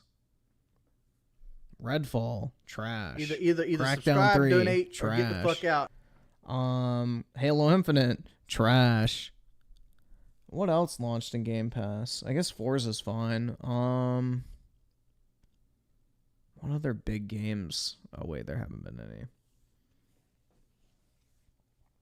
El Rosario Soul with the 26 months. Keep in mind, this guy said that GT7 is a 9 out of 10. Same with Cyberpunk on console at launch and the GTA Remastered trilogy as well. Yup. You're not going to get a complete package with stuff like Sea of Thieves. You're not going to get a complete package with Redfall. You're not going to get a complete package. They're just going to drip feed you content until eventually it's done. Man, am I going to play this on PC? But as Colt Eastwood would say, guys, but I'm having so much fun. Instead, I guess I'm probably going to play this on PC. I'll be legit. I hate 30 frames a second. I am going to be that guy. I'm so spoiled by my PlayStation 5 that when I go and play stuff on my Nintendo Switch and it's running at 30 FPS on my big TV, it looks bad. Okay, but these have just been my off-the-cuff thoughts. It looks decent in handheld mode, but if you play Switch games at 30 FPS on your TV, you want to gouge your fucking eyes out. Are you fine with... I don't even hook my Switch up to the TV anymore. I only play it in handheld pretty much. Starfield being 30 frames a second? Tell me your thoughts in the comments down below. And if you enjoyed this video, give it a big old thumbs up, share it with your friends, and subscribe if you haven't already. Dude, that was like the most corporate cuckery moment I think I've ever seen. I wish I recorded it. In that fucking Redfall stream that Colt did, where he literally was listing off for like 10 fucking minutes all the issues he had with Redfall. And then at the end of it, he literally just went, but I'm having so much fun. It's like the fucking brainwashing just got like, you know, triggered once again. Like somebody snapped their fingers in the corner of his room. Someone clapped twice. They fucking waved red whatever the fuck in front of his head. And then all of a sudden the conditioning went right back into an effect. And he goes, but I'm having so much fun. And it's just like... Bruh. But it was like literally a fucking switch went off in his head, bro. It went off in his head immediately. Like he was literally listing off all these negative things. And all of a sudden he was like, oh, fuck. I gotta grift this shit. But I'm having so much fun. Oh, man. And please keep dreaming. Hey, they're releasing a big demo for Final Fantasy 16 tonight at 3 a.m. So I'm going to upload this video, take a nap, play that all night, and have a video about that up in the morning. So I love you guys very much, and I'll see you talking about FF16 very, very soon. Hype! Oh man, that's actually a game that runs at 60 frames a second. Isn't that so weird? Yeah, it is. Thanks so much for watching that video. If you want to see something else, you can always click this link to see what I put up last. Or does anyone else? Hold on. Let's go here real quick. I feel like we need to revisit this video, man. Especially after today's news. It's been a long... Let's see. Here we go. Xbox has been in need of a strong, mature, open-world action-adventure game, and Starfield has been in development for nearly a decade. And this is Bethesda's return to true form of the massive RPG since Fallout and Elder Scrolls. Yeah, Colt's in California right now at the Xbox Showcase, man. At Summer Games Fest. Galaxy Fur with the two Xbox fans are just used to nothing but low quality. I mean, they have turned Xbox into the bargain bin of gaming. Like, you don't buy an Xbox if you're not subbed to Game Pass, basically.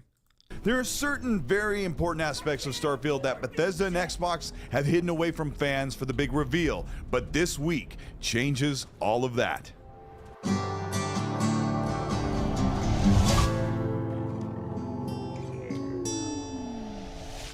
This is Colt Eastwood. Welcome back to the channel. Today, we're going to talk about Starfield and big updates for the game, what we can expect, and what we know before the big reveal in June. If you end up enjoying this video, let me know by liking and subscribing to the channel. Hit the bell to be notified of new weekly content. And let's talk about Starfield, the rating, and what to expect for performance on consoles. Starfield was teased in 2018, shown in full for over 10 to 15 minutes in the summer of 2022, and is now being pushed for release in September 6th. 2023. Recent interviews with Bethesda's Todd Howard and Phil Spencer reveal some information about how Starfield will play and how it will run on Xbox Series consoles and PC, and what to expect from a long-awaited mature title for the Xbox platform. This week, the ESRB released the details that Bethesda submitted for the description for Starfield that gives us an across the galaxy, from first and third other than small hints from the early trailers. Here in the trailer from 2020, it appears like the player character sets down an assault rifle next to a lightsaber type weapon. Advanced weaponry we will have in Star. Or talk about seeing stars. Whew, that was amazing. A fictional drug, Aurora, is prominent in the game. Companion Vasco will become a sex with 30 and 60 frames. That's a big Here lesson we go. learned, as you brought up. Should we expect that answer? It's clear as day? Yeah. Okay. Phil's answer here does not garner a ton of confidence for 60 FPS on console for a couple of reasons. First of all, Phil is giving a quick, brief yes that shows he is critically trying to protect the big announcement that belongs in the hands of Todd Howard and the team at Bethesda for the Starfield Direct. But also looking at Phil's face when he answered this question, we could be looking at another disappointing reception of Starfield having to be announced at only 30 FPS on console like they had done with Redfall this past month. Inversely, when Phil was discussing the advanced technology group for Xbox,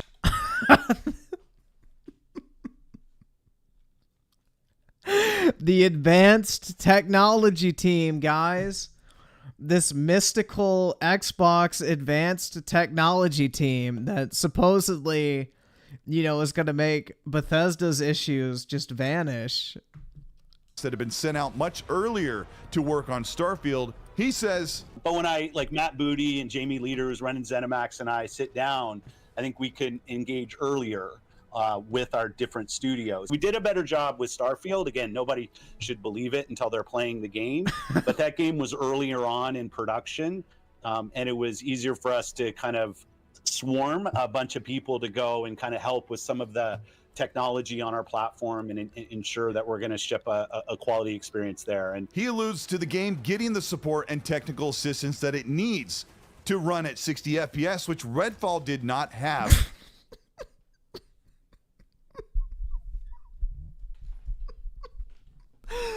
Oh my god. These motherfuckers create this shit in their own fucking mind. Early enough in the months leading up to release. A few months ago on this channel, I would have been very certain that Starfield will run at 60 FPS on the Xbox Series X. But looking at the state of AAA games on console and PC with big major performance issues, I start to wonder. No, the only games that have big major performance issues are the games that the developers don't actually fucking take the time to optimize. Eventually they get to the point where they run perfectly fine. It's just they get rushed out the fucking door. If Todd Howard and the team behind Starfield were able to get this massive world that is so interactive running at 60 FPS on Xbox Series X. Bethesda has said very little about Starfield since the last reveal trailer in March 2023, but a look at the off-screen footage of Starfield shows that the extra year has made a major improvement in the visuals and the look and feel of Starfield. Diving into the very deep RPG mechanics and perk system, building our own settlements, and leveling up a character in a massive open world galaxy has been something that all gamers have been looking forward to for a very long time. For Xbox, Starfield looks to be the saving grace for a long 18-month drought of major AAA new games, and across the past 10 years as Xbox has started to build up studios, and the pressure is on the shoulder for Starfield to deliver in performance, visuals, immersion, and most important, quality. June 11th, we'll see a dedicated showcase for Starfield, which will give us a full half an hour of breakdowns, gameplay, explanations of how the game will look and feel when we get our hands on it in September. Let's hope that Todd Howard and his team have something very truly special that will be worth the wait for Starfield in 2023. This is Colteastwood. Thank you so much for checking out this video. I'm so excited for Starfield, and the question mark about 30 frames or 60 frames has been something I've covered in at least 3 different videos as new information has come out. But I'm really hoping that the extra time, some 6 months plus, that the team for Xbox has been helping Starfield and the production for the game on Xbox will yield the results that we will get to play this game at 60, and the signs have been pointing both directions. If you ended up enjoying this video anyway... No, they have not been pointing in both directions. The signs have been pointing in both directions if you've been huffing copium, bro. Learn something, let me know by liking and subscribing to the channel. Hit the bell to be notified of new weekly content. If you want to further support this channel and the work we do here, you can join the channel membership below, or you can join the... Dude, do you got like an editing team or some shit? I'm just curious, guys.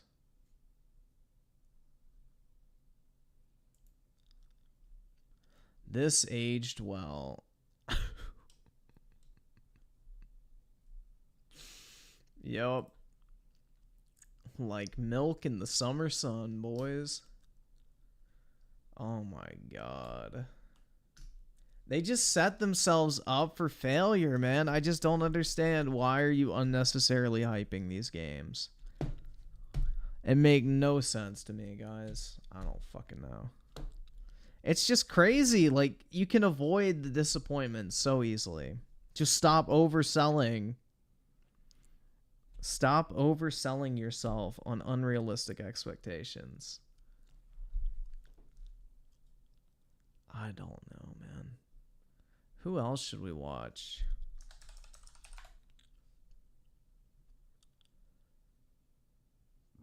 Damn, he didn't even stream the Xbox showcase, man.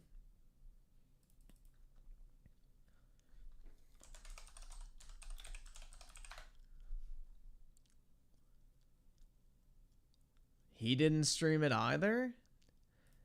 That's suspicious.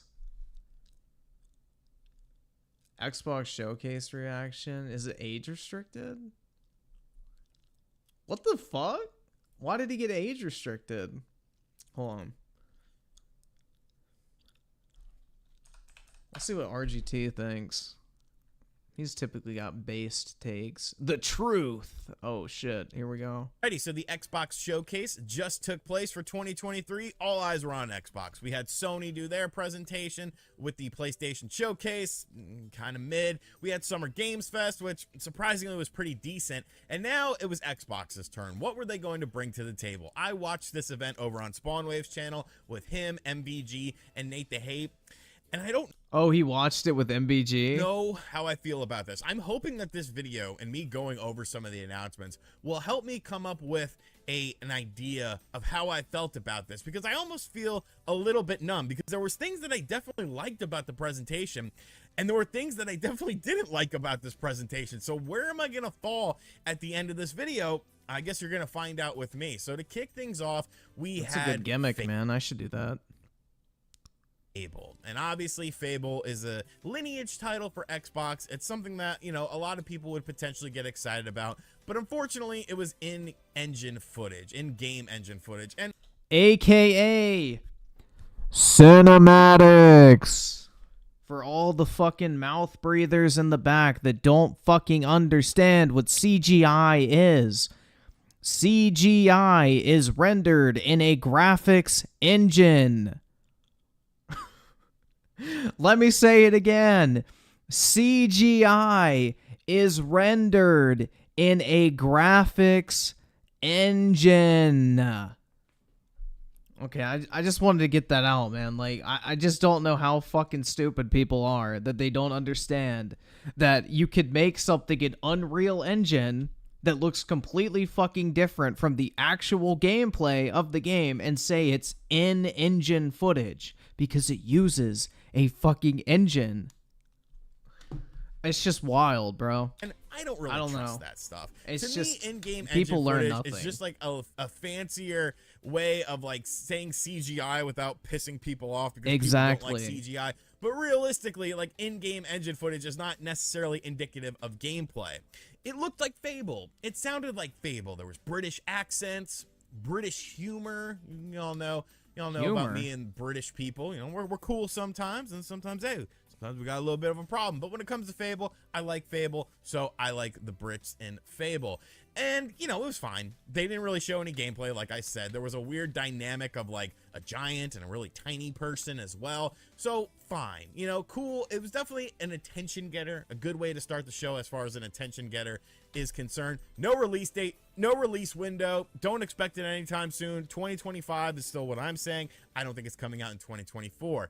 Then there was a game called South of Midnight that was up next. It was like a skeletal BB King playing a guitar. I thought it was like Mr. Bones, if you remember that, on the Sega Saturn. Once again, no gameplay footage, just in-game engine footage.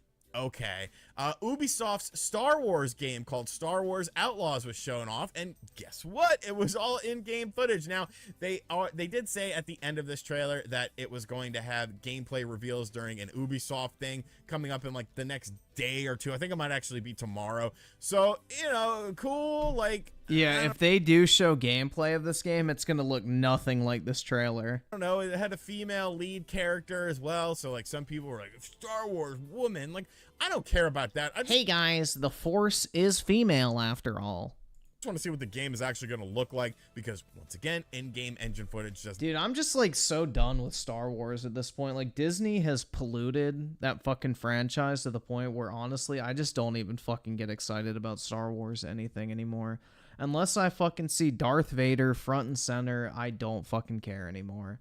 Like, I am so done with fucking modern Star Wars.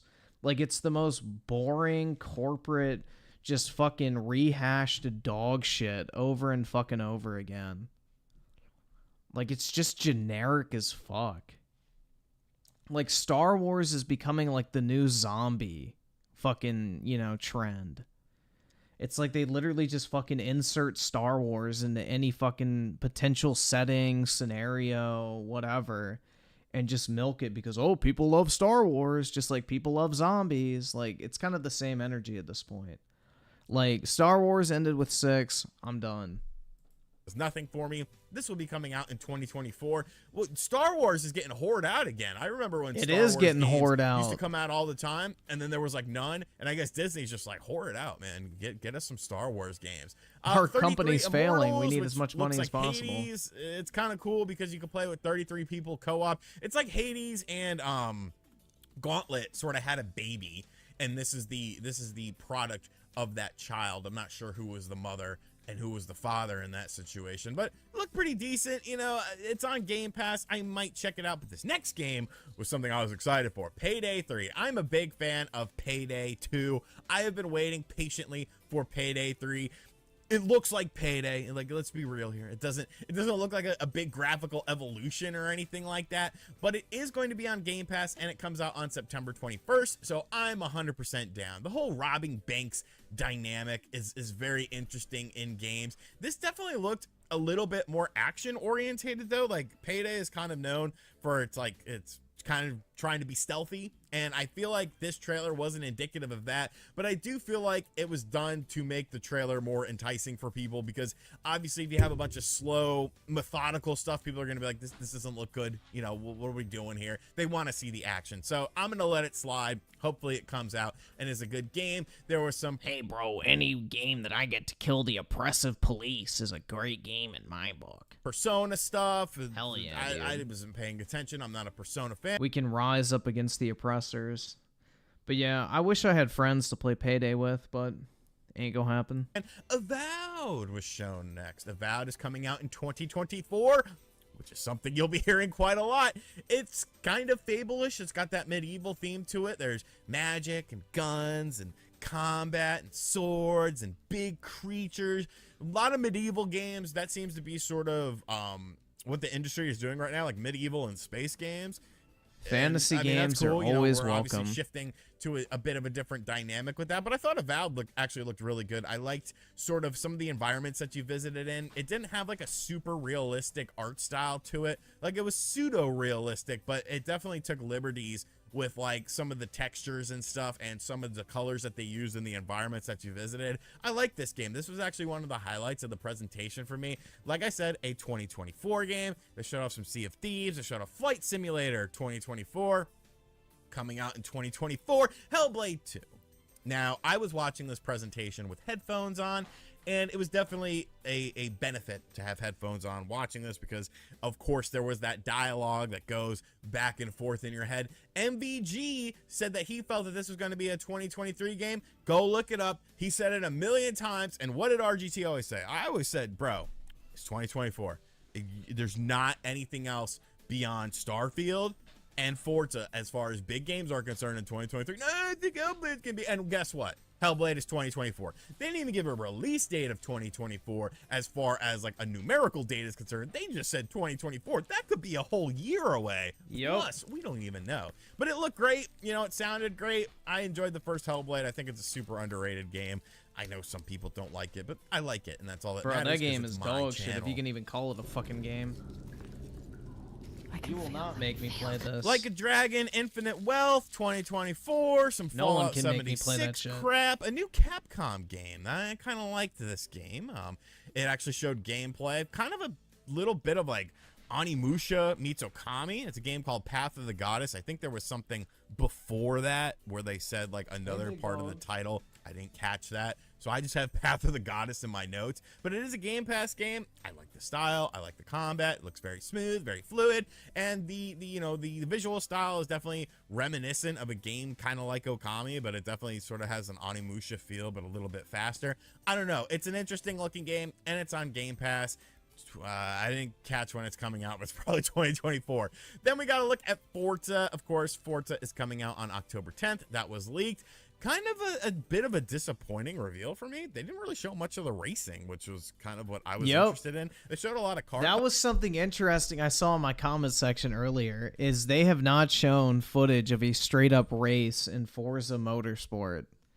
Like, they will only show, like, quick little snippets or, like, fucking zoom-ins on the cars. They don't actually show what a race looks like in this game.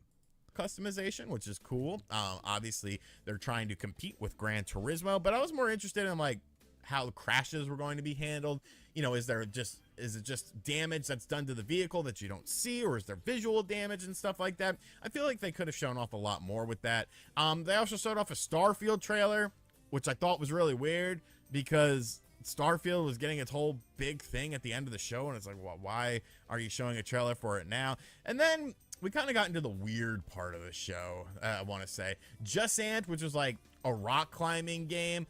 Still Wakes the Deep, which was like nothing. Like, I don't know what that game is going to be. Dungeons of Hindenburg, which kind of looked like shit, a Zelda-ish game. It actually looked kind of cool. I like the art style. Ew. But just kind of weird for it to be there. Looks Got awful. some more Atlas stuff. There was another Atlas game, Marathon or something. There was an interesting game that reminded me a lot of BioShock Infinite called Clockwork. I really liked what I saw with this game.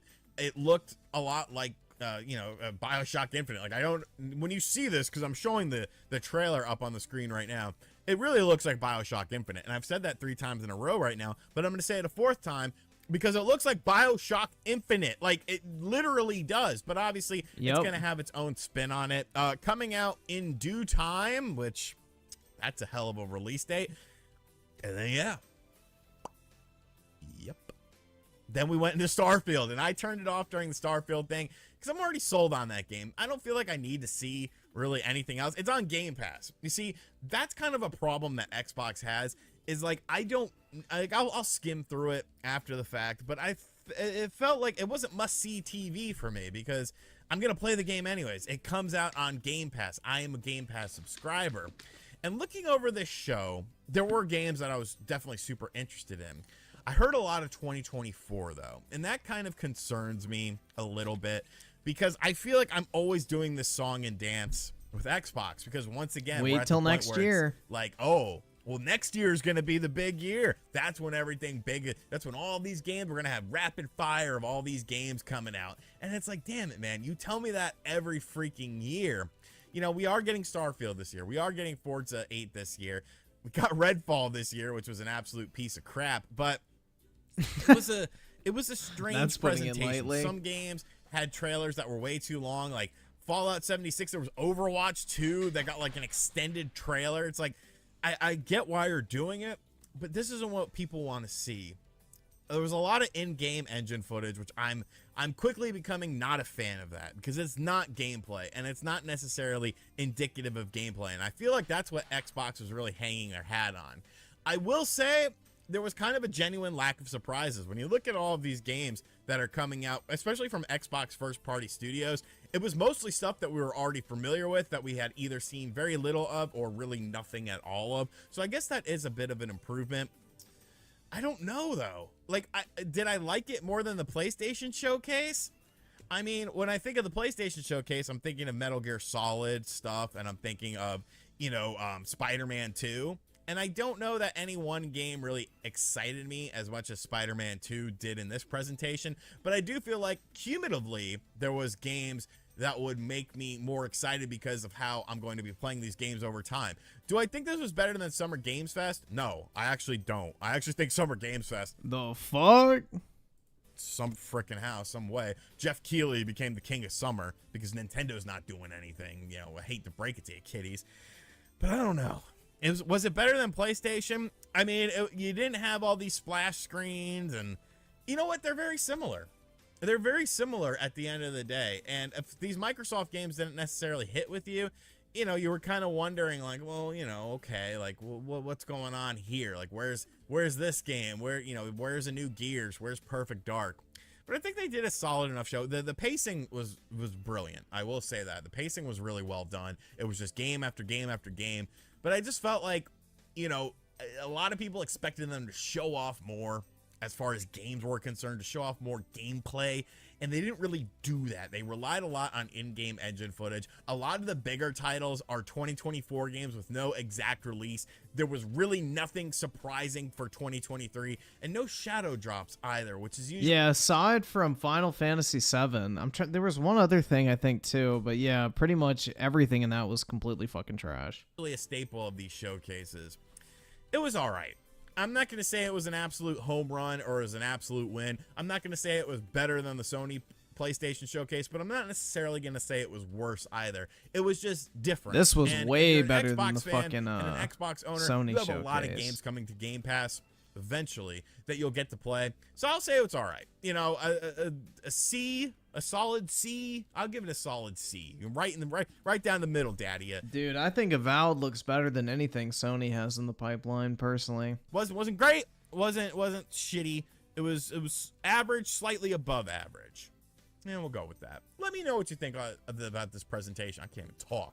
I can't even talk right now. Danny Tanner's got me all riled up. Let me know what you think of this presentation in the comment section down below. Were you a fan of it? Did you think it brought the goods, or...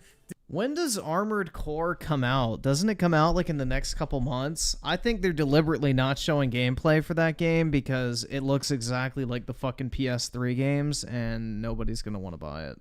Did Xbox shit the bed once again? Because I don't think they did. You know, they showed, I think, 27 games in about an hour. But I was expecting it to be slightly longer. I thought they were going to go for like an hour and 20, hour and 30 minutes, but they just sort of, Phil Spencer was like, all right, so I know you've been... Yeah, the main conference was only like an hour, and then the Starfield shit was like 45 minutes, pretty much. Waiting for the one last thing, and we're going to look at Starfield. It's like, bro, that's not a one last thing. Like, when I think of a one last thing, I'm thinking of like a surprise announcement or like a big shocker. But let me know what you thought of this event in the comment section down below. And as always, thank you guys for checking out this video. If you are new to the channel, be sure to hit that subscribe button, like, comment, and share, hit the bell notification. And as always, I'll catch you guys on the next video. Later. My actual thoughts.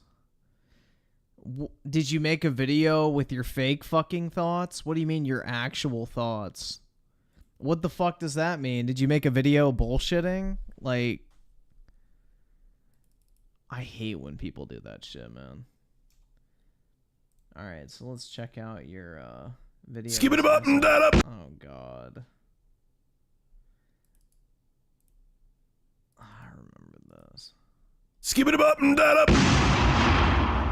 I absolutely love when you fucking cock. I have articles like this to talk about because it shows how truly stupid human beings can be, especially when greed comes into play. So a dude from Florida named Christopher Caldwell, who's a couple years older than me, thought it would be a great idea to wear a huge-ass MC Hammer caliber pair of pants. If you guys are from the 90s like me, you know what I'm talking about. Here's a picture in case you don't. And because he was wearing these big pair of pants, which I'm sure he purposely wore, he decided it was a good idea to steal stuff. And the thing that he wanted to steal was a PlayStation 4. Okay? So he decided that putting it down his pants, the box down his pants, was a brilliant idea.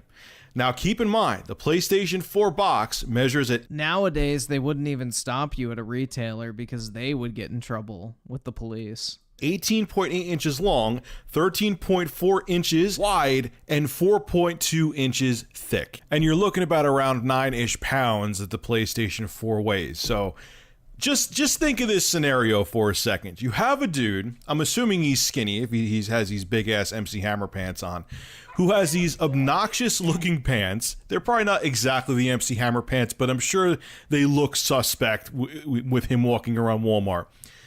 Then on top of it, he decides to try to take a PlayStation 4 in its retail box, shove it down his pants, and he's walking around like this. So either he has a brick for a penis, or you know something's going on. But to make it worse on top of it, because the PlayStation 4 box fit, which I'm sure looked very conspicuous, he decided to shove accessories down his pants as well. Imagine this dude walking around Walmart, okay, with a PlayStation 4 box, maybe an extra controller, HDMI cable, and he's just walking around Walmart like a boss, like, oh, no one saw me this. I'm getting away with this. I'm good, man. I'm good. Have about $700 of stuff right next to my penis. I'm good to go. Well, he wasn't good to go. Shit hit the... He should just move to California. You can steal that much legally now. Fan real quick as he tried to walk out of Walmart like a boss with all this crap in his pants, thinking no one saw what he did. A security guard who saw everything that he was trying to steal stopped him before he could go home and enjoy his freshly stolen PlayStation 4. Gee, what a shocker. Caldwell is now being charged with felony grand theft, and sadly his day of wearing MC Hammer caliber pants are probably over. So here is the man himself, Chris Caldwell. Ladies and gentlemen, let's give him a round of applause. I'm just gonna say it, since you're talking shit about me with your big fucking ugly mouth. You're all hateful, fucking racist bigots. Fuck you and fuck your fucking podcast. If you remember my bathroom horror stories video from ages ago, I used to work for Hewlett-Packard, and I remember going into the bathroom, and someone tried to steal a whole bunch of PS3 and 360 games, and they attempted to flush the cases down the toilet. Because, you know, that would work perfectly.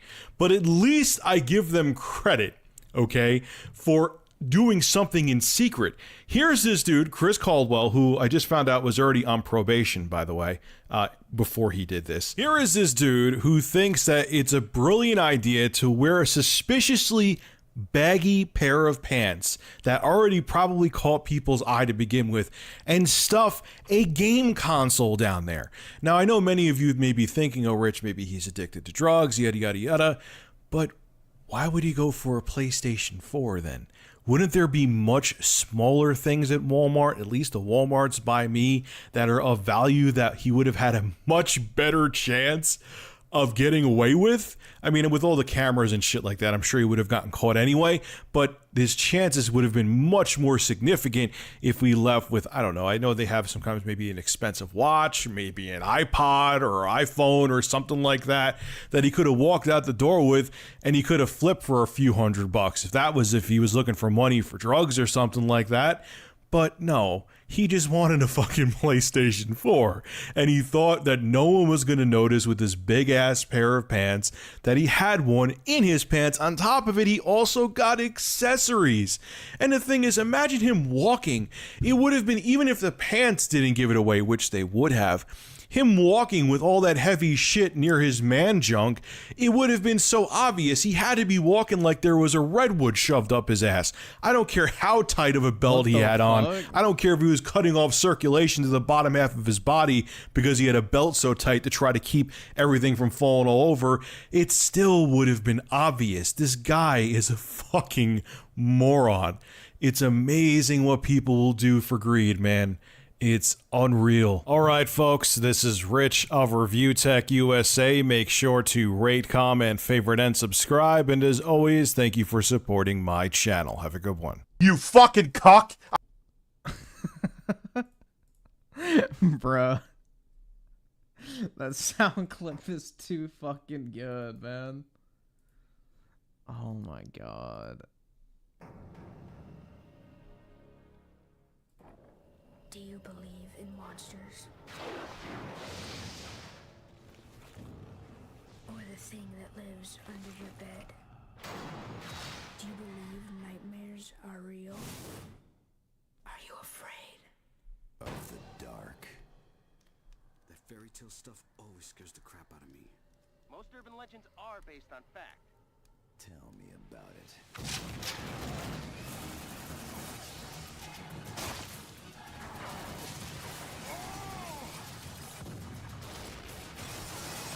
Yeah, this game definitely came a long way before launch. Shit.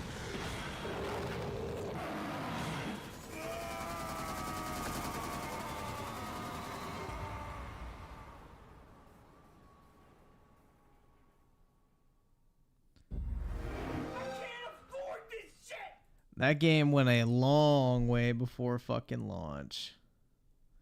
Michael with the 5, I work retail in California. People take carts and shop like they're buying stuff and then just walk out face uncovered. We can't say or do any. It's fucking insane. Like, how the fuck are stores gonna stay open? Like, it's just crazy, dude. I wish, like, I mean, not because you're gonna lose your job, but just out of principle, I wish, like, all these fucking stores would just shut the fuck down. And all these fucking dipshits would just, like, fucking starve or some shit. Like, it's just, I don't know. I hate theft with a fucking passion. Theft, to me, is just awful. I fucking hate that shit. And, yeah, I don't know, man. That shit would drive me fucking insane. Depressed redhead with the 2. Griffin, I'm surprised you're still awake. Yeah, I gotta take my dog to the vet at 6:30, so I'm just probably gonna stay up. There's no point. I gotta drop him off at 7 a.m. and it's like a 30-minute drive, so... Because, like, I'm getting him neutered tomorrow, so I have to drive to the vet, drop him off at 7, then I pick him up sometime around 2 to 6 p.m. So, yeah. I mean, I figure if I have to be at the vet at fucking 7, there's not really any point in me going to sleep. And then just, like, leave at, like, 6:30 and take him, drive back, log into work until, like, 2, and then go pick him up, and then just work after that as well. So, yeah. I'm still awake. Alive and thriving. Let's see. Xbox Showcase. Let's just see if we can find some bait.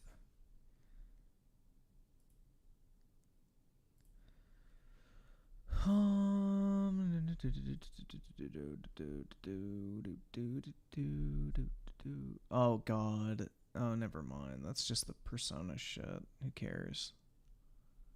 Let me get rid of that. Actually, by upload date.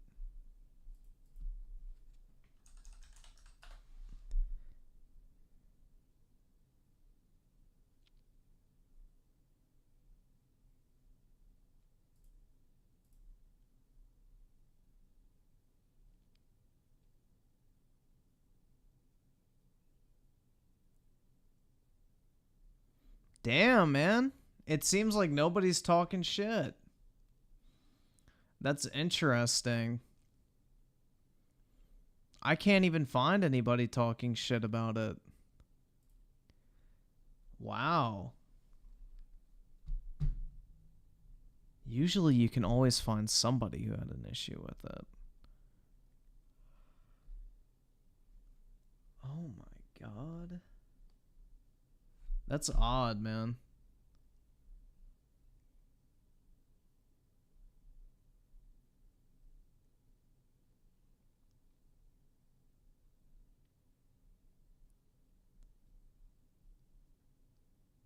Why modern movie sucks, the strong female character. It's more than that, but you know.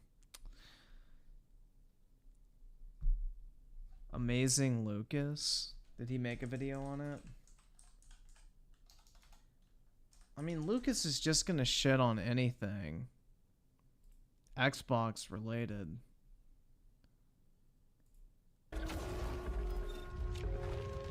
Boost pack out of the gate. I'm boost packing everywhere.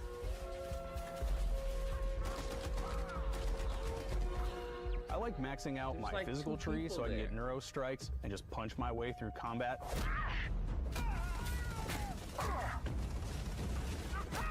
Cutscene, right? We all know it's a cutscene. This in one cutscene, and then show me this in another.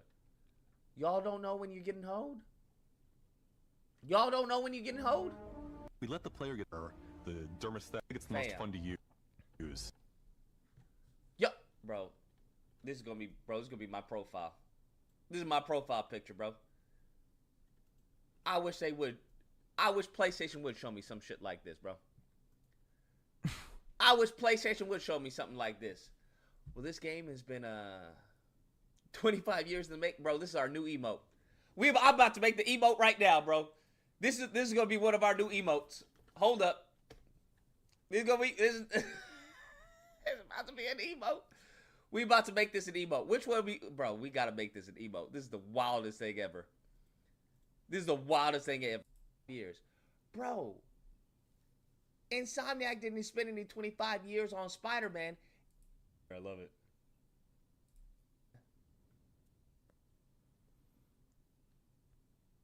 Can someone, I don't even know.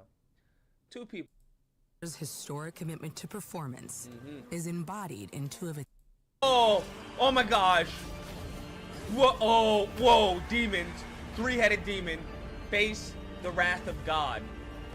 Whoa. Looks like God doesn't do 4K, apparently, in 60 frames. But you know, with all those teraflops, doesn't matter. Doesn't matter. Whoa. Oh, wow. Look at that. Look at those graphics. Look at those graphics. You can see the power of the Xbox. You can really see the power of the Xbox, man. 2024. Okay. Next year. Next year. Okay, next year. Nothing this year, but next year. Okay. Game Pass. Game Pass. Game Pass. Gotcha. Game Pass. Man. Woo! That was amazing. Okay. All right, guys. It's a simple job. Just in and out. Right. Nothing to it. What do we got here? Let me skip to like the actual Xbox games. Who? God of War who? What are we talking about? Oh wow. Oh, it's turn-based. I love turn-based, especially in 2023. Turn-based games are amazing. I love those. He's not too far off on this one. I love how the music complements the gameplay. Because that music definitely seems like it goes along with this. With Persona Reload. Okay. Early 2024. Okay. Alright. Early 2024. Okay. Nothing this year. Early 2024. I like that. Yes. Okay. Alright. Persona. Persona's hot. Persona's hot. I don't know if it's an exclusive, but it's hot. Alright, in-game footage and cinematics. Whoa. Whoa. Oh, here we go. Assassin's Creed, what we got here? Uh-oh, nope, not Assassin's Creed. Obsidian Entertainment, oh. People don't like you very much, do they? I think Lucas can relate to that statement. To the living lands. Oh boy. By an emperor who couldn't bother to come himself. Here we go. Very colorful. To investigate some plague. Ooh, a bear with the plague. Corrupting our very souls. Looks like Last of Us. Oh, boot to the face. But the truth is, you scare us. Whoa. Whoa. Oh, Whoa, he's using fire. The way you fight. He just sounds like a retard watching like fucking TV, man. Oh, he's using ice now. Oh wow. The power you wield. Is this for Xbox or is this for like? Lucas plays the part of a retarded child very fucking well, man. Like 360. You're either here to save us. Is this for the 360? Is this for the 360? Destroy us. For your destiny. Now that you have all this power, bro, this isn't real, right? what are you gonna do? Are they trolling? Are they trolling right now?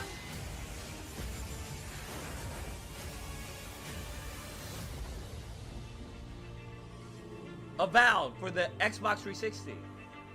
Oh. Coming 2024. Oh my god, bro. Oh my god, bro. Yikes. Wow. Oh. Man. I thought that was mobile for a second. Rare. Okay, I thought that was... Okay, Lucasfilms. Alright, good start. Deep in the Sea of Thieves. Yeah, I don't blame him for this one, man. Nobody fucking gives a shit about Sea of Thieves. Oh. Man, look at this. I definitely... Oh, the Legend of Monkey Island, Sea of Thieves. Welcome to the Scum Bar, the most notorious. Who wants to play Spider-Man when I can play this? Spider-Man 2? Yeah, right. Which ship is right for you? A big ship, a luxury ship? I love a ship like with the just graphics. A splash of je ne sais Whoa, 4K. You mean Governor Guybrush? Oh yeah, Governor. Not Yeah. set foot out of that mansion for almost a year. Who wants to play Wolverine when we have this? 12 teraflops of computational power. So I see you have a meet Yeah, and this greet is ticket. awesome. And I guess it's not every day that you get to This- meet the this isn't mighty an pirate exclusive. Guybrush Threepwood, the legend of Monkey Island. Memories of this island into a prison for Guybrush. Does Xbox have any exclusives? Well, what do we have here? You need these. Oh, okay. Things may be very different from the Sea of Thieves you know. Whoa. Whoa, the boat is green. Blue. Whoa. Please be patient. Whoa, He has whoa. autism. Definitely. Day one. Day one. Play new original story for free. For free? For free? Oh my gosh. Oh my gosh. World premiere. Xbox is eating, bruh. They are. They are eating. Goodness gracious. Xbox Game Studios. Okay, I don't know why they have game in the title, but all right. Asobo. The next generation of Microsoft Flight Simulator. Oh, pursue your dream of a career in aviation. Whoa. Flight Simulator. Hell yeah. Whoa, look how he's dropping, like, he's stopping forest fires. Whoa, he's saving that person. Search and rescue. Oh my gosh. Oh my gosh. Oh my, bro, this is like I don't even watching want to just play like Uncharted. I don't even care about a Uncharted. mental midget at work. I don't fucking know, man. Helicopter He does have the cargo Tism voice transport? down. I can transport cargo with a helicopter? This is the type of innovation that Sony needs. Air ambulance? This is the type of innovation that Sony needs. I can spray I can spray pesticides on crops. Skydive aviation. Oh my gosh. Aerial construction? Bro, this is the future. This is the future, man. Remote cargo ops. VIP charters.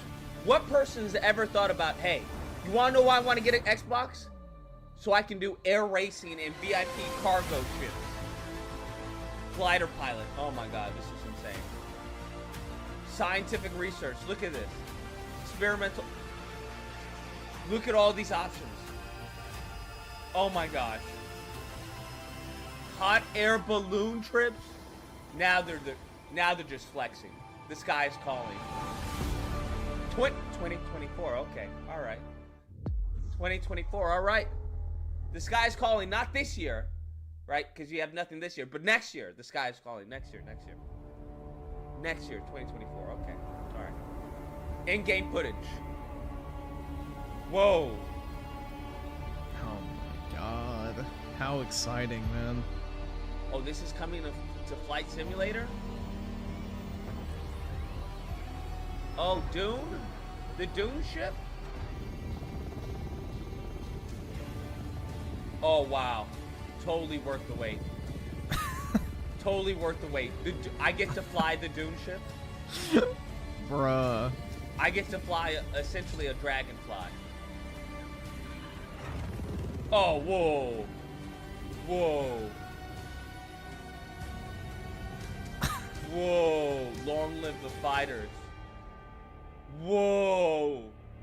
November 3rd, 2023. Okay, well, we get a Dune ship in 2023 in November.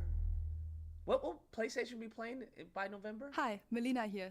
Hellblade 2. Okay, now we're talking. All right. Where we have just of course he likes Hellblade, man. When we first This showed is an gameplay actual for and Hellblade 2, exclusive. it was a look at some That of was the game's actually, the cinematic first and one was pretty immersive good. action, where Senua faced off against a No, it gigantic was troll not. on the Icelandic coastline. This is his type of game, Yeah. guys. He can relate to the Today, fucking we're taking schizo a deep voices. Senua's story, her personal quest, Now we're her unique talking. perspective on the world, and the intimate journey that awaits you in Senua's saga. What you'll see today is all captured by the team on Xbox Series X. He can All right. relate to the fucking schizo. Now we're talking. Now we got an exclusive. Let's see, baby. Let's see what we got here, bro. In-game footage.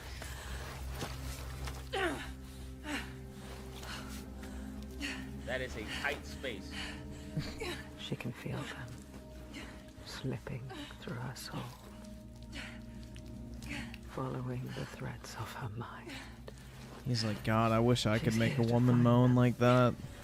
The ones who hide. But I just can't get it up. She needs their help with a promise. Only Abby does it for me. A question. Whoa. All right. But it's never so simple, is it? Looks good, man. Looks Wisdom good. has a price. There's Looks always clean. a part of you that changes. A part of you that darkens. And All a right. part of you that dies. Over there. That pool. I can feel them. Feel them everywhere. The lost ones. They are watching us. Okay.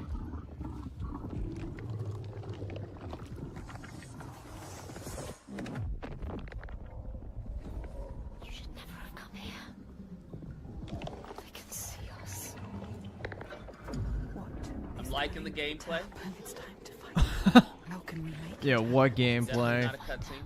Why are they watching? It's time to find out. What are they waiting for? Senua, what are you waiting for? I'm here.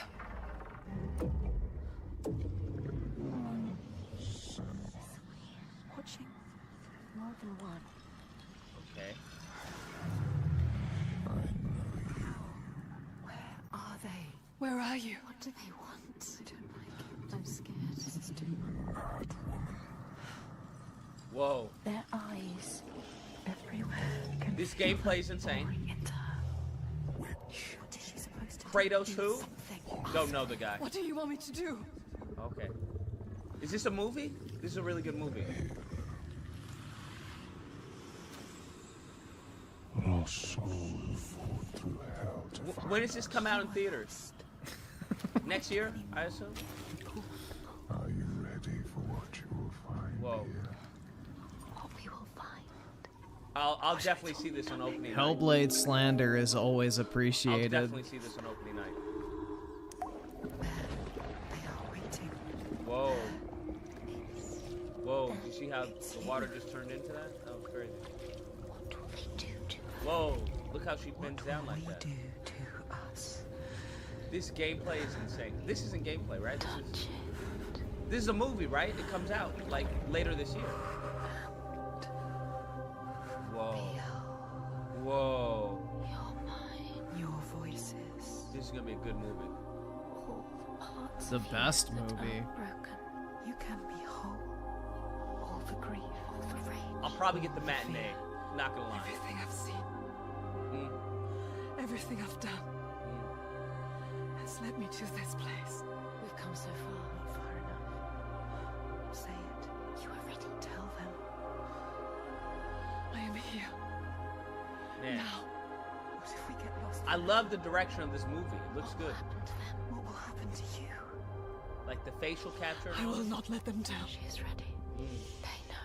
She's ready. They know. Okay. All right. Whoa. Whoa. Who are these around you, Sarah? That was amazing. That you have saved. Next year, I can't wait to watch that movie. Those you led to death. That's gonna be an amazing movie. I really loved. I don't know if there was any gameplay, but I loved the movie. I think the sequence was amazing.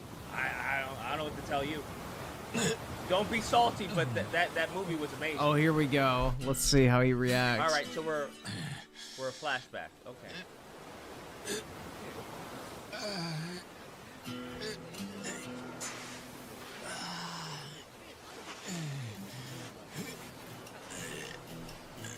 No, I didn't forget what Hellblade was about. I think it was really great. Okay, man's butt. That's all right. Man's butt. That's right on par with Xbox. Right on par with Xbox. Of course, Xbox would show this part of the game. Look at him trying not to fucking smile, bro. Seems about right. Xbox would show this.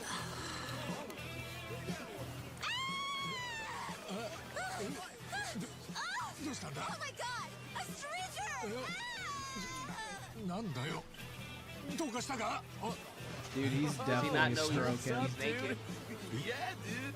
Hang loose, bro. Of course, Xbox loves showing this.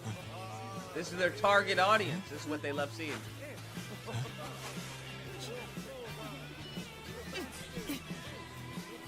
Huh? Of course.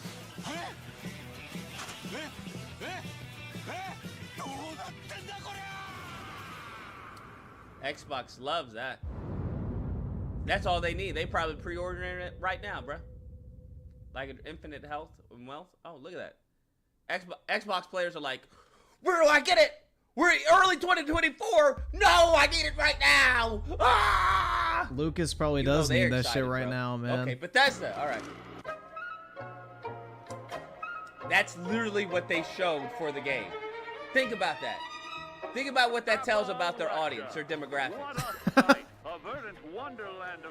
Lord. They knew you'd be watching, bro. What can I say? Like shit. And determined reclamation and 15 million dwellers worth of keen imagination from the heart of West Virginia to the depths of the pit. Well, we owe it all to Vault 76.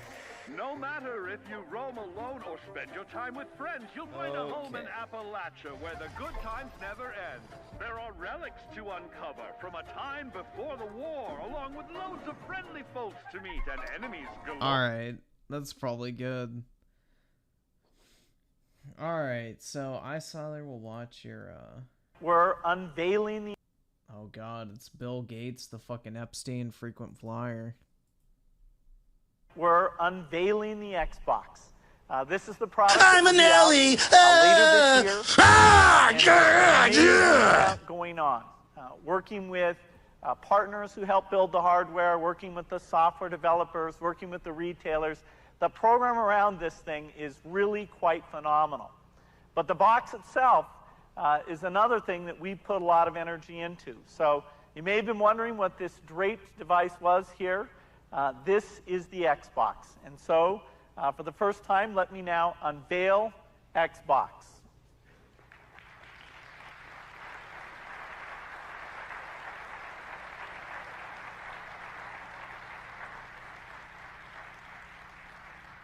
As I said, the design here was driven by spending time with gamers. You know, actually putting the control in their hands. We tried out over 100 different form factors, you know, to find what was the most comfortable and would give them the best gameplay. If it's a game that you've played before, one of the unbelievable things here is that we have a hard disk, and so the information about the game will already be stored. You don't have to load it off the disk. This or load is it back as you when move, fucking from memory level to cards level. you had to buy separate. What you're seeing on the front, the eject, the on-off button, and 4 game ports. That was one of the big pieces of feedback, was people didn't want to be limited to 2. These games where lots of people can participate, we wanted to make it easy to have 4 people. And this box includes a rumble capability. So as you're sitting there holding it, you're feeling what's going on. You're feeling that explosion or that crash or that intensity actually comes through the controller itself. This is a totally digital device. And so off the back, we've got the digital connector that goes out to the TV. We support HD TV or all the other connections you've got. The resolution here is really unbelievable. Now, not everybody will have an HD TV, but this thing is ready for them when they get it. The graphics power is over 3 times what's been available before. And we've done it in a way that the model for software developers is very rich. The ability to actually achieve the theoretical performance and use tools that they're used to is very straightforward. We've done that by, in some cases, leveraging PC technology. Intel's a partner here with the CPU.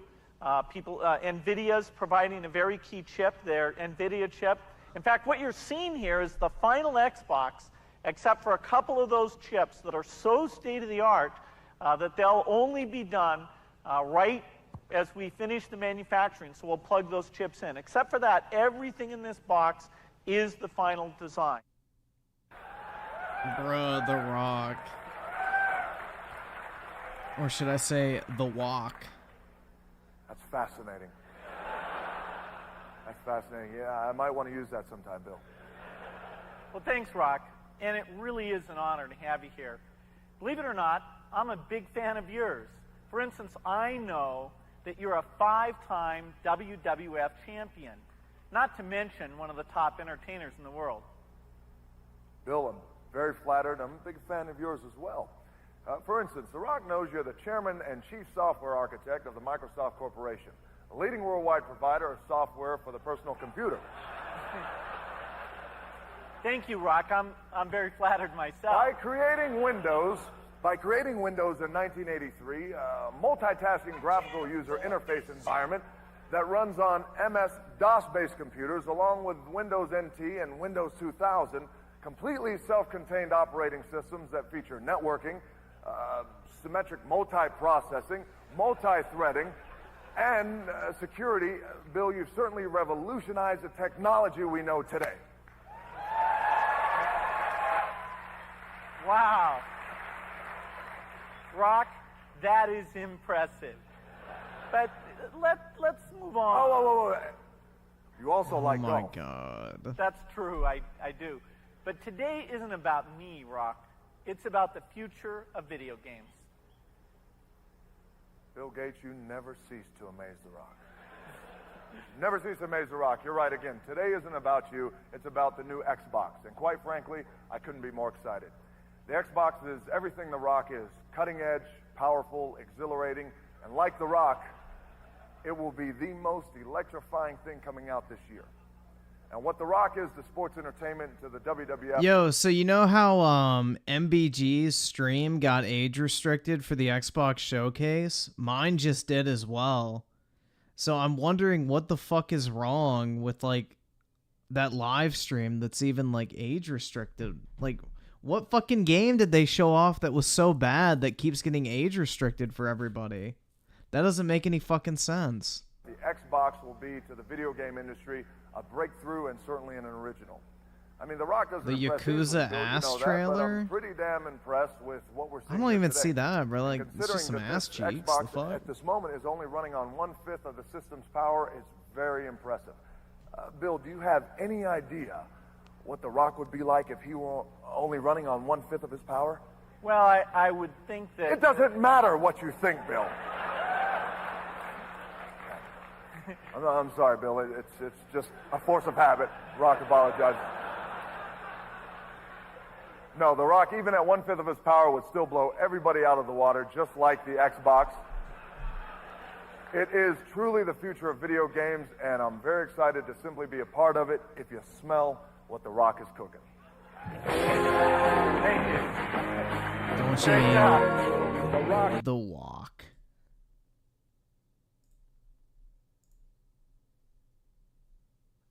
Uh-oh. There we go.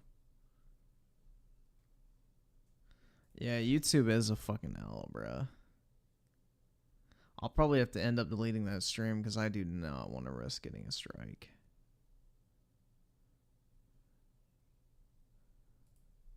Microsoft dropped a bunch of games and a new console.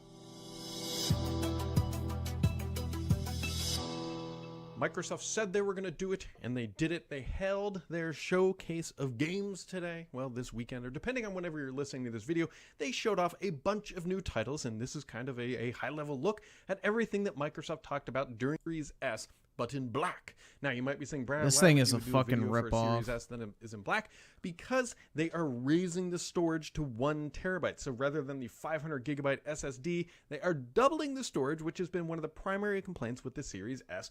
But like I already noted, they are going to be raising the price here. They're going to be raising it to $349, which is an interesting price point because if you think about it, Microsoft, the MSRP, just the MSRP is $299. No, he read off a Xbox fucking Series S. And I already know teleprompter, people are gonna bro. say, but Brad, if you're paying $299 in 2023 for the Series S, you are doing something wrong with your life. And I tend to agree because if you remember, last year during the holiday shopping season, Microsoft offered the Series S, if you were able to find it through specific sales, for $249.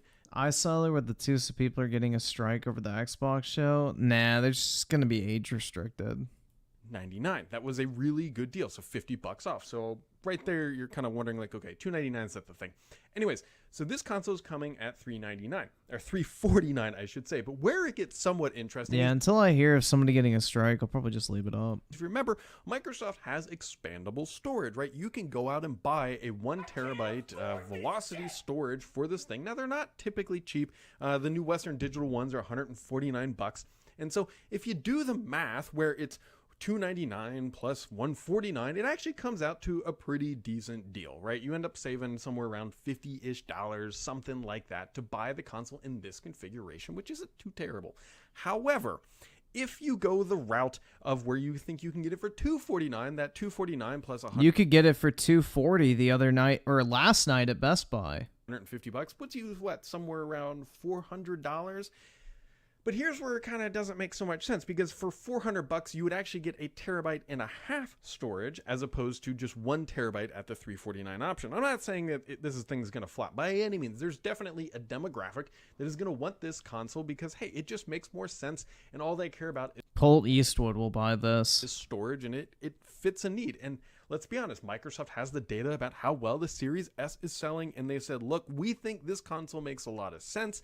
We already know what the industry is telling us. You don't get any ad revenue from the showcase anyway because of all the copyrighted music. And that it's that they want the Series S. I'm guessing that it's outselling the X in a sizable number, so they're trying to raise that pricing just a little bit, that ASP, that average selling price, so that Microsoft can make more dollars as they continue to sell the console. Now, we did not hear anything about pricing with the Xbox Series X. They could still be doing holiday shopping season stuff. I know it's a little early to be talking about that, but Phil Spencer did come out on stage during the event and said, Yeah, I mean, the pricing for this makes no fucking sense to me, man. It really does not. So I think I'm going to go ahead and hop off, guys. I'm going to go take my dog out. He needs to go to the bathroom. So I'm going to go take him out. Probably fix something to eat and then get ready to take him to the vet. So Hope y'all have a great Monday. Big ups to everybody in the chat. Appreciate y'all hanging out, and I will talk to everybody later. Peace out, everybody. You fucking cuck. I know that's one of your favorite words, you right-wing asshole. Say, come on, cuck. Ask real fucking questions, cuck. And don't be a fucking pussy because you're a bigoted asshole too. Fuck you. Dare I say it, hateful cunt.